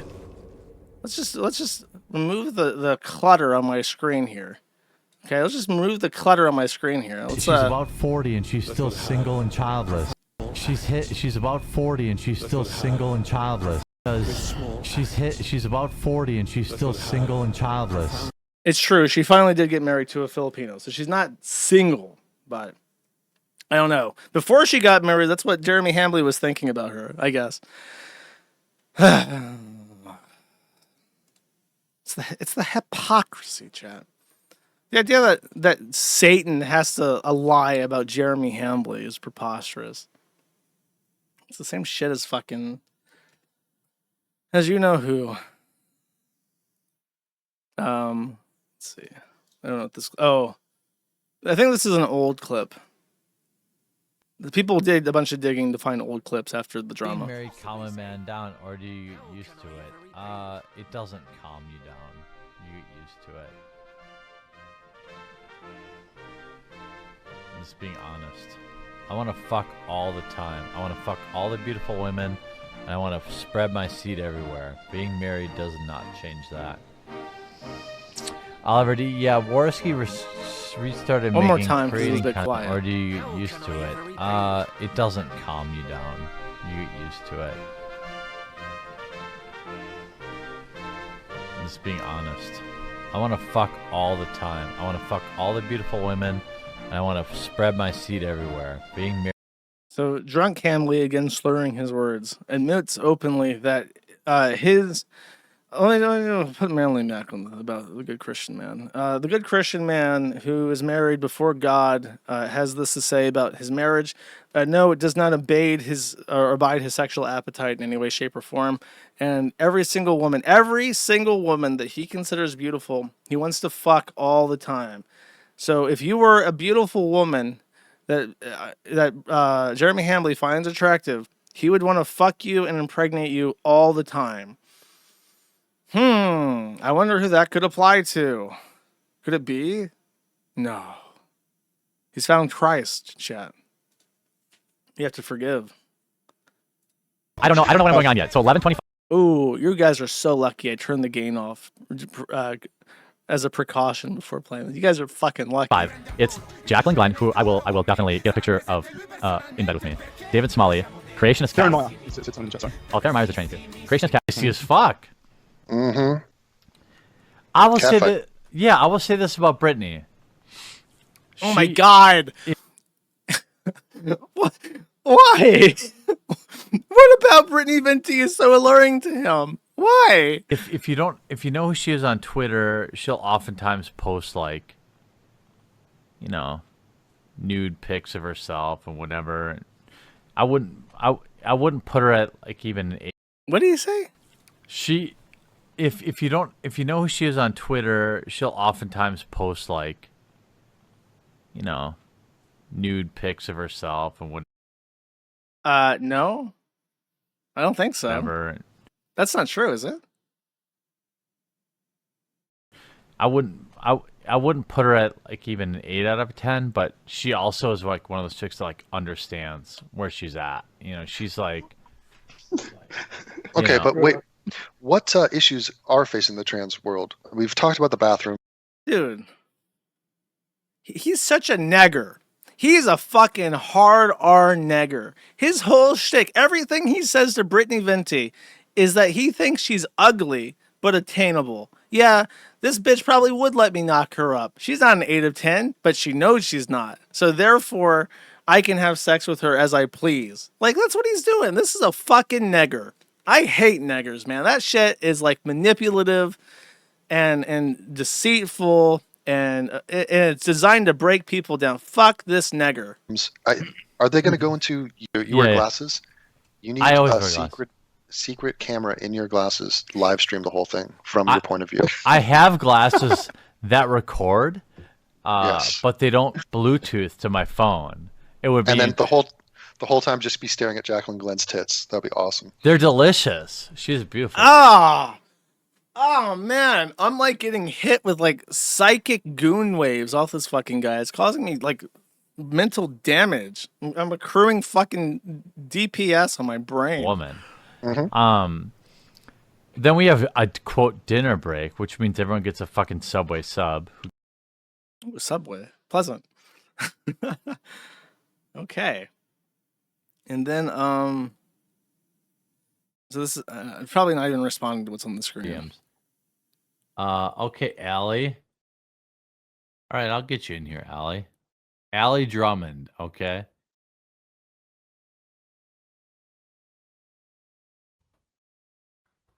Okay, I'm going to require cam on for her. Okay, Venti's going to be here. I'm going to require. Listen here. This is part of the exchange. I will put you on my wonderful pedestal, the quartering, expose you to 4 million people, 8 million people, 22 million people via my YouTube channel. However, you must understand that this is an exchange. And your part of the deal is that I get to pretend I am beset on all sides by beautiful women. So if you would like your exposure, you need to make sure that your pretty little face is right next to mine so everyone knows that I am a big deal and I pull mad bitches. Let's make sure that we're understood here. We're about to bring on all the boobies. Oh, I need a vagine in this chat so I can go pee. I Oh gotta my pee so God, bad. bro. One of these girls better show up. One of these trifling bitches better show up on my stream. God damn it. Shout out to the 6. I'm gonna have a boobs McGee in 2 minutes. If you want boobas, you have to get me. Everyone who's watching, Spiritually you want Indian. me to bring you Dude, boobas? he really is spiritually Indian. He has like a bullshit degree in business. He didn't go into his actual line of work. He's like trying to push all these fucking bullshit white label products. He acts like such a big deal. My good sir, I get 60,000 live viewers across all of my channels. Mr. Evil Eddie, sir, would you be interested in doing business, sir? However, for my Izat, sir, you must terminate the dreadful, vicious lies perpetrated by the Kino Casino, sir. Also, if you have any bobs in Virginia, I would be pleasing to take some. Leave a like on the video. Okay, so let me tell you this. I said I would bring you. What is the message that it's responding to? Batgoat says, same old, I'm a fat, dumb, and happy in Cali for another few days to week. They home to... This guy, dude, the Quartering's viewers must be properly fucking dented, because this is not... This ain't English. Let me tell you this. I said I would bring you mad cleavage. Allie is in the waiting room wearing only a bra. And if there isn't... Married man, by the way. 5,000 likes on this video, she's going to put on a lame-ass burgundy sweater to join the stream. So leave Married pregnant woman. She's pregnant during this? Oh, lady, get some respect. Like right now. And then I'm going to bring Allie on. I'm going to run.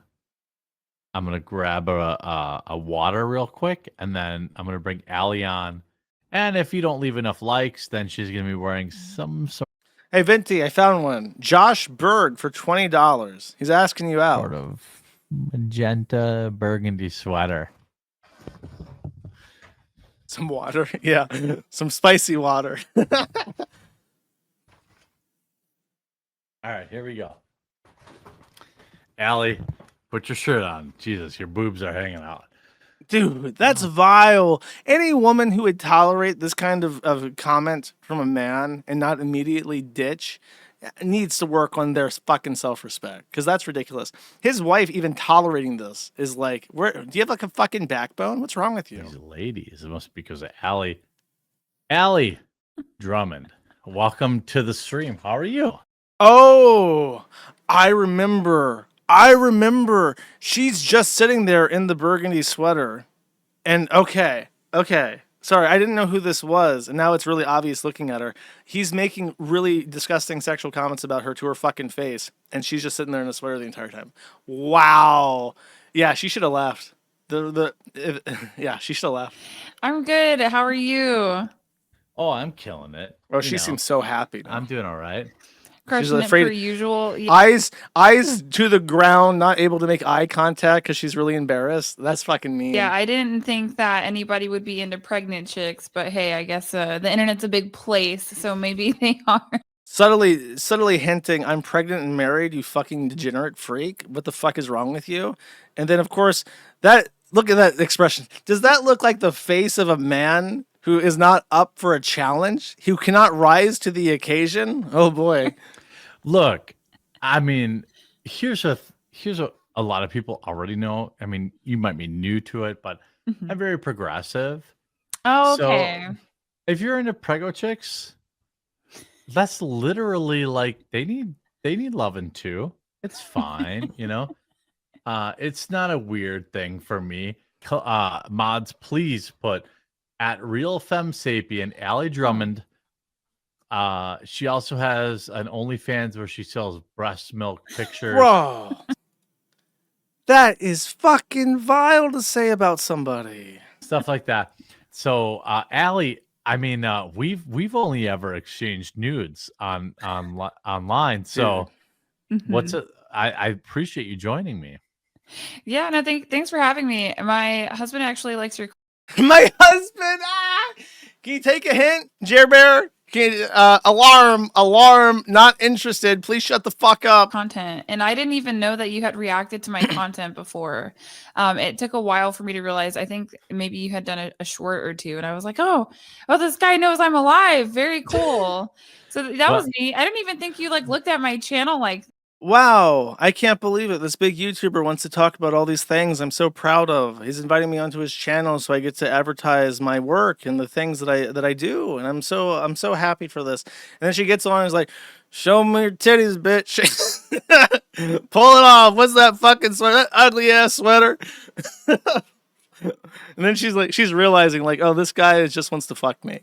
And he like probably jerks off to me. That's like really gross. That Well, it's obviously before. Like, imagine, honestly, I hate to be posky here, but imagine how demoralizing it is to like think that you have an in with somebody because they're interested in what you do and you're like your career, and then you realize, oh, he's just trying to fuck me, and he doesn't give a single solitary fuck about any of the shit I want to talk about. You're pregnant. Now that I know you're pregnant, I've moved on. I don't give a shit if you're bursting at the seams pregnant. You need to put out a new video by Monday, okay? Do we agree by Monday? Oh yeah, well I was probably gonna stream tomorrow. No. Oh, dude, he's doing like a thing where it's like he's giving her an order so that if she'll be like, yes, daddy, of course I'll go do that. And she recognizes this and immediately has to be like, well, I'm streaming anyways that day, so that he can't gratify himself thinking that he calls her to do something. No, don't say that by Monday because I told you. Yeah, I've never seen this clip before, by the way. that's because you told me, and you have way more subscribers than me, so I'm gonna make the video. You got it. Kalia, please link her YouTube channel, and every video she puts up from here out forward is because I told her to. Like I just said, bearing on before you, kind of a big deal to follow, but Yeah. like even me, who Tim refused to say the quartering, which is obviously my YouTube channel. Subscribe today if you want a big peepee or big boobies. Like he calls me Jeremy Hambley, like my legal name. I mean, you have almost 150,000 subscribers. You're not small boobs, you're dude. Well, I still feel small because you ever meet somebody who has a big YouTube channel and they start acting like they're famous, and you're like, Never. wow. I don't kick it with people like that. And I'm on the spectrum too. I'm diagnosed. You ever met Jeremy Hambley, this fucking blowhard piece of shit? Asperger's, so I can say it. Oh, what? But you seem like very normal. What? Yeah. Shout out Asperger's crew. Let me first so you jumped in. I did. You demanded it. You sent me all sorts of weird nudes. But like, dude, I don't think you're ready. Dude, he's so gross. Like I'm sorry to keep pausing, but it's like I need like a break. I need like reprieve from this fucking barrage of like psychological abuse I'm being exposed to. I can see you have this weird Greek restaurant background behind you. How dare you? But like, I have to go and pick up my dog's poop tomorrow morning. Okay. Yes. So no matter how many zillions I make on YouTube, I have to put my dog's poop in my hand and then put it in a garbage bag. Jeremy found his wife on Epstein out. No, I like fully developed gigantic boobs. You're not gonna find that on 12-year-olds. I'm a boob guy. Okay. Dude, she's literally just texting. She's probably like texting her husband, like, don't ever put me on show with this fucking guy ever again. Okay. This is oh my Allie. In private, if we were just hanging out in the champagne room, which we normally would, unless other than you being gigantically pregnant. Oh, thank you. But like, I would be like, Allie, are you freaking kidding me right now? I'll send Anna the link. Okay. Oh, you want her to come? Okay. I have it for her. I want all women to come, Allie. All the chicks. Finally, I need backup. SOS. I mean, all women, yeah. But like, I'll send it to her. I have her DMs. I don't even know how she made her way on the right. And this the right conservative. I don't know, whatever the heck you want to call it, right? The good wholesome people. Center right conservative Yeah. space or whatever. I don't even know how she ended up over there. Anytime somebody gets canceled, I have to guess. I don't know. Yeah. There are many prominent conservatives who DM'd me and were like, bro, I really want to call her out, but or like, I mean, like, I'll drop them all. Like, I don't my viewers, you know, there's 5,500 people here right like now. they wanted to call that lizard chick. Yeah, of course. What do they want to call her for? What for? I'll tell you. Okay. Like, my viewers know that I literally never say shit that I can't back up. So, like, do I want to ruin these guys' career? Oh, not really. He's such a fucking trip. They pulled this up because it's so uncomfortable because he's being gross and weird. But like, let's shift back to the PPP thing. He's always had this mindset. He's always had this mindset that he's like a kingmaker and he can wipe people off the face of the fucking internet whenever it conveniences and pleases him. No, but I'm gonna say something that you can't say, but I know you'll agree with. Probably is like, dude, on the right, they suck balls. Like I will prove everything, you know, I mean, like, I'll say this guy's a cuck or whatever. If a girl says it, it doesn't matter. If a guy says it, he's also a cuck. So, like, I've been around this space for a long, like, I have a partner in a podcast. Did he just say he's very... Hold up. Around this says, if a girl, you know, I mean, like, I'll say this guy's a cuck or whatever. If a girl says it, it doesn't matter. If a guy says it, he's also a cuck. So, like, I've been around this space for a long, like, I have a partner in a podcast that I do. Oh yeah, I love her. Well, he's basically saying that he's very familiar with cuck culture. Is what he's saying. Love her too. Yeah, we both love her. Yeah, we both love her, but I don't want to like drag her through. Maybe Anna. Hello. Oh my lord! I love how much women hate her just because she's so beautiful. Like that can't not be the reason. Like you're obnoxiously gorgeous. It's not fair. Fuck off. Be you. uglier, Anna. Gross. Please do it for me. Yeah. I was pretty ugly before I learned how to do my hair and my eyebrows. Oh yeah, and you were blessed with gigantic boobs. I mean, I'm bringing Brittany in, dude. Okay. Oh, Brittany God. There's like a trend here. It's like the entire Brittany Venti, Jeremy Hambley ensemble. So he's gotten. This is definitely a thing where he's like, I have to surround myself with women to show what a hotshot I am. So he got Allie, who apparently I looked her up. Apparently she's like a trad wife, like LARPer. I don't know who she is. Maybe she's nice. I don't know who the fuck that Star Wars girl is, but it's very obvious what she's doing. And then you got Brittany Venti. Okay, so he's like trying to build himself like in his mind, this is the first brick. This is the cornerstone laid for his ideal harem. Okay. Brittany, are you? This article is also clearly referencing you, Brittany. Since when did you eat human? When did you start eating humans? And by the way, all three women in complete shock and disgust at that comment, and with no possible understanding of how to respond to this. Britt, are you live too right now? Yeah, I am. Okay, so Brittany Venti is also live, and if you go to her channel to watch, she has a nip slip. I don't want to say when, but it does happen. Oh, dude, the ick. She's not even doing dude. And Allie's smiling at her like, haha, now you know what I'm talking about. And so look at the fucking smirk of this. Like, it's like a downwards smirk. Watch her face. She's gonna like the corner of her lip will go at 45 degrees in like the slightest downturn curl ever. But it does happen. She and her best friend Amanda started this shit. Anna, why are you such I'm a not bitch? starting my fucking self. Am I supposed to believe that Tim Pool didn't jerk off into a fucking McDonald's napkin reading this? Oh my god. Thank you so much, Quartering, for having me on. Britt, are and you live everyone right here now? on. Yeah. Are you live right now? Yeah. So Yeah, if you want, I'm not going to be offended. Brittany said she's going to pop a nip later. Maybe. Dude, he did it again. He did it again. Brittany said she's going to pop a nip later. Maybe. No reaction, no response. Like you can just see in her eyes, she's like desperately trying to figure out how to disconnect from this fucking call, like as quickly as possible with utter So many urgency. of Tim's regular guests and or current staffers have done porn. Yeah. That, I mean, like literal. I mean, like it's kind of weird, Allie. Yeah, I know you see, but like, I mean, like between Cassandra, Honestly, Jack. Yeah, good for her for leaving. Like that's the correct move. I have no idea why either of these women subjected themselves to this, like especially after she left. Like that should have set the stage. Like, okay, it's time to fucking go. Like this is ridiculous. Murphy,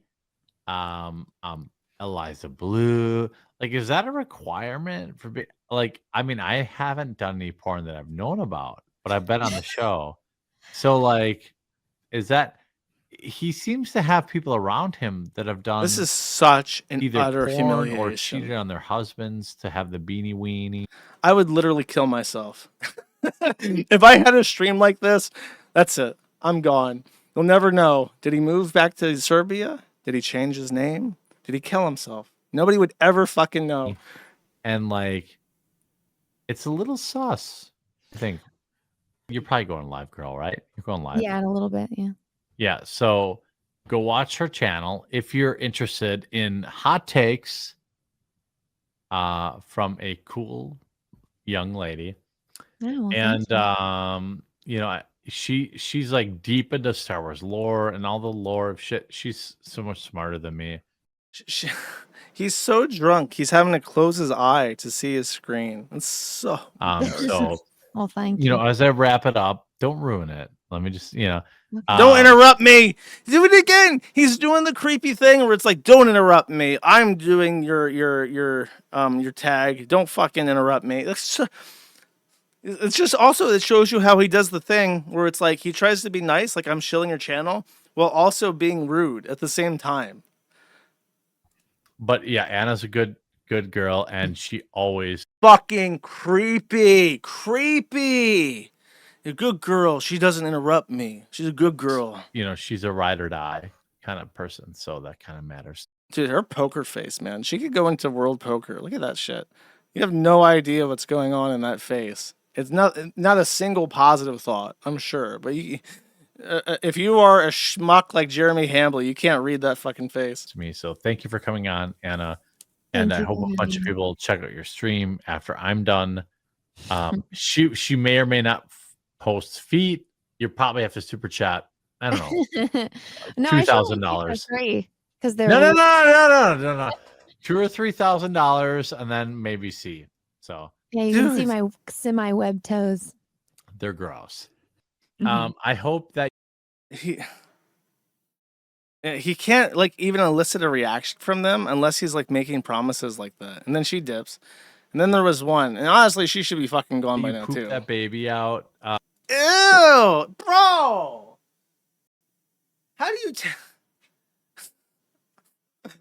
with minimal rippage and bro? I can't get a second in. I'm taking psychic damage. I'm about to pass out. My HP bar is very low at this moment. You know, if you want to follow Allie, and I'm going to read all the super chats after I release Allie, because she works. For me. She's one of my many.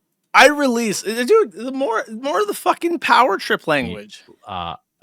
Dames in my stable. So Yeah, I'm not Allie, really- I put out fucking 7 videos a day. All right. Yeah, I know, I You know. know, yeah. Put your boobs on the table, okay? Bro, it's that, you know how when you play Pokemon and your Pokemon has really low HP and you hear that doo doo doo doo doo doo. That's my fucking mind right now. Doo doo doo doo. Thanks for coming. Poop your baby out. I assume they come out of the butt because I'm a man and I've never seen it happen. So I Mhm. assume that happens. So do that. And Allie, DM me if you need anything. So, I'm Is around. this the woman he drank the breast milk of? No, you're full of shit.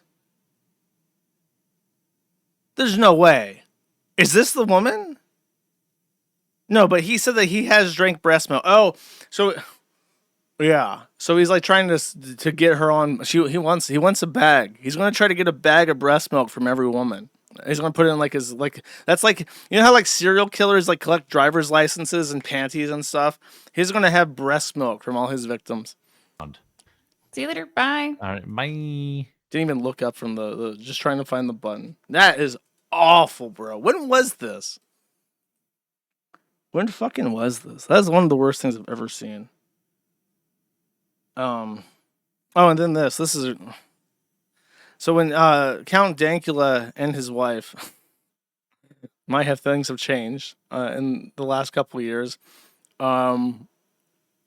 announced their pregnancy. And just their pregnancy. Actually, this is the gender reveal, so she's further along. But he says, "Congrats, buddy. Start the clock, boys." So he's saying, Dankula, we're friends. I'm counting down the days until I can legally fuck your daughter. Just awful. No, and then he does it again. He does the second tweet. That was the second one, like 14 minutes later. But then he says, the age of consent to any form of sexual activity is 16 for men and women. So he's counting down the days. Like literally, he makes the same joke twice. So grimy. Grimy boy. There's one more. I have a clip from Venti. I guess I'll play this first, and then I will find that one thing. Hold up.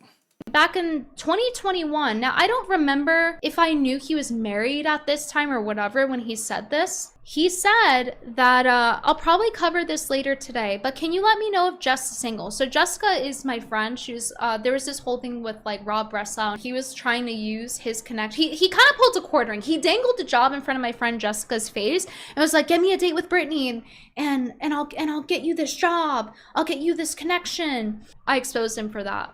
So I'm pretty sure that was the context for this. He was like, let me know if Jess is single. I have a hate crush on her. I'm sure you know that's a hate crush.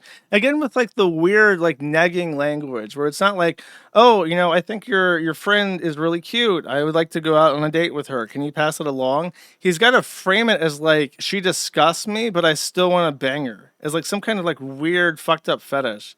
It's definitely... He's definitely into like power and control type shit. He comes across as like masochistic at this point. Joke, but I'm compelled to say it. I think from thus far, from what we've seen, it's not been a joke. So this has been going on for a long time. Okay, now that we have that, I have one more clip that was not on my roster, but I was thinking about it, and I don't think that this made it in for Media of the Year. This is December 2025. I'm going to officially nominate this clip for Kiwi Farms Lolcow of the Year, Media of the Year. I might have to do multiple categories depending on how, because there was a lot of media last year. But I'm going to find some category for this because this deserves an honorable mention. This is one of my favorite things I've ever seen online, and I'm going to break this down for you. I've already covered this, but I love this clip so fucking much that I'm going to cover it again. So if you don't remember, I think that this was at... I want to say this was TP USA. Correct me if I'm wrong. I want to say this was TP USA. AmFest. Okay, AmFest, not TP USA. And he got a actual stall. And the whole thing was a fucking disaster. There was a whole scandal that PPP banged on about for a very long time about how he claimed he already bought the tickets and then was asking people to reimburse him because he variously claimed that he wasn't going unless people gave him money. Then he claimed that he had the tickets and wanted money back to like reimburse himself for the expenses. Yada yada yada. Whole point is he gets there. I think it's in Nevada or something. All of them are out of state. And so they're talking, and Jeremy Hambley is conspiring to get Melanie Mack, who at this time is not yet married, but maybe in a relationship, I don't know, is conspiring to get Melanie Mack back to his apartment. And we're going to break this down on a second-by-second basis, okay? Yeah. Melanie and I will be watching the football game tonight, and... Okay, Melanie and I will be watching the football game tonight. Melanie Mack has a face of utter fucking contempt as soon as he says this. But we need to look at the hero of this clip, Hannah Claire, who is a knight in shining fucking armor. Watch her face as soon as he says that, literally within a fraction of a second. Knight and her mouth opens. And she like gasps. She gasps hearing that. And look at that face. That's not a fair, like she's going to say, "Oh," but look, that's not a happy face. She's concerned. That message was not delivered to her. You would think her friend and coworker, Melanie Mack, would indicate to her if the boss was going to be spending some alone time with her after the thing.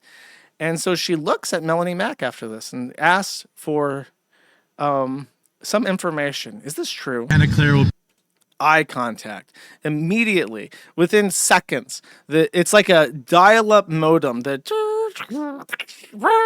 handshake is initiating, and we're about to deliver message at approximately 3 kilobits per second. Okay. Claire will probably be going somewhere. If you blinked, you missed it. Be going somewhere family orientated. I can't watch football with you guys. Now, Melanie Mack has delivered her message to Hannah Claire, and Hannah Claire is booting up the response package, helpgf.exe. Her response package is to immediately interject herself into the conversation, which she does, or interject herself into the plan so that Melanie Mack is not alone with Hambly, who gives off dangerous, rapey vibes here. Yeah, I would love that. Oh, yeah. Melanie Mack accepts. There is a full handshake. TLS has been established. There is now a secure pipeline between them, and they will be going together. Now, Melanie Mack accepts this before Jeremy Hambly has any opportunity to interject and say, "You're not fucking welcome, Hannah Claire. Get away from me." Now watch his reaction to knowing that his night plans have been completely ruined. Wow, thanks, Melanie. Look at that. Look, you can't get body language any more clear than that. Wow, thanks, The look to the side. He looks to the side and rolls his eyes, defeated. This guy has been planning this night one-on-one with Melanie Mack for probably months. As soon as he knew that this convention center was happening and that they'd be going, he bought these tickets to put up this booth specifically because, in my opinion, it would be his only opportunity to get Melanie Mack fucked up and alone in person in his life. He has probably been fantasizing and goon maxing to what he was planning to do to her for months on fucking end. And then in this 1 second, literally in a 6-second span of time, it's over. And that's his reaction. That's his actual physical flinch to having his dreams crushed in the hands of Hannah Claire. Oh, yeah, that would be... Wow, thanks, Melanie. I would love it. Yeah. We just didn't know if you wanted to, but I would love it. I'm great at watching sports, and by that I mean I'm solidly okay. Well, yeah, well, we got to figure out where we're going to go. I have a dinner place I want to go, but I got a call.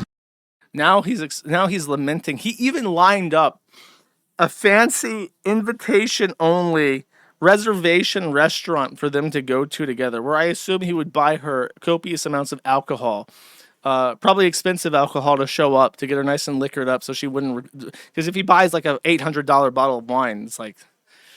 Can she say no? Hambly's hoping she won't. So now he has to change his reservation. He says. Okay. Football game tonight. Now, check it out. Here's the slow-mo. Here's the slow-mo repeat, zoom and enhance of the TLS handshake, the girl-to-girl femoid communications. Check it out. And Hannah Claire will probably be going somewhere. Claire will probably be going... She literally mouths to her, "Help me." And she immediately, within a second of that, takes the opportunity to say that I wasn't invited, to which Melanie Mack says, "Of course you can. Of course you're Hannah Claire. Hannah Claire, my best friend and coworker. Of course you're invited," which causes the flinch, which causes the actual physical fucking pain. Wow, thanks, Melanie. My nighttime schemes that I've been scheming for months on end dashed in a second. Honestly, I don't say it very much because I feel like it's a little bit overused, but Kino, chat. Pure Kino. And so that is, I don't know if we have a list of media of the year for locale of the year for 2026 going yet, but it's got to be there. I know it happened December 2025, but you know what? It's got to be there. And she got engaged right after this clip. Well, I guess I got to make it official, or I'm going to get fucking molested by my boss. Okay. Very cool. And chat, I think that's it. That's the Jeremy Hambley segment. I've been going on for almost 5 hours, which is very unusual for me. But that was great. I had a lot of fun. So yeah, I guess I'll read the super chats now. I'm gonna probably take down this live on YouTube, and I'll have the clip guy clip out the Jeremy. I think I correct me if I'm wrong. I'm pretty sure everything that I talked about during the Hambley segment was acceptable above board for YouTube. So we'll clip that out and put it on the channel. But yeah, this is a little YouTube. YouTube is invited for this one. It's a special occasion where everybody's having fun. So now I will read the super chats. And of course, everybody's welcome to say I like to interact with the chat after the stream. Cool. Excellent. Yeah, I don't have any Reddit content for today. I'm sorry. Okay. Let's super berries.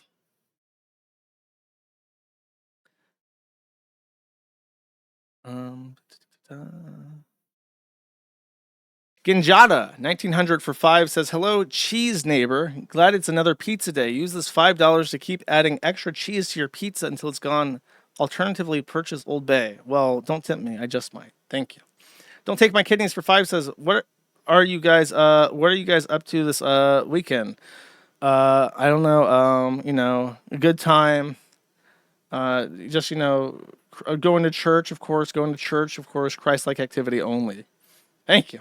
Kurt Eichenwald, Anime Masturbator for 10 says, glorious Kiwi Emperor, I didn't know Hambley was such a massive fagot homosexual, and I don't know what it is about you that attracts so many shower texts. Like I said, I think that I just come across as approachable. And I guess people just assume that nobody's ever tried to take advantage of me and persuade me to do things that doesn't make sense.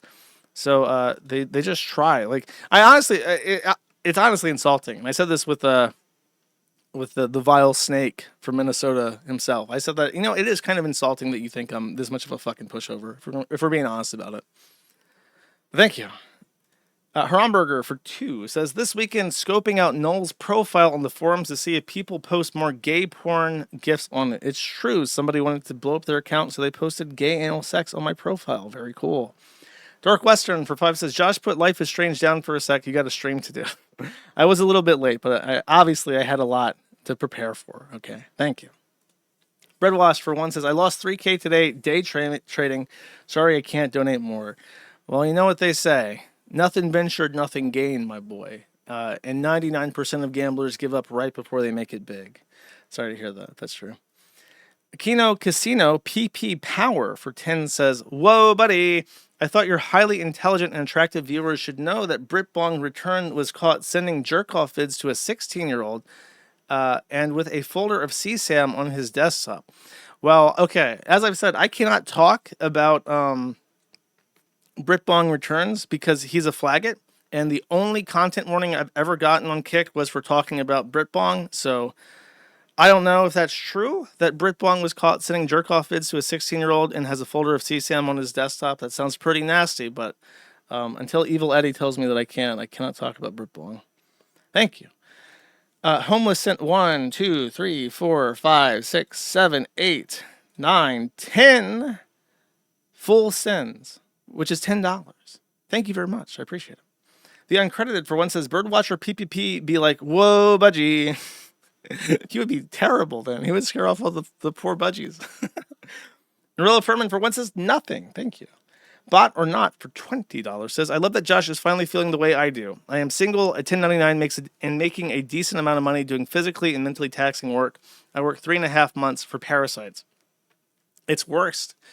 I mean, obviously you work a real job, and so I can only temper my complaints so much. But it's like, I have had to do so much and sacrifice so much to fight a system that then, as my reward, I have to pay into, despite it being the system that fucked me over to begin with. And it's just the worst. I'm paying taxes so that the courts can function and Russell Greer can sue me and take more of my fucking money by legal expenses. You know what I mean? It's just like, I can't think of a single thing the federal government does. All right, thank you very much. James RCO for 5 says, people who have paid into SSI forever, who had good jobs when they retire, end up having to pay taxes on their retirement SSI. Fuck them. Thank you. James RCO also subscribed for a month. Thank you. Foxes for 5 says, wait, Josh, you're telling me that I inflict psychic damage on you just by sending you money? What a weird way to ask for money. I didn't say that. What are you talking about? I mean, if that makes you feel better, then yeah. The bigger the money, the more I hurt. Thank you. David S877 for $25 says, luckily my tax refund arrived. Have some money to... regarding how much I have to pay tax on Super Chats. Yes, I remember. Okay, yes, that's true. Have some money to return to the government. Thank you very much. I'm sure they'll be very pleased. Sneeda Sandy for 1 says, can I get an 07 in chat for the hero of Caledon University, the Janny? It's true, and someone pointed out that the Janny survived Life is Strange. The second one, so that's good. Bussy Buffet for $20 says, your rant here. Now, I've been told that your rant here is the default message on Rumble, and you can't send an empty message. So he just sends your rant here. I think he's also explained that to me, and I have forgotten it. So my normal diatribe about, well, I don't really have a rant doesn't apply. However, I do have a rant, and that it's that Jeremy Hamley should just get the fucking divorce over with, because it's obviously that he's in a fake fucking relationship. Thank you. Saxon Bear for 5 says, if we deported all Indians and then nuked India, we'd be in great position to finally start looking at domestic issues clearly. There's a lot of domestic issues that we have to clear up before we can look at domestic issues, which kind of is a paradox, which is why nothing ever happens, and we just slip further into decline. Citrus Addict for 1 says, depressoids neck yourself. A few months later, proceeds to rant about how debilitatingly depressing it is to live as a U.S. taxpayer. Solipsism. Listen, it's true. Both are true simultaneously, okay? You just have to reconcile that. Porglack, for 1, says, I'm going into a meeting with my blue sky brain boss and then giving blood, so please only be kind of racist as I blast you over the Bluetooth speakers so as not to offend the phlebotomist. Well, we love our phlebotomist, chat. I would never, ever say anything towards a phlebotomist, ever.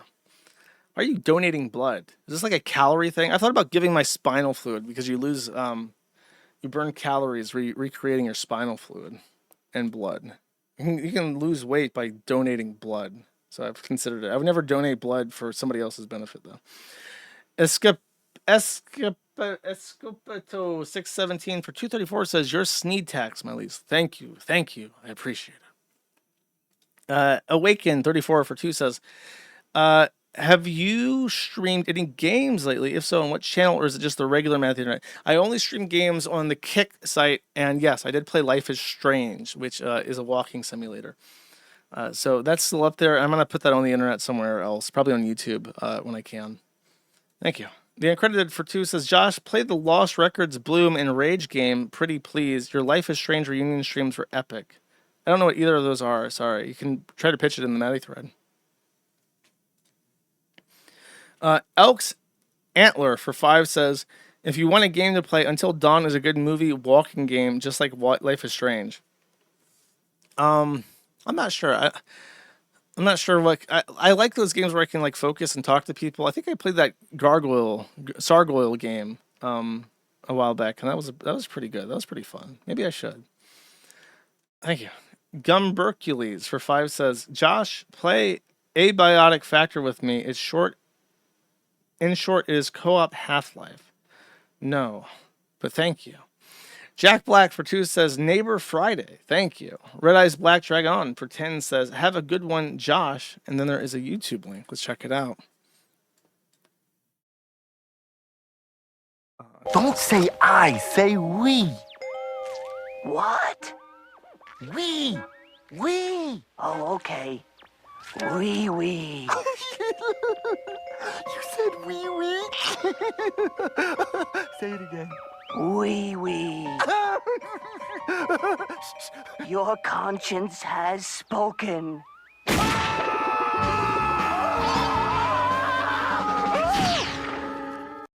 Yeah, that was a really fucked up show. I remember now why I didn't like it as a kid. Thank you. Ace of Sneeds for 5 says SLBGT. Chris Chan predicted this. Chris Chan predicted a lot of stuff, and it's actually kind of scary how much Chris was a trendsetter. Thank you. Borello Furman for 2 says, if only we had more money for them programs and youth centers, if all the kids was playing a little more ping pong, they wouldn't be doing crime. So true, King. Say your piece. A black woman is speaking. Please listen. Unkind Nacer for 2 says, the best part of Japanese culture exchange on X was all the Japanese BBWs I got recommended. I only got Japanese people who were like anti-immigration, but apparently other people got like Japanese homemakers and I guess Japanese BBWs. So I guess the algorithm knows you. Logistical Nightmare for 10 says, motherfucking tax-free, biatch. Tax-free is so true. It is tax-free, matter of fact. Thank you. Vodka Blood Zero for 5 says, damn, late today, replay later, mad at the insurance today. Well, that's understandable. Please enjoy the replay. Thank you. Sneedo for 10 says, Twitter link. Let's check it out. I don't know what this is.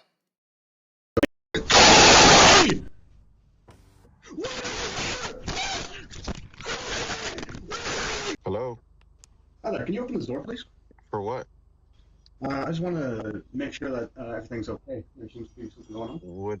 What do you mean? I don't know, I just figured I'd check on something. I don't know what you want, man. Get out of my house. Open this fucking door! He kicked the door, and the solid door like reverberated him that he lost his balance and literally fell backwards. Where's your daughter, man? Where's your daughter, man? What are you talking about? Where's your daughter? Yeah, I would just get a gun and say, if you don't leave, I'm shooting you. I think that's legal in Florida. Thank you. Meow Meowing subscribed for 7 months. Thank you very much. I appreciate it. Kutad for 5 says, will Greg Abbott go to the same place in hell as FDR? Also, Suffragam boy Jeremy Hambley. Yes, I actually said that already. He will. Thank you. Sneedo for 1 says, so the Indians replaced the Mexicans in that part of Texas. Literally. If you look at the maps, that's literally what happened. Foxes for 5 says, one day Governor Greg Abbott will stand for his crimes against Texas. These fucking, I don't know, I don't have a fun word for that one, are hogging all the IT jobs and I hate them more than you. Also, +5 tax-related psychic damage. Thank you very much. Sneedo for 1 says, funny how only the Pakistani wants to snitch on the Indians. He probably escaped the shithole next to India only to move to a Texas city that eventually turns into Jeet Central. That's the way it goes. You literally can't run from them. That's why I came back. Logistical Nightmare for 10 says, literally the moment I thought you're cold, he's cold. Josh says it. Streamer is on point all the time, every time. That's because every time I hear let that sink in, I think of the meme. If he's cold, if you're cold, he's cold. Let that sink, let that dog in, or let him in, is how it goes. But I hate the expression let that sink in. It pisses me off. Eskil Wilson for 35 says subscribe for 7 months. Thank you very much. I appreciate it. TP Deluxe for 5 says canned oysters. I had recently overcome my allergy of canned oysters and I had them again and they were good. So I did get over it eventually. It took a full year though. Thank you. Iron Halo Corp for 5 says, we're all living in America, sometimes Coca-Cola, sometimes war. Oh, that's a reference to Ramstein's radio. This is not a love song. I don't speak my mother tongue. It's a good song. I like that song. Thank you. Care04 for 1 says, Josh, your tax rent is missing a huge piece. The write-off deduction programs with strict eligibility, those don't show up as government spending, but have the same effect for when it's gays/boomers. Oh, yeah, so they don't have to pay. Yeah, dude, if you really got into you would never get out of it. John Tallis for 2 says, people are going to be put AIU on reviews, Josh. I can't stop them. Stan Standing for 1 says, my favorite Jeet Cope is when they say they're the most educated race on the planet, but when you press them, they admit the majority of their education was in India. It's true. They do say things like that. Lowland Tinrek, super chat $5. Thank you. Spingle Cat for 2 says, my autistic uncle really enjoyed the authentic cheese shop. None of the cheddar bullshit. And then it's a nice AI picture of me holding up cheese. Very nice. Thank you. Lowland Tinrek for 5 again says, given your recent Life is Strange playthrough and specifically speaking on the Janny hero, have you considered perhaps doubling your Janny's salary? I need to do something nice for them eventually. Thank you. Dirt Eater for 5 says, thanks for all your hard work, Mr. Moon. Will you be entertaining the quartering issue today at all? Not sure the agenda. The quartering thing, I don't know. It's not really my wheelhouse. I don't know if I'll be covering that. Thank you. Metal Hattie for 10 says, really been enjoying the locals content. Been watching you for years. Thanks for giving actual good life advice and not for spiraling into degeneracy. Thank you. I'm trying my best, okay? It's hard, especially when you gotta pay taxes.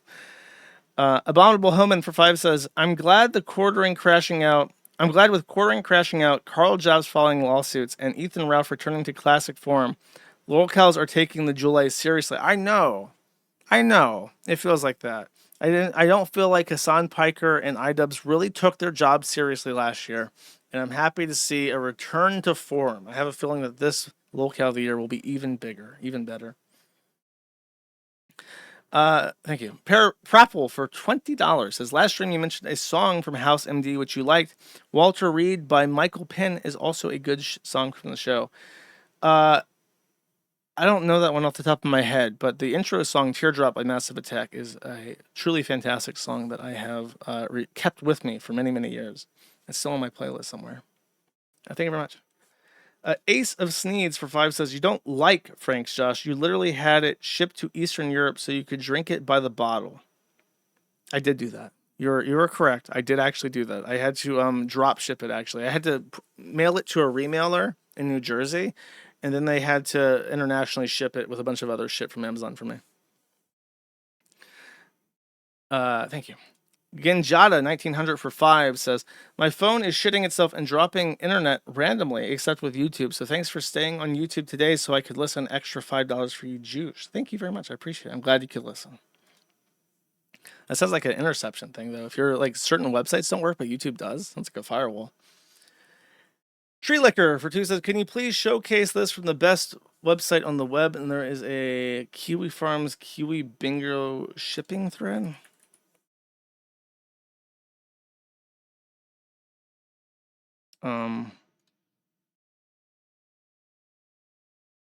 Mark off each checkbox that applies to you. When you're finished, add up the point value of each checkbox and watch and write them below. Use the scoring key to see how compatible you are. Hint, when you reach the train at the bottom of the page, that's how you know you are done.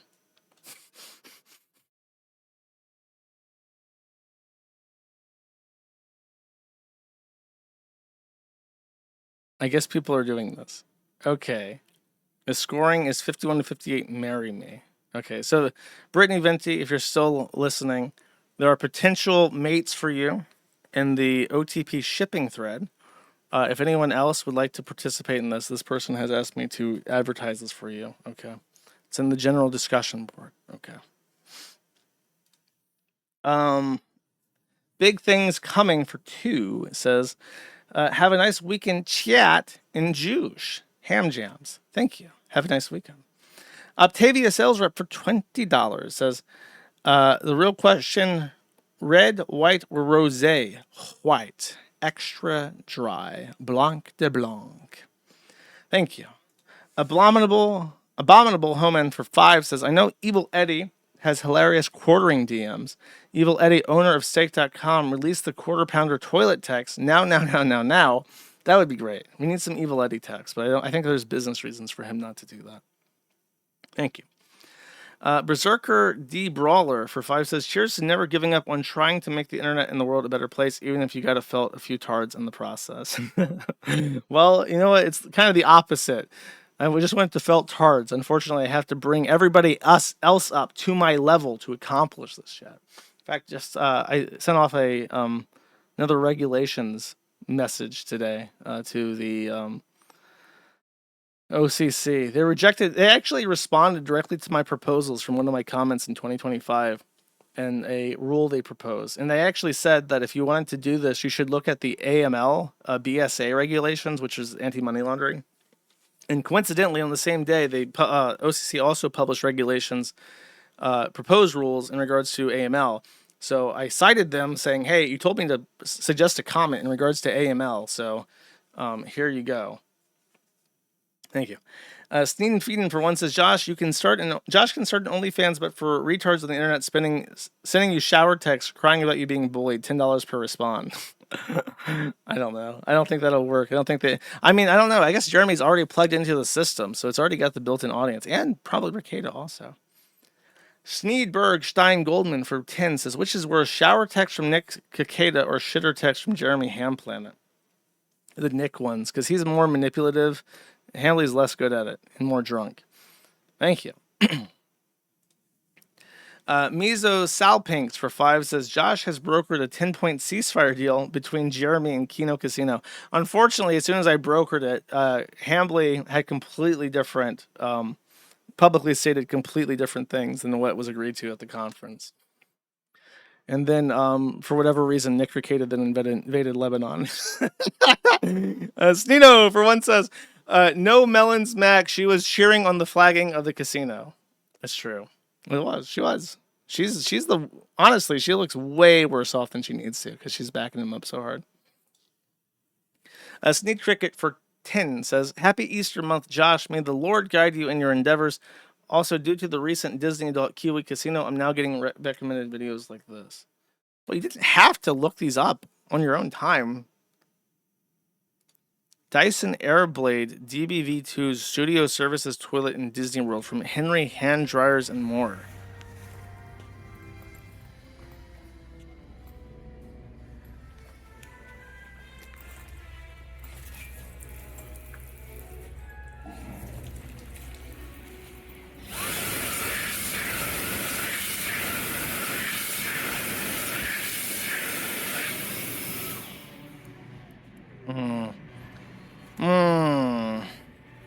Why do you give it a thumbs up? The other one didn't fucking work.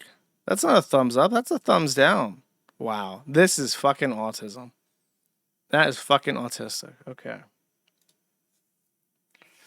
Thank you. Prapple for $50 has splurged out on some fancy cheese. I just might.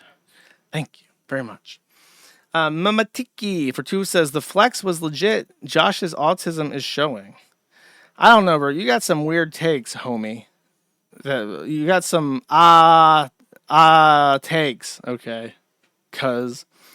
Ratlord 111 for 5 says, hey Jersh, hope you have a good weekend. I will. Thank you. Waken 34 for 2 says, Jeremy, it's funny if you guys could make fun of him for umming and erring to me, that means that he's doing it really bad because I have all sorts of filler expressions that I'm desperately wrangling with. Awakened 34 for 2 says, the Jeremy, I'm going to do evil, but your cool part has the same energy as don't come to school tomorrow. Yeah, kind of, but with actually no threat behind it. Thank you. The Pigeon sent a full send. Okay, these are all the people that sent a full send. We got Peter Seen twice, 4 times. Phil Adinko did it once. Mac IA subscribed for a month. Thank you very much. Berserker D Brawler for 5 says, hell yeah, I will always support and advocate for the Kiwi farms. Your battles on the uppercase I internet. Thank you very much. I appreciate it. Granted Warrior for 5 says, snack it up, Jer, not Jer, I guess. Stack what up? Who are we eating? Not flesh, right? Not human flesh, like he was talking about in his stream for some reason. Thank you. Mr. Ingo for 2 says, hell yeah, which is actually like a 200 times more than a hell yeah on Kick. So that's the exchange rate, I guess. Thank you. Just a famous butt for 5 says, anyways, how was your weekend? Pretty good. Thank you.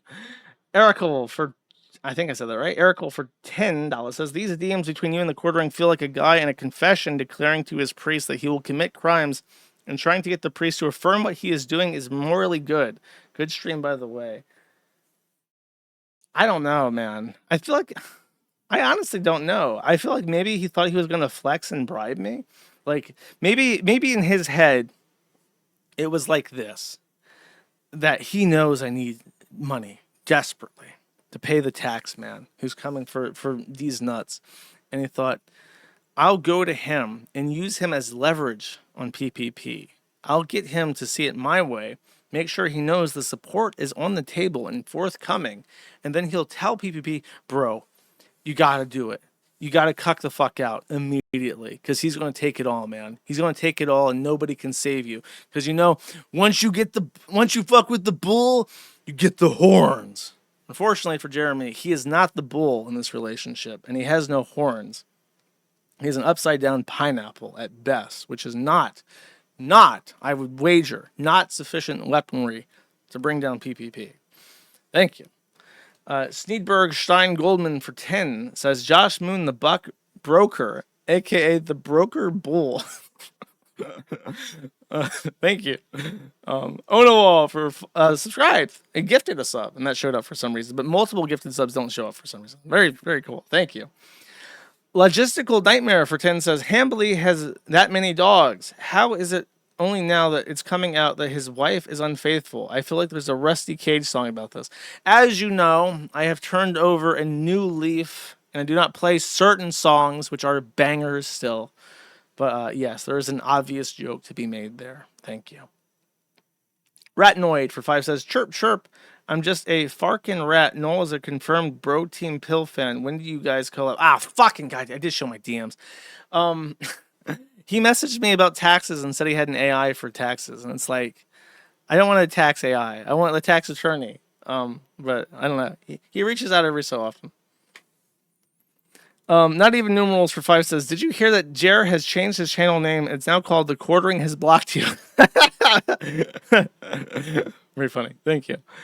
Sneeze Standing for 1 says, the narc fears the socially aware autist. Looking, I'm just cynical, okay? I'm just a naturally cynical person. Lowland Tenrick for 5 says, if I had 250 for every time a conservative grifter turned out to be a hedonistic opposite of their grift, I'd have at least $5. Here, have $5. There's a lot more than that, man. It's just the people in our circles that we see. I don't pay attention to all those fucking... I'm on YouTube, so I'll be polite. Those people of certain socioeconomic statuses, but they have a large grift empire, and they're all disgusting. They're all disgusting. They're all like pseudo-Islam, and they're all like, I'm going to spread my seed as far as possible. Thank you. Mamatiki for 2 says, Mac and Stinky are Henry Chadville only. Let's not play. Oh! He's saying that Melanie Mac and Brittany Venti are for Chads only. As opposed to Hannah Claire? Why is Hannah Claire not invited to that? You're going to say that they would never stoop to Jeremy's level. I agree, but basically any woman's too good for Jeremy Hambly. Why are you specifically excluding Hannah Claire? That's a fucking sneak diss, bro. Sneedo for 1 says, Albania is getting a new citizen. Oh, wonderful. Let's see what's up in Albania. Former New York City Mayor Eric Adams has officially been granted Albanian citizenship. Well, you know what? They can fucking keep him. Imagine wanting to be Albanian. Truly disgusting. Mamatiki for 2 says, Mac, a failed eye candy game journal. What you expect, grift. I would actually agree with that. Octavia sales rep for 5 says, how much do you want to bet that Quartering is a Reddit tier open marriage bro who bullied Heather into an open marriage and is bitter that she's having way more dates with him? My fucking life. I had this exact thought. I had a conversation about this, and I think that at some point Jeremy Hambly got his cockles open. He's like, I'm a fucking big shot. I got tons of money. I should be able to fuck all the bitches I want. So he told his high school sweetheart, again, high school sweetheart, that's who he married, just like the fucking snake, okay? And he thought, I'm going to open this relationship up. And then she had heard the disgusting shit he was saying on live. The way he wanted to knock up Brittany Venti, even though she apparently doesn't even find her attractive. And said, fine, let's open it up, big boy. Let's put your money where your mouth is, big boy. And then he went out and he's been trying to build his harem ever since. And unless he's paying for it, he's not getting shit. Meanwhile, the Sky Bull, Sky Roan, flying around Mile High Club, doing Skyhead potentially, okay, flown by a professional pilot in her private plane that Jeremy Hambly paid for, and all he can do is sit and stew over it and mauled and seethe about the Sky Bowl. Thank you. Hamburger for 2 says, Josh, time for 2-hour Hambly segment. Just kidding. It's fast, maybe 15 minutes. It's 3 hours of Hambly shaming. Thanks, man. And then there's like very erotic emojis there. Thank you. I surprised myself, okay? I was on a fucking roll. Jesus E5150 for 10 says, this is what an uncontrolled porn addiction does to a motherfucker. It's literally that. Honestly, he's properly fucking porn brained. The only thing that's like impressive is that he's still like so randy for women. You think he just goon constantly and never have time to do anything else. Usually when they get that porn sick, they stop having interest in like real women and they just want porn constantly. But maybe he's like one of those guys that's like a perpetual like whore enthusiast and just buys sex all the time, and that's like his thing as opposed to just porn.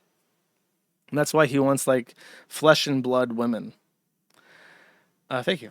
Sneeda Stanley for 1 says, you're going to carry that plight. And then there is a Russell Greer thread link. Oh, okay. The news dropped. I can say it. I'll probably cover this next stream instead. But so really brief recap. And by the way, this is special content for everybody who stuck around for the super chats. I appreciate you, the most hardcore fans out there.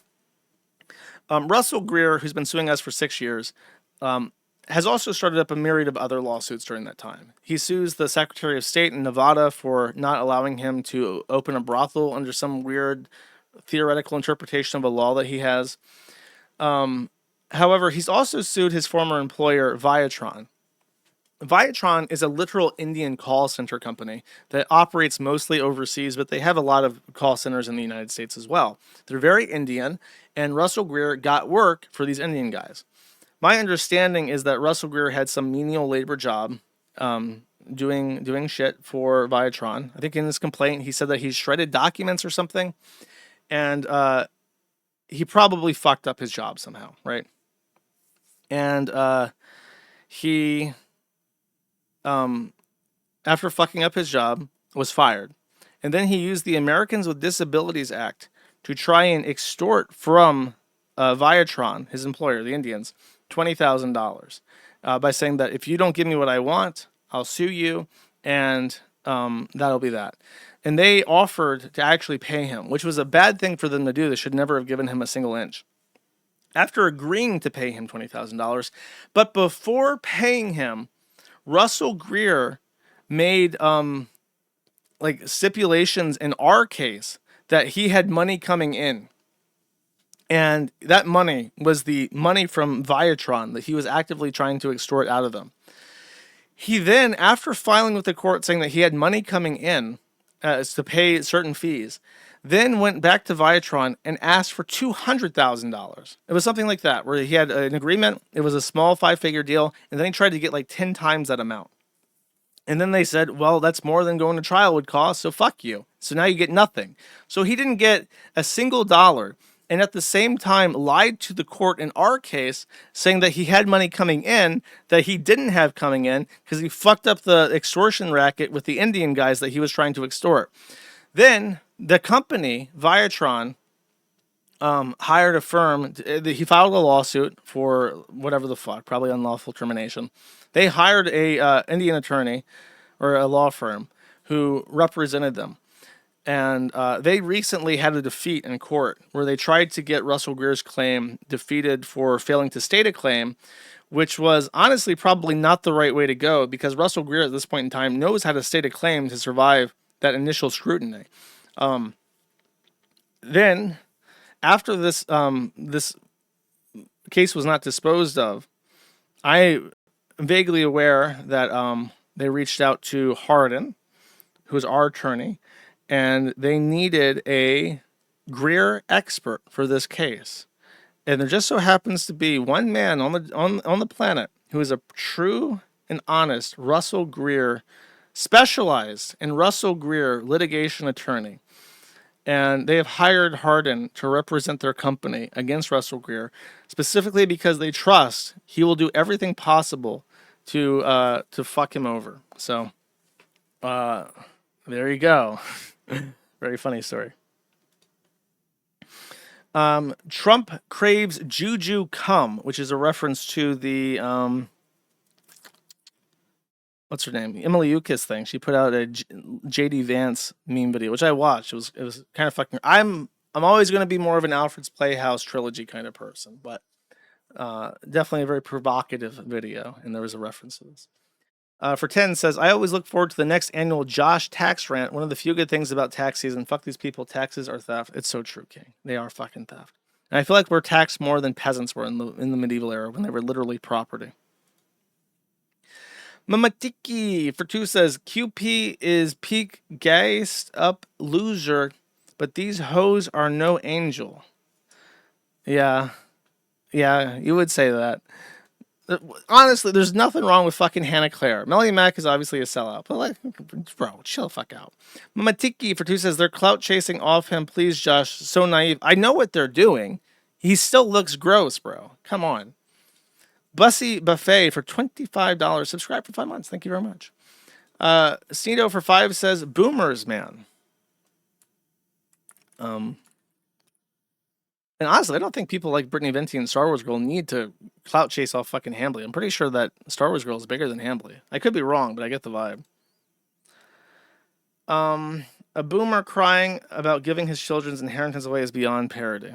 I was asked by a friend of mine who's who raises money for Democrats to speak at a big Democratic fundraiser for what was then the Biden Victory Fund. And I remember I was actually driving out to my friend John Gardner's house out in Maryland. And I was thinking about, well, how much money should I give to the Biden campaign for this thing where I'm going to be the headline spokesperson and asking other people to give, and I thought I'd give, a lot of money, but a reasonable amount of money. And then I started thinking about it, and it's like, this is supposed to, it's money that my kids would otherwise inherit. And I started thinking about that. So what am I going to give? And then I just thought about it. Well, what do I want my kids to inherit?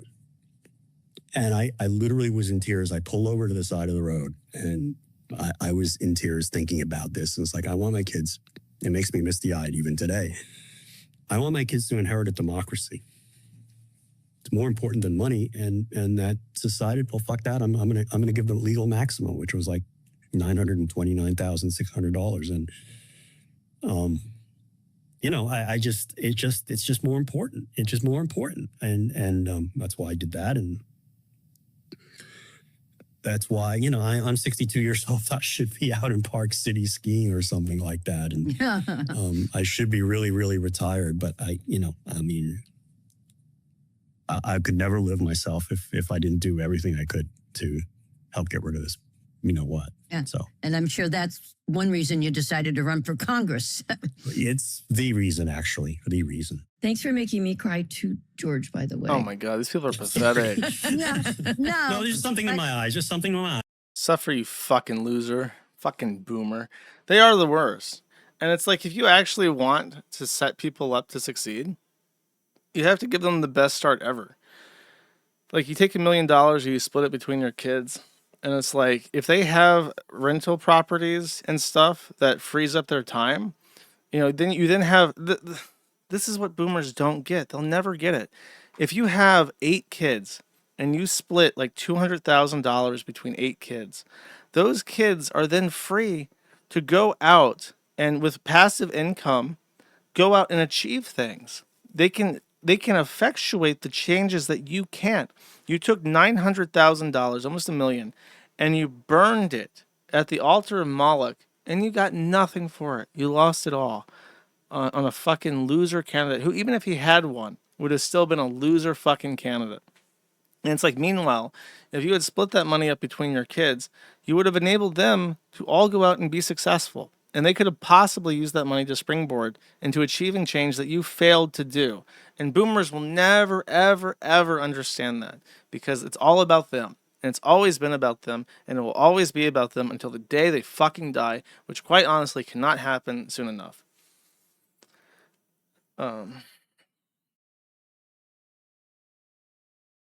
Matiki for 2 says, Quarter Pounder was the Reddit content. All good.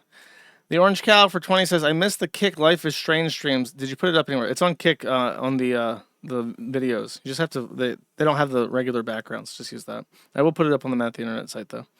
I recognize that name, though. You've been around. You're one of those people that's been around for a very long time. Thank you. James Jimmy 7495 for 2 says, let Jersh feed, for if not, there is no Sneed. So true, King. Haramburger for 2 says, you can stream normal things like Pokemon and we'll watch and throw money at you. I don't think so. I think if I ended the stream and just started playing Deadlock, like nobody would watch it. I don't think so. I'm not good enough to stream normal games because I'm just not good at the game. And there's no reason to watch that. Chud for 344 says, I ended up doing some Bossman Gamba and somehow won 25K on a slot. I'm already withdrew it, but what is usually the tax rate on crypto shit? It's capital gains tax based off your cost basis. So if you bet $1,000 and you won $25,000, your cost basis for that is $0 because it was a gambling win. So you'd have to report that you made $24,000 off a cost basis of $0 for realized gains, effectively. That's my understanding, at least. Anime Extremist for 2 says, friends of mine said when you donate blood in Florida, the government and blood donor service get a bunch of local businessmen to donate gift card, movie tickets, food, raffle tickets, etc. for all the donators. Well, yeah, they can do that, but they can't pay you for it because it creates a perverse incentive that we now see in the organ donation industry where they just kill you and take your organs. Brianna Wu, Hyper Bimbo for 5 says, how likely is it that Ralph will actually be able to get an annulment in time and on what he can't get an annulment because they had sex and they have a child. So he'd have to get a divorce. And he'll never be able to get a divorce in time because she has to have time to respond. So the only way they could get the divorce finalized is to do it like right now. That's not going to happen. If you were his lawyer, is it an easy Vegas, Your Honor, a man cannot be wed to a horse? I mean, he could try it. That'd be a novel argument. Your Honor, my wife is too ugly and horse-like, and the marriage never happened and is void. Thank you. Spurg Zerker for $20 says, thanks for streaming. Please play more games on stream. Life is Strange reunion streams. It was fun. Well, I will be playing Segula's Sacrifice or whatever on the weekend. Thank you. Citrus Addict for 1 says, please play the song Hell Yeah off the album Hell Yeah by the band Hell Yeah. I will. Thank you. Mamatiki for 2 says, Nassar, only the most base takes. Bro, you watch like I can tell who you are. You're like Myron Gaines, Max. You're like a fake Islam. I know what you are. Anime Extremist for 2 says, Albania is oh, fuck you. Fuck you. You don't get to read a comment for that one. Anime Extremist again for 2 says, last super chat this stream, according to the Bible in the Old Testament, slavery was defined as paying 20% more in taxes. Well, we're fucking there. We're really fucking there. Ginjada for 1900 for 5 says, seeing as you're trying to blow up your YouTube like you did with your Twitter, here's $5 more before I can't give you more. Dead Boomers is an account injury. It's true. I have to delete this. And then Nope 653 for 2. Thank you. And Nope 653 for 2 says, been watching since we talked on Kumite. Oh God. Oh God, that was a long time ago. That's just a small pale dot in my memory. Mama Tiki for 2 says, wrong Chud, nice try though. I hate grifters. We'll see. All right, that's it. Don't send any more. Thank you very much for watching, sticking around, for having a good time. I had a good Friday, and I have to change my song now. I had such a good stream. I am going to have to change my song. My original outro song was going to be No Future by Lapis Trubetskoy, or Leningrad rather. And I cannot play that now because I'm no longer blackpilled after such a wonderful stream. You know what? I got a backup song. Let me check title real quick. And I know I had a song that I heard on the radio. I was listening to Small Town, like a small radio station, and it played a song that's recent. It sounds like it's an old song. It's like a classic, but it's brand new, and it was just wonderful. So here we go.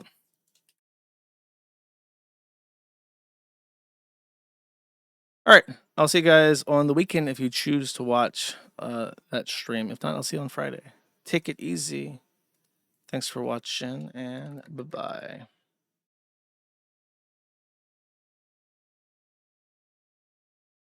We're going to do it. There we go. Oh, did I have it on the wrong channel? I did. Okay, never mind. Sorry.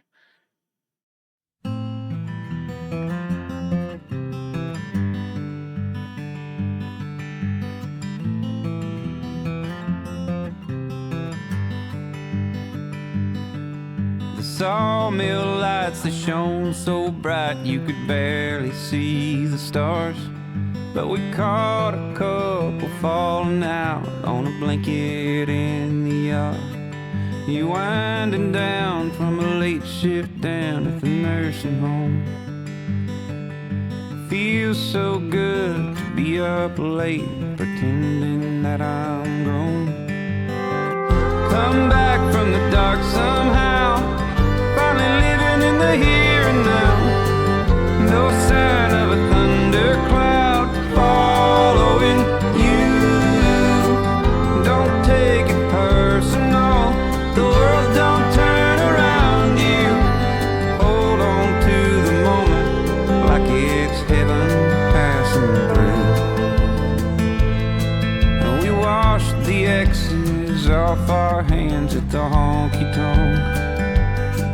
We two-stepped pretty bad and pretended we were drunk.